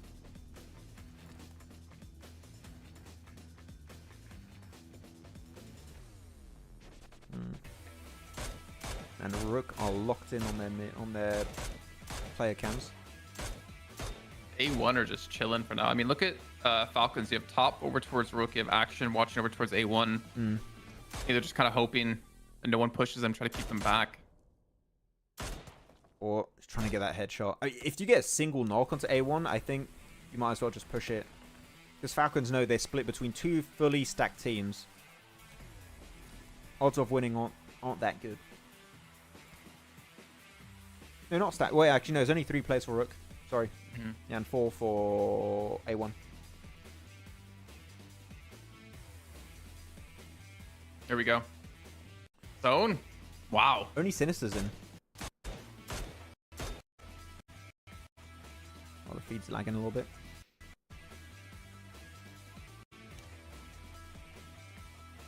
What's the game plan? A lot of the cars got damaged by DRS actually since earlier. I think like also A1. If you're a Rook here, you send it into... I mean, you can't just send it into the zone. There's just no good position, it looks like. Yeah. What you could do if you have enough cars is you take the cars and you crash it into each other around a ridge. And that becomes somewhat a mini playable compound, but... A1 have an okay spot here. They have cover at least. Oh. I feel like it's Falcons that actually are probably the worst position here. It doesn't look like they have any cover. Yeah. Like when they come up that lip, I think they're getting into the zone when they come up that lip. I don't think they have cars too, and they're just coming out from, as you said, a lip, a very small area of space, which makes them very predictable. And yeah, I think they're the next team to die. I think it's between Rook and A1. Unless they get some great knocks on, I don't know, mini 14 shot or something. I don't see Stalwart making it out of this. And Sinister and K9's angles in the circle are very good to slow down the rotate. I think this is looking like an A1 win. Yeah, this is a fight for second place.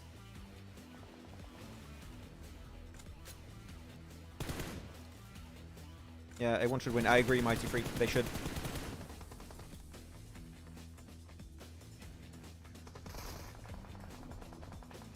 Decent nade.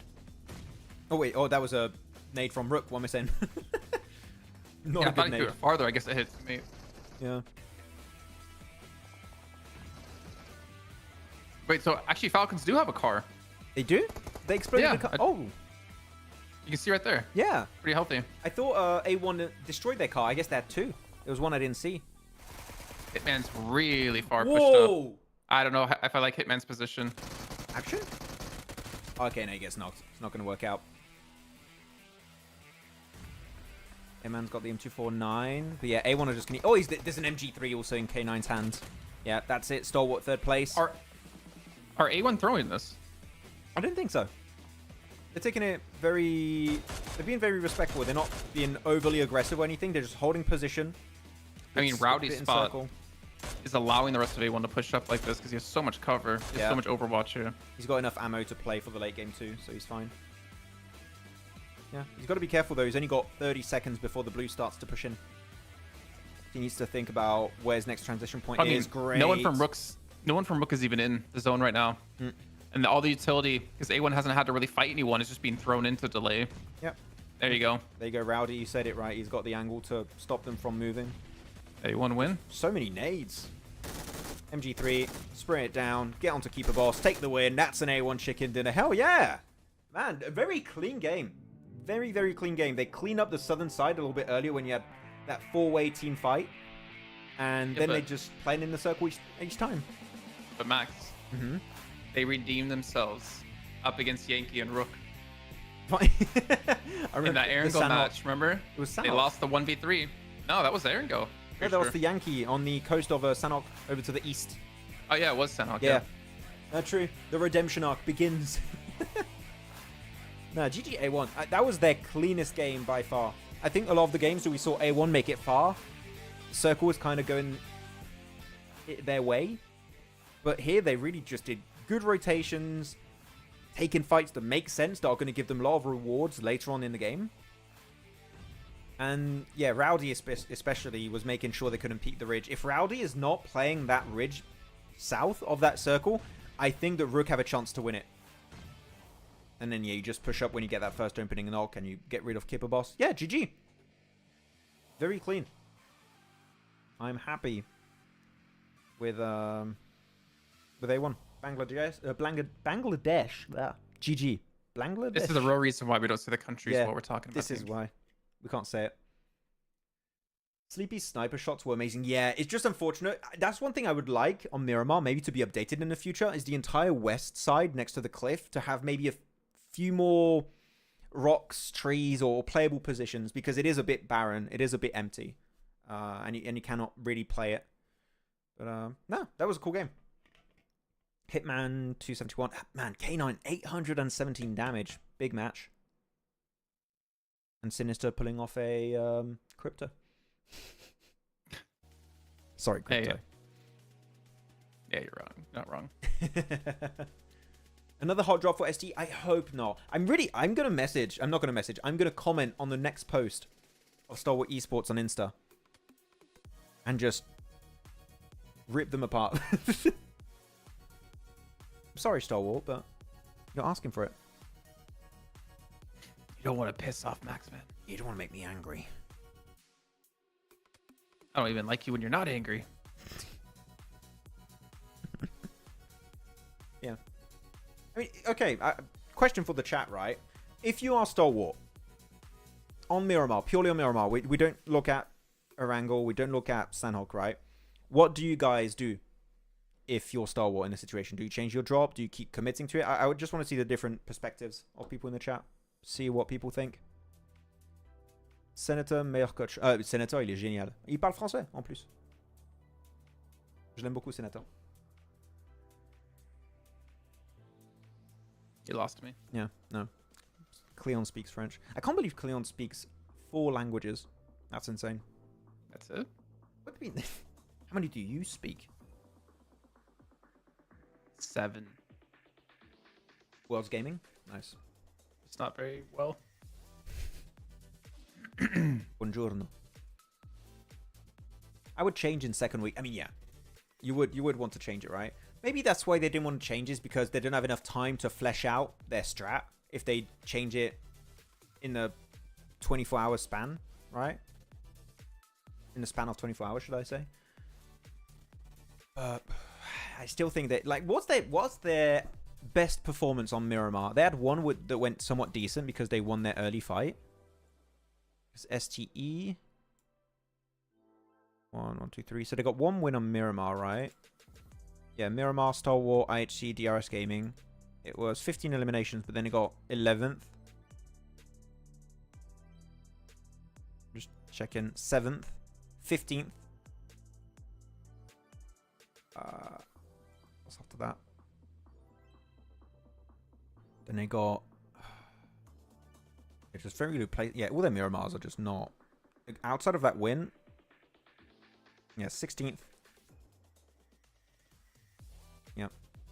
What are the standings now? I don't think we have them updated yet. I mean, we can only really see on our feed because Wikipedia is not being updated. Yeah. As quickly. But before that match, the DRS were in first by 4 points. 4MV died early, so I think DRS is still first. Maybe Falcons passed. All right, Falcons is closer to 4MV. Yeah, I think Falcons are still third. DRS is still first. I think Rook passed IHC, so I think Rook is in 4th place now. Yeah. Actually, yeah, you're right. I think Rook did overtake. I mean, it definitely overtook IHC. IHC had a very rough game. Yeah, K9. MVP of the game. Not surprised. So what did people reply to my question? Should change the drop. They played another drop in qualifiers. Did they? Where were they dropping, Mighty Freak? Do you know? I don't have the information where they were dropping.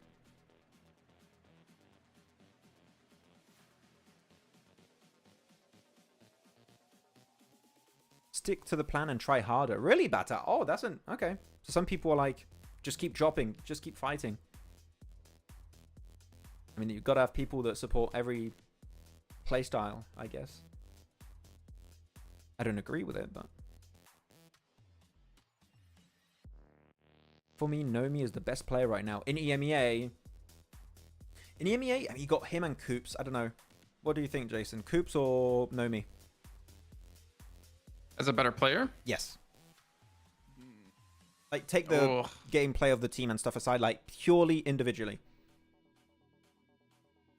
I don't think I want to do that, though. Yeah, I don't want to. Because they have such different play styles.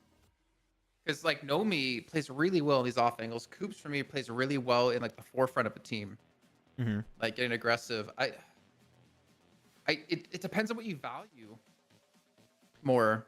Like, do you value someone that can do what Coops does and is able to be, like, the spearhead to a push? Or do you value what someone like Nomi does to know the limits of how aggressively or how far away from his team he can play to make his off angles work?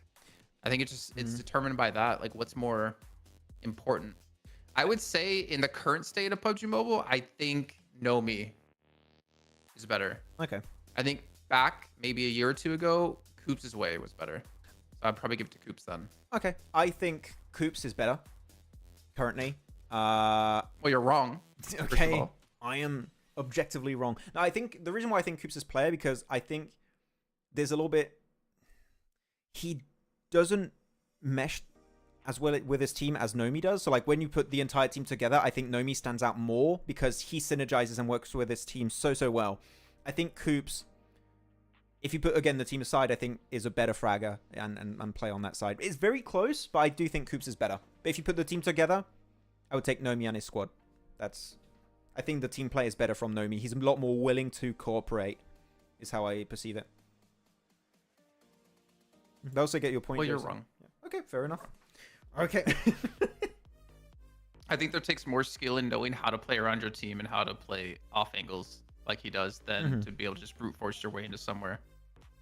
Yeah, but then you're kind of going in the territory of synergizing with your team. It's not about synergizing with your team. It's like he knows how he can play around his team.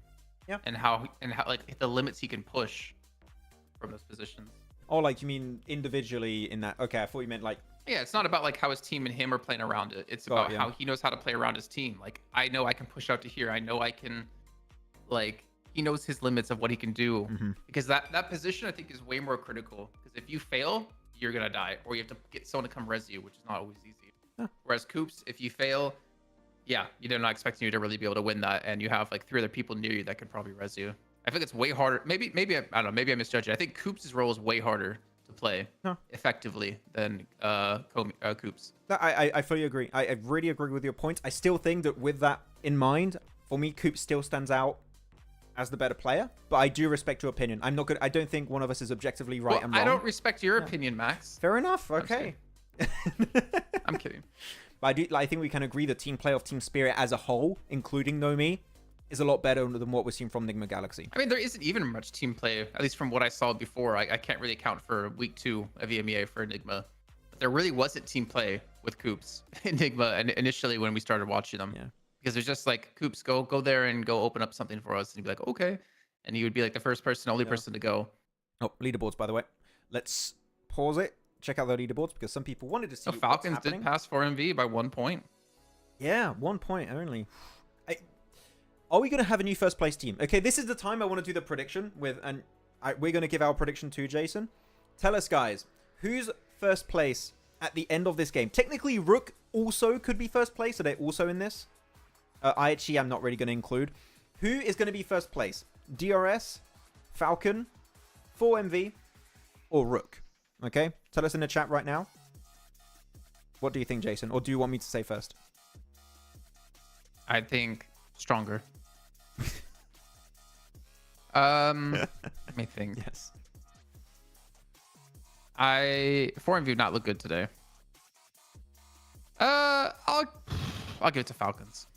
Give it to Falcons. Okay. Oh, actually, it's 7 points. I don't know. I'll give it to DRS. I'll side with my Nepal boys. DRS? Okay. Oh, I'm just kidding. DRS. I'm gonna pick DRS, Falcon, 4MV, and Rook, and Stronger. that's something 7 would actually not something I would do, to be fair.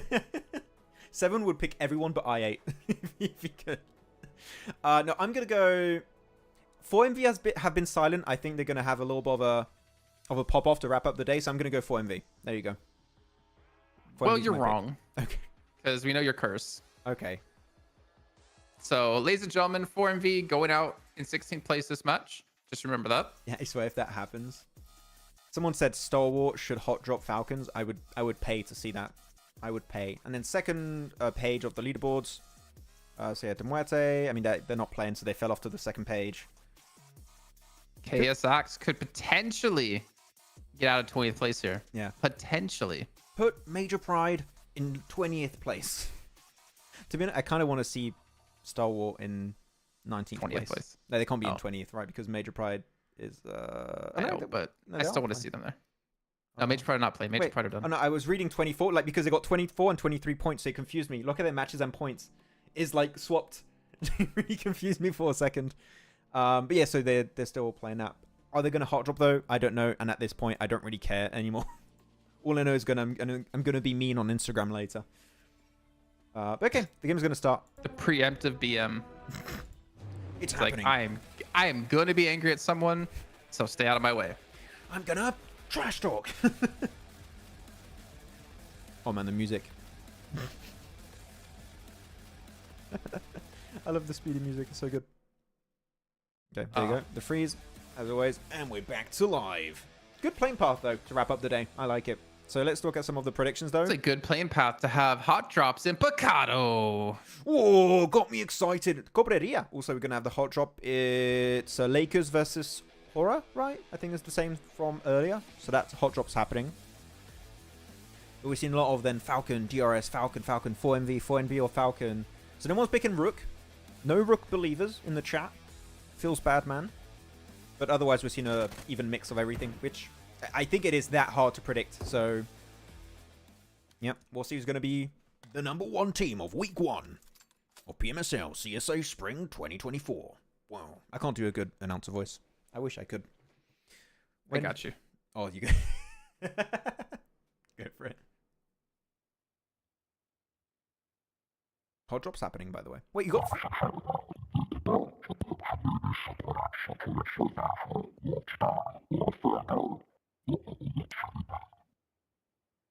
That's... I had... How did that sound? That was so deep, I didn't... What is this circle, by the way? But yeah, I didn't understand anything of what you were saying. I gotta listen to that back on stream. Yeah, that was horrible. But now you got a 3-way hot drop in Picado. You got KSX that joined the party.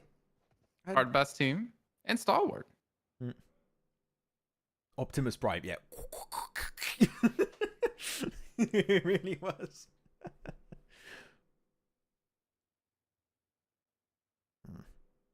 Okay, so at least this is cool. Lakers and HORAA are in a position where they could avoid fighting if they really want to. So I dig that.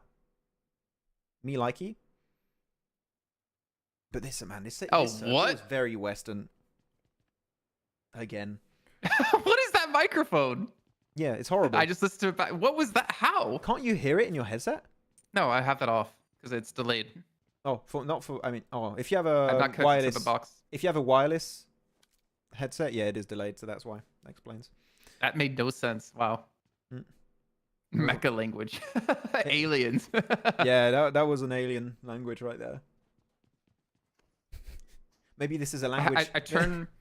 I turn the pitch like all the way down and the gender all the way up. Yeah.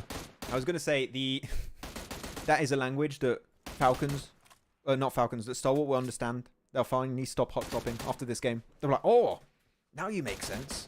We get it. I listened to it. You have no idea what I'm saying. No. I was like, what is this man saying? Mecha language, yeah. It's the original language of the Transformers.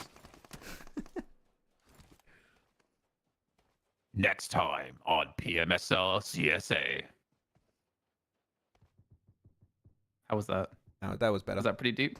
That was Next better? time on PMSL CSA. Oh, that was good. That kind of worked. I sounded like John Allen. Hell yeah.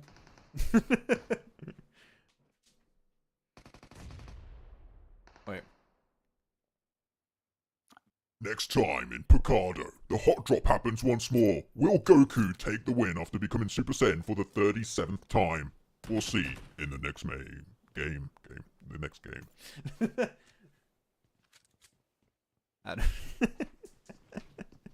We're having fun, guys. We've got a hot drop. We have to fit in the time, okay? Please. We have to have some fun some way. What if I go the other way with it? Oh no, stop it. That was horrible. That was really too loud. That was too loud? Okay. Yeah, that was horrible. I feel bad for the viewers, to be honest. Don't do that again. I don't know if I want to go listen to it. Never do that again. Never do that again. So guys, I apologize on Jason's behalf. Yeah, we can end the stream with that voice. We'll do it, ish. It sounds like a freaking mouse. Yeah. And speaking of mouses in their houses, Hardbass being pushed out of their own is Carito. Able to come up and lock down Striker, but again, taking casualties from both sides. KSX not pushing. Oh, no, they are pushing. We're going to have 3 teams inside this one building. I just don't want to talk, to be honest, over this. That was actually my real voice. This is altered voice. Yeah. I see why Liquid Pride. Oh, what is happening? Yeah. Okay. What is happening? Why is it lagging? Why is this feed lagging? I don't know. It's just too much action in one place. I don't know why it's lagging. I'll have to try and talk to the production team. Hopefully we can get that fixed a bit for next week. Because they're missing some crucial info. But I mean, at least again the res again, they're just barely surviving every time. Why, Max? What? Just why are we seeing this? I don't know. The thing is, I really liked what we were seeing from, it wasn't Hardbass, KSX. KSX went for the trash rate on the West. The previous Miramar. It was great. It was amazing. I loved it. That is the quintessential solution for this kind of mess of a fight that's happening. Oh, nice shot at a Fearless. Yeah, very clean little angle, though. Yeah, got himself a few eliminations. Six eliminations? Hello? Wait, did they forget that Hardbass team is alive? Okay, there you go. Max no, they heard him. Yeah. They got the info. Don't push it one by one, please. Star Wars. At least push it, yeah. Krita and Leo, they're doing it. They're doing it well. I want to see Maxi clutch this. Okay. Nah, he won't. Little Red Bull before fighting. What do you mean Red Bull? Monster, Max. Monster. I mean, they're not sponsoring this event, so it's fine. Stalwart, you see them waving goodbye? Yeah. See ya. I mean, even, to be honest, I'm talking about Stalwart all the time. Even Hardbass, why? Why are you doing this to yourself? You know? But, no, cool. I mean, congrats, Stalwart, I guess. 7 eliminations. Actually, to be honest, 7 eliminations, that's a pretty big win. That is a very good hot drop. You lose 1 player for 7 elims, pretty decent. And you get all the Picardo loot. Still don't like it though. In Jurassic Park, yeah, that's how it was in ancient times, illegal private. Ancient casting. Back in the year 200 before Christ. We have a Western zone again, with part of it not being playable. Yeah. Let's go to map feed for a little bit. We have some time before fights break out. Here we go. So, late rotates. Madball. Oh, Madballs actually might crash into A1. I don't recall this ever happening, Jason. Like down there in Via de Mar. I mean, they did, at least in the last match, have to go through A1. I think they lost to A1 on the western side towards the later zones. Yeah. It's a very similar rotational pathing. So that means DRS is going to go... Wait, that means Falcons, IHC, and 4MV going to be fighting on the hill again? A lot of teams up north. Question mark? Exclamation mark. Okay. I mean, if it goes hard west again, this is going to be a... It's going to be a rough game. Because, again, the terrain there is very open. So, it would be rough for teams to find decent positions.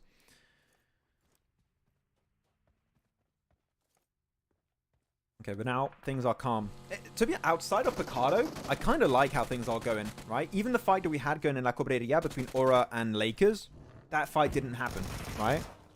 So that's a really, really good thing we're seeing from those two teams in particular. That is how you would do a hot drop in a major city like that. Yeah, with that fight. If anything, I give it to Stalwart. I don't know what you think, Jason. They were holding really good angles together in the building. Like, the fight itself, executed fairly well. I need to actually see how many times that they survived the hot drop today. I mean, they don't drop Rozok anymore, right? So that was not happening. Yeah, I think... I still don't like the Miramar drops, though. Yeah. That is the one thing... I would be okay with Stalwart if they just stop the Miramar hot drop, because I think that we are seeing changed. It's slowly coming to fruition on the other maps, which is great. I mean, we saw on the Sanhok, right? No fights there. Erangel is getting better because they're not hot dropping in Rozok. There's still maybe some things to iron out, but they are improving. It's just Miramar, and it's still 2 matches every day, so it is quite impactful. So I would still like to see a slight iteration.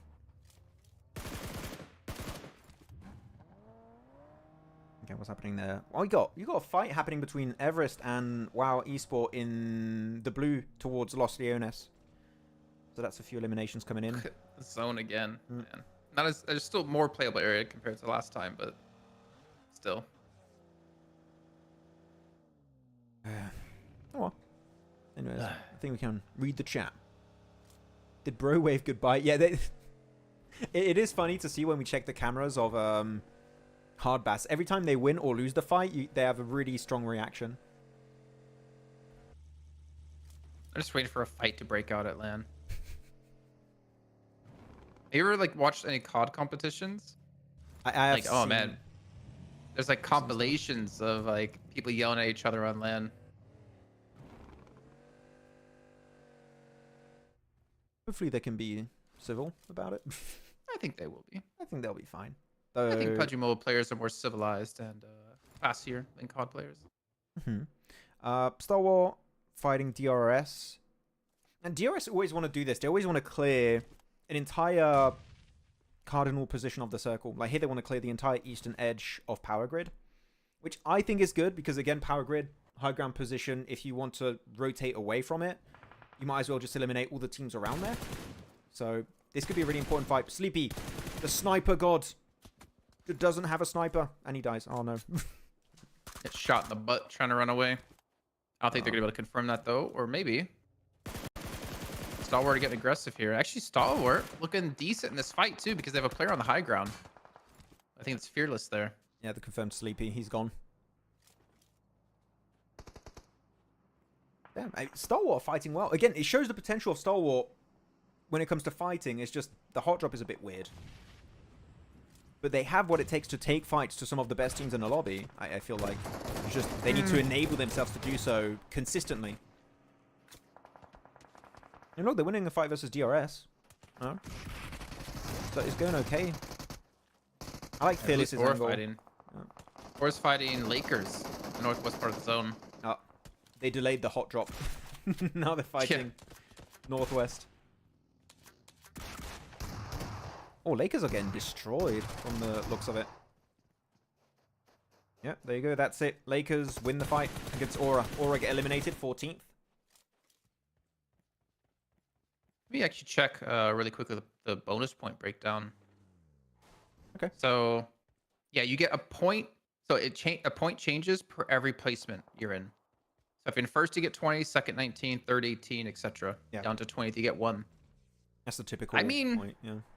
It's still pretty crunched in like the middle to bottom of the pack. So I really feel like you got to take this last match pretty seriously here, because that could get you like 2 extra bonus points. And how many times in the last 6 months have we seen 1 point be a big decider between qualifying for finals, qualifying for an event, winning an event? Like, I've seen way too many tournaments end up at a tiebreaker, and it goes down to how many chicken dinners or whatever tiebreaker rule set you have.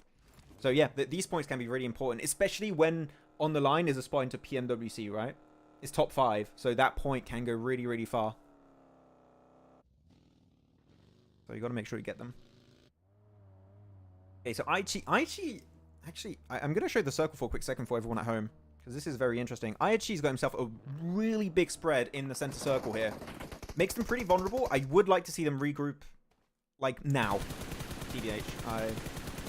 It could be a bit risky the longer it goes on.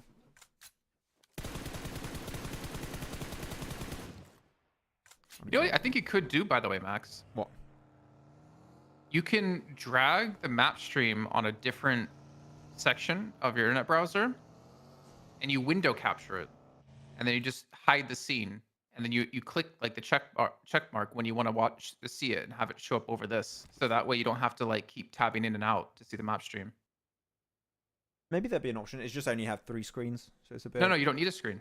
You just leave it there, and you screen capture, or you don't screen capture, you window capture. Yeah. The thing is, if the map feed is not visible, it normally remains frozen. At least that's how it works on my thing. Well, if it, yeah, maybe.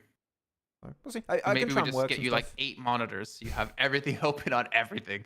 I would like 1 extra monitor. I'd like. Max, to why don't you pay attention? Oh, sorry, I'm watching One Piece. I'm watching One Piece and playing PUBG Mobile also at the same time on my iPad. So all this cool stuff's happening. Wow. Okay, well, zone does shift away from the unplayable area, as we can see here. Man, Stalwart, after all the top teams in the leaderboards, they fight DRS. Now they're going to go fighting for MV. They get an extra point. There are 9 eliminations when 13 teams are live. What is going on? Every team they go to, it's like, look at me. We're the best team in Mongolia now. Yeah, we're the captain now. Look at us. I mean, 3 eliminations. Leo, Critter's got 4. MVP potential right there. Really on the leaderboard, actually. Let me check. 15th place.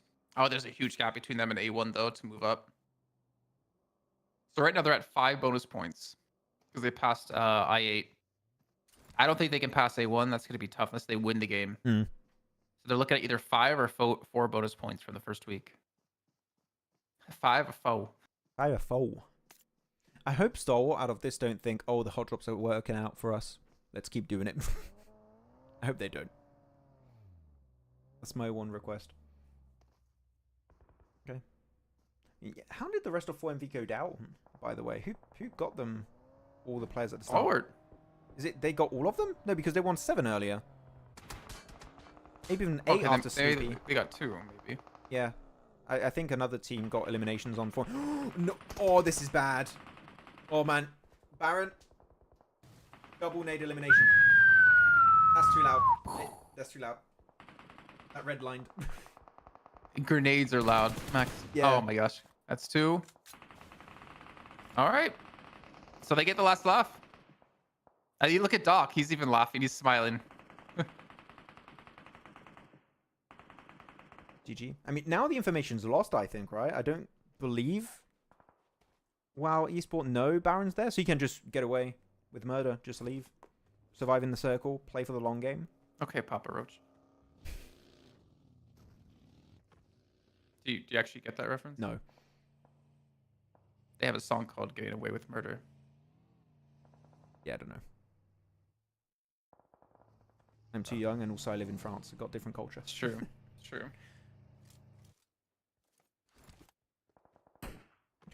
DRS being a little bit quiet this game, though. Kind of sad to see, considering last match. Like, they were the stalwart last match. Taking fights and winning them. That's a DRS special, though. It's be silent in the early mid-game stage. Gameplay-wise, at least.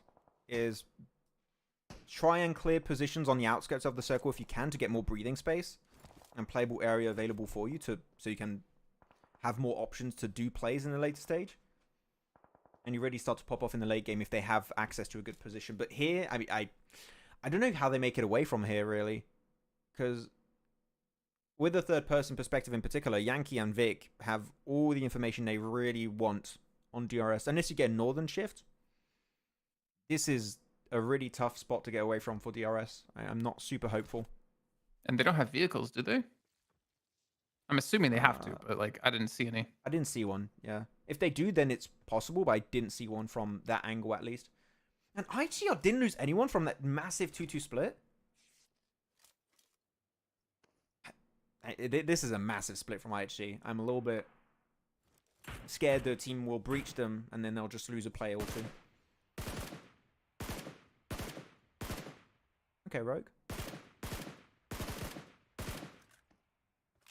Not gonna hit it. Sad. Does Rook have a meaning? Maybe? Wait. You're saying Rook or Rogue? 'Cause it looks like Rogue to me. Rook. Where are you getting the Rook part from? It's R-O-G-U-E. No, Oh, Rook. Oh, the team. R-U-K-H. Sorry. Yeah, Rook. The team. Okay. Yeah. I don't know why, because we were looking at Rogue, and I'm like, why are you saying Rook? No. I'm not talking about Rogue. Oh, they do have a car. Look, DRS have a car. It was well hidden. Wait, are they all four in the car? I think there's only 3 players. They're all... Okay, well, sorry. You get what I meant, at least. Yeah, I get, yeah. Everyone's in the full team same in one car? Oh, no. Oh, no. Oh, this hurts to watch. I mean, only one player dies for that? You know, that's I maybe mean, not horrible. if Falcons clean this up, then Falcons can take first place. Actually, yeah, good point. And you got a zipline available. 52 can use it. And give Falcon more eliminations so they can definitely get the first place. Okay, this is a super nadable building. Just don't get knocked. Oh, well, I'll talk about Speaking that. of. There you go. Goku. Wait, so IHC? No, not IHC. Yeah. Oh, they're kind of far away. Never mind. These are big shots now for Rook. Rook need to gatekeep DRS and Falcons here. They could get a lot of eliminations. Vic's in a good angle. Wait, does that nade hit? Oh, it bounces off the staircase. Damn it. That could have been really good. Someone's driving around to get behind or different off angles on DRS and potentially Falcons. I can't see who that is. Not sure. Okay, yeah, fully breach it. Go for it. You get that confirmed. They don't know killers behind that crate, do they? But they're going to play the high ground. You're doing that when there's a player of Rook on your west. This is a very vulnerable breach, I'd say. Oh, he's being shot from behind. Yeah, yep. That's it. Goodbye. DRS eliminated. Which means Falcons. First place available now. Falcons, they're going to go for it. They're 4 points behind. And good for Rook too, because for MV, DRS not there. So looking at them, looking at IHC also, big potential. So there could be some big change-ups in the leaderboards after this game, depending on who gets later on in the match. What are you doing? What? Standing desk. Okay. We got to do that face, though. Yeah, we got to do that Oh, face. the molly. Oh. Just let me live, Max. Sure. You gotta judge me. Good angle. Enjoy my life. Sonic. He's like, no, DRS are staying in first place. The homies. I mean, to be honest, if they can get rid of Falcon, they could overtake Falcon's position, technically. So, this would be... Do they know they're fighting Falcons, though? I don't think they do. But if they do know, this is a very important fight. Just to get bonus points towards the end. This would be a really good... I mean, that's a big catch, right? They're 15 points behind Falcons. Yeah, but doable. You'd have to win, right? Which I don't expect them to win off the back of that, but you might as well take the risk. Oh, Vic with them. Nate is what a Yankee. He's been good with them before, but is he going to hit this one? No. No. That's a no. Where's Sonic at? What's he doing? Still on the angle. He's going to try and cross back over. Wait, did he cross? Yeah, he's off. Yeah, he's off the northern side of the road, but he's getting naded by top. Yeah, I think so. They obviously know he's there, but they won't have a good vision of him. 52 though.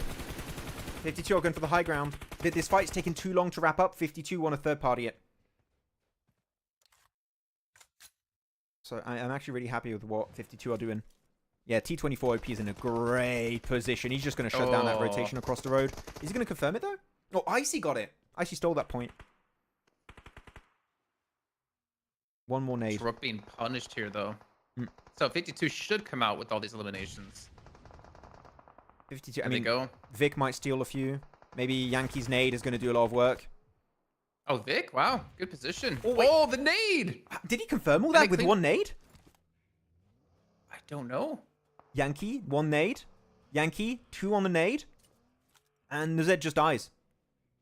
Oh, but that's a good amount of points. Look at that, 6 eliminations here. Yankee, 1 elimination. So Falcons will not pass DRS for first place. It ain't happening. But I mean, Rook, they can make some moves. 188. They need to get to 198 to pass 4MB. Yeah, you can get 1 extra bonus point. If there's a miracle, maybe 2 extra bonus points, but I don't see that happening, really. And if there's a super miracle, 3. They're not getting first place. No way. Do the thing. The what? You know what I mean? The Halo thing. Oh wait. Oh. Wait. Oh. You've heard it here first. If Rook can keep going, can get a couple more eliminations and a chicken dinner, they will take home. That's, I don't know the rest. That was pretty good. That's pretty good. Yeah, I want to focus on late game though. Gameplay focus. Okay, so 52's got 10 on 8. I really love that rotation across the road. It's the best time to do it. You get access to the higher ground. You don't get gate kept by Falcons or Rook in the process. And you can just get extra eliminations on board. There's still 0 eliminations though. I thought they might be able to confirm, but Icy was really good with that Molotov later on. But yeah, there you go. 1 elimination. Get another one onto Vic. That's it. 2 points. And wait, T24 got knocked by... Oh yeah, okay, he got knocked. But they're going to get the res. That's easy. Nice, GG. Yeah, it'll be tough for 52 to push up the leaderboards here as they start off 13 points and they're still 13 points behind HORAA. Though, they're going to have to close out the game. We were focused on that Northern fight, DRS, all the guys, Falcons, etc. We have I8 in a really good spot. They only have 3 players. Oh, no, 4 players. 4 players. One's hidden on my minimap. I can't see him. They could get 2 wins today. That would be one of the big comebacks we're seeing from I8. They're currently in, what, 16th position? So a few extra bonus points off the back of that to head into the finals would be nice. So I8 are able to wrap it up in style. How much damage does Crypto have? If he's under 100, then there's a chance. Is that how it works? Team can win if Crypto has low damage. What's the game plan though? Seen some movement here. Out of 52 looking to push up. One of the few times we've actually seen 52 not be like center zone. So we're actually getting to see them play from the outskirts, the outsides, which is kind of nice to see a little change in pace, to see how successful they are. They were already looking good against DRS with Falcons there too, even though DRS mostly cleaned that up. Or sorry, Rook cleaned that one up. I'm sure if 52 could play center, they would, but yeah, there was no way they could do it. They had to play edge, and they played it really well, as you said. So it shows that they have what it takes to have a bit more variety in their play style. I hope Rowdy has a car here, though. Because there's no way he's regrouping with this team at this rate. Yeah. And there's not going to be a team to regroup with anymore. I think I saw him get in a car. Oh, there you go. He's in a car. Yep. But IHC and Madball's just kind of living symbiotic nature here, but side by side. Oh, Rowdy. Okay, that's unfortunate. Oh, that res is not happening. Oh, Car explodes. He's done. Rip. You can res him if you put all 72 pieces of him back together now. Get the Dragon Balls. Maybe you can bring him back. I don't think Shenron's powerful enough for that. Yeah. 52 is going to be overwhelmed by at least K9 here. Actually, might be able to close this one out, K9. The player has low HP, T24, the last remaining member. Oh, he gets it. Was that last bullet? Did he get it last bullet? I think he did, but Crypto wraps it up there. 2 teams eliminated. That creates so much space for I8 now. Wait, one player got knocked though, ISIQ. Okay, they're going to go for the res. That's fine. Lemon's not going to third party because he's a solo. But, so you got Madball's IHG in the southern side. technically IHC have the advantage in terms of high ground position, but having Tulika ahead is going to help them have that anchor point in the circle. I'm just wondering, are we going to see a big I8 third party? Because they can chill. They can wait. And the moment that we see a fight between IHC and Mad Balls, they third party, they win. That should be how it works out for I8. This should be, again, quote unquote, an I8 win if we don't see a major throw happening.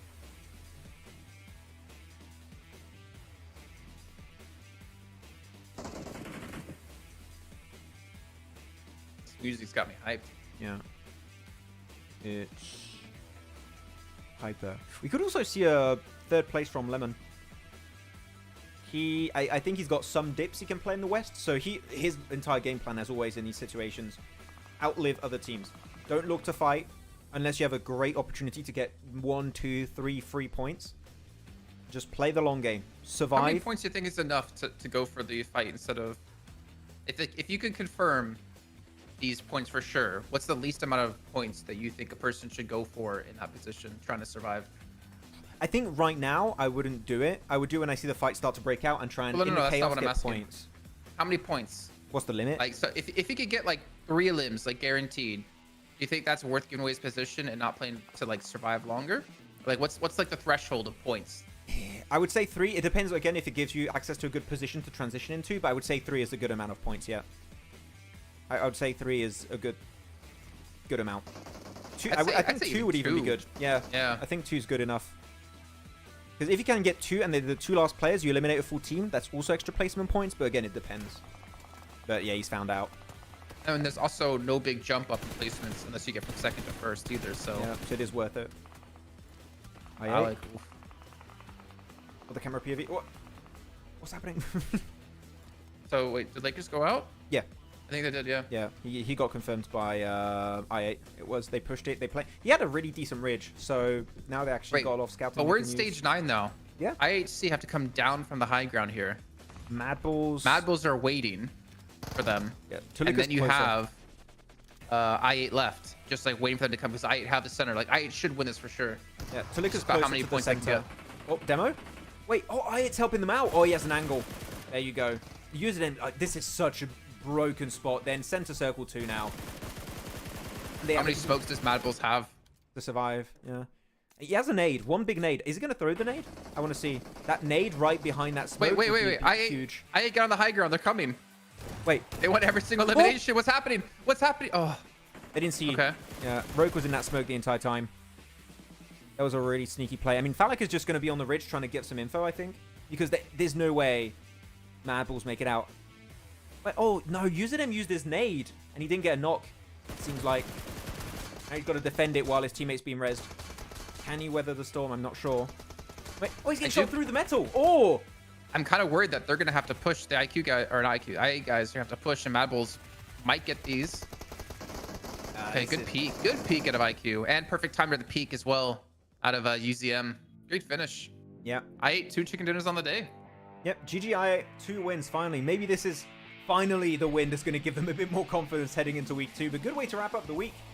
1,200 damage, just about 7 eliminations. With that win, it pushed them ahead of Stalwart, because Stalwart surpassed them with like the 8 eliminations they had during this match. I think that might have surpassed Stalwart, so they got the extra point back for themselves. Possibly. We'll have to see the leaderboard. That would be some good bonus points for them. Yeah, because they were, before this, they were 16th. Stalwart was 17th.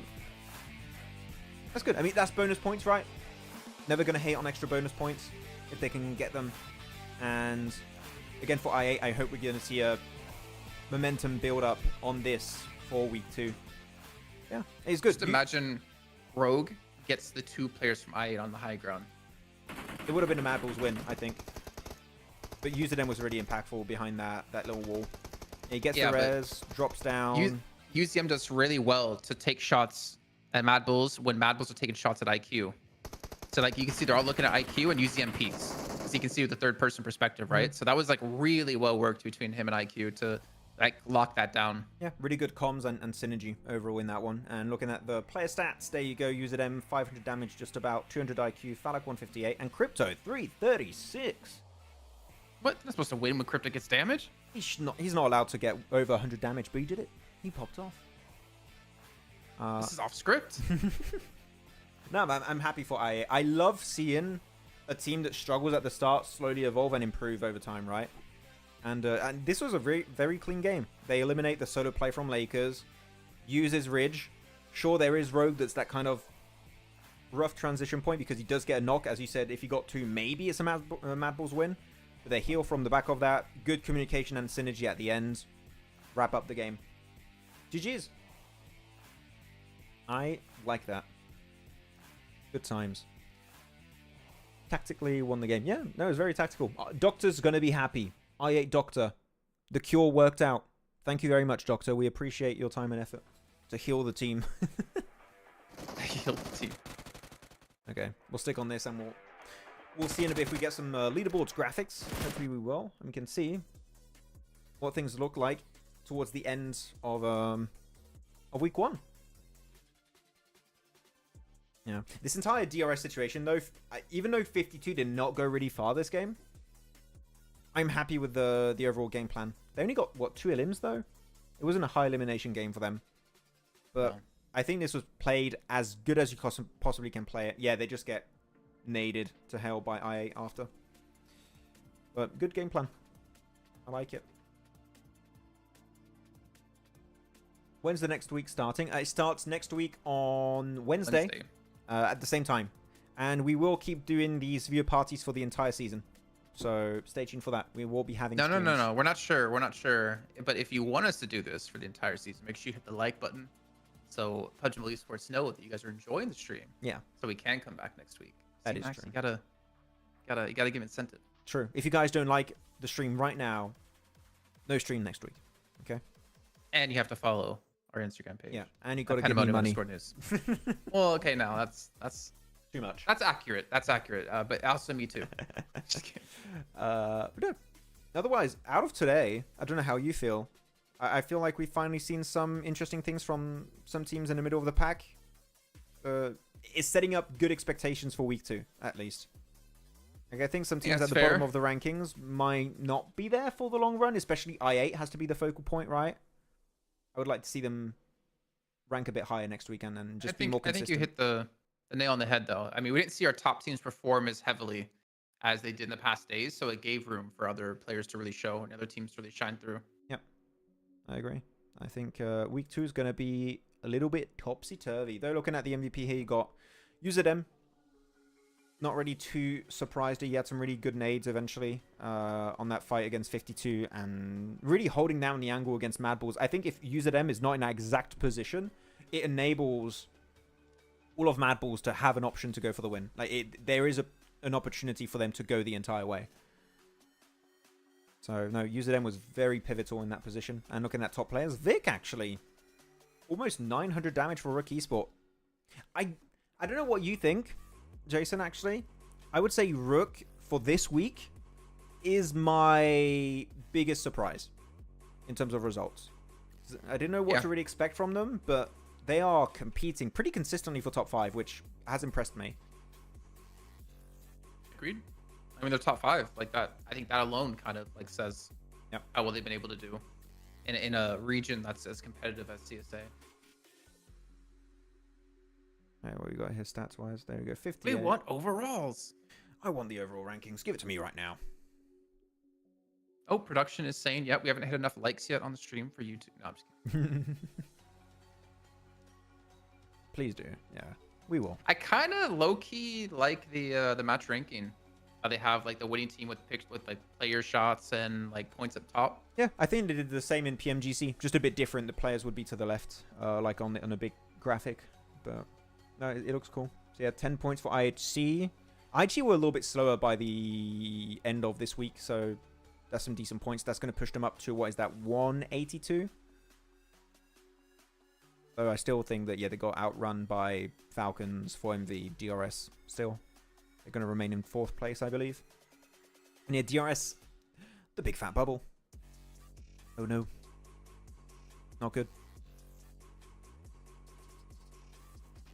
I'm going to change the music. Don't like that one. There you go. Still want to see overalls. I'm just waiting. Just waiting for it too. DRS cooked, to be honest. Yeah. No, they've had a good day also. about a decent day. I mean, if you look at their points for... Wait, is that what cooked means? Because to me, it means like they're done. No, like let them cook or they cooked is they made a very good meal. They made a very good day today. Let them cook. My Wikipedia is not updating. Oh, I'm refreshing since earlier. Oh, it's just the last 2 games have not been added. Oh, okay. I see that now. Yeah, damage-wise, IHC, I mean, I was going to say I'm surprised. In reality, I'm not surprised to see IHC do that much damage because they had a massive 2-2 spread in the center of the circle. So you're just going to take shots at all the teams that rotate near you. And Stalwart, 1.7k damage almost. I'm putting it full screen for everyone. That's some high damage for a hot drop team. Damn. Though, I mean, if they didn't win so cleanly in the beginning, I mean, they had 2 teams, right? Hard Bass and KSX who came out of nowhere for this one. Overall, there we go. Gonna pause on that. Overall rankings. DRS are now in first place. GG's. 204 points. I kind of surprised Stronger held on like this far. Yeah. I was expecting them to drop much farther today. And that's a 6-point difference between them and HORAA.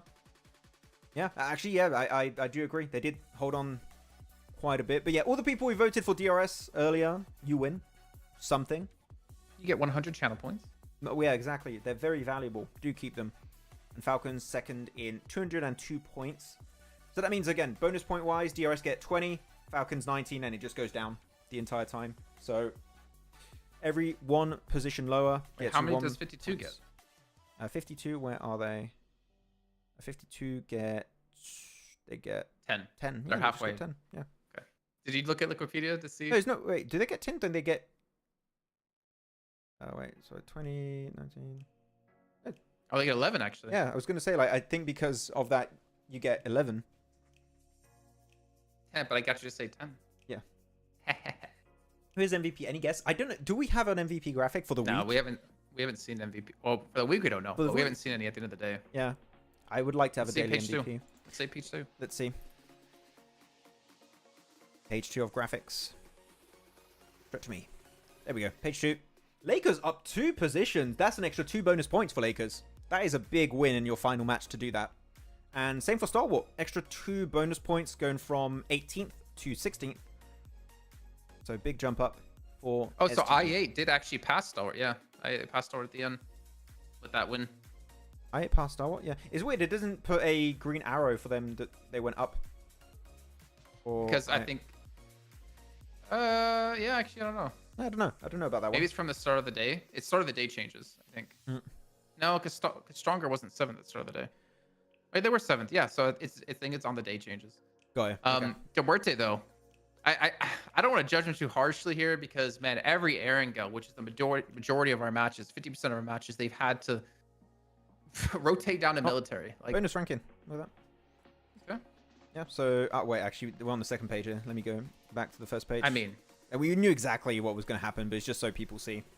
Yeah, these are going to be the bonus points going into the finals right now if we win in the finals. But, of course, we're going to have 2 extra weeks, and they're going to add up. So, well, I mean, 50% of what you see is what they would have in the finals. Sorry, yeah, 50%. Are we going to... I mean, I'm just bringing that up because it's very important, because this is different than, like, the regions you had in the past. Yeah. Are we going to see DRS get the 60 points, though? I don't recall seeing a season where a team got first every single week. So that would be cool to see from DRS if they can replicate it 2 weeks in a row. That's fun. Though, I have one question for everyone in the chat. So I'm going to bring us back to camera shots. Big question for week 2. Guys, are we going to see Stalwart keep hot drop in Picado? Is it happening in week 2, or are we seeing an improvement? Are we seeing a big change? Because I want to see it. Jason doesn't care. I'm sorry, ask it again. Are we seeing the Stalwart drop question? next week? That's such a crappy question, because if I say yes, I'm gonna get angry, and if I say no, well, actually, I don't know. It's not that bad a question. I think we're gonna see it. Yeah, I think if they were gonna stop dropping there, they would have done it already. So yeah, I think they're gonna keep doing it. Ish says yes. What's home ground advantage when there is no audience in LAN? I mean, it's just I think it's good to be able to play together because you can talk directly to your teammates next to you and you can like have a lot more time to scrim and train. So I like it. Yes, they're gonna hot drop. Okay, people think they're gonna hot drop. Yeah, that's cool. And looking at the graphic, you got the I8 stats. So yeah, I don't think we're gonna get MVP stuff this time around. Don't jinx DRS. I'll try my best. I mean, they didn't get jinxed this week. They won. So take that. Okay, any more graphics? I'm waiting. Terminator. Oh, wait. This is week 1, top 5. Oh, we get some stats. Look at that. Okay, let's go. Stats. Top fragger of the entirety of week 1 of PMSL CSA. 48 eliminations, followed up by Doc. You know what? And then Sleepy. I like this top 3. I don't know what you think. Even Zarich made it in there for Mad Bulls too, which is like crazy considering the teams you're looking at here are top 5, except Mad Bulls. Yeah, they're all different teams. They're all different teams. Falcons, 4MV, DRS, Mad Bulls, IHC. I really like to see one player from all different teams on this graphic. But top, really... This is why I keep saying that top is my favorite player in the world. he's just too good. Day Summary. Come on, MVP. I mean, I guess technically you could say top is the MVP, but is he really? Stats-wise, I don't know. Top is the real GOAT, as always. Agreed, Pemba. Yeah, otherwise, DRS, Lakers, I8, Aura, A1, and I8 again. So not back-to-back, double wins from I8. You keep putting a curse on Falcons? What? Hey. They ranked really well, okay? I don't call that as a curse. Getting in second place is not a curse, okay? Let's get that straight. Cool. Well, I think we are done with that. I don't think we're going to get any other graphic. So, do you have anything to add, Jason? Just thanks again for everyone that's tuned in, everyone that's stuck around. It's been a pleasure having you guys here, and hopefully see you guys next week. Yeah. Thank you very much, everyone, for watching. Of course, as always, check out Pandemonium_news. Over on Instagram, mainly. That's our main channel, and we try and post some cool content. We'll try and have some more next week. And as always, leave also a thumbs up on the stream. We're going to be doing another stream next week for the second week then of... Oh my god. We're going to do another broadcast here, Watch Party, for PMSL CSA Week 2. So do tune in for that. And yeah, thank you again for watching. Have a great rest of your weekend, and catch you on Wednesday.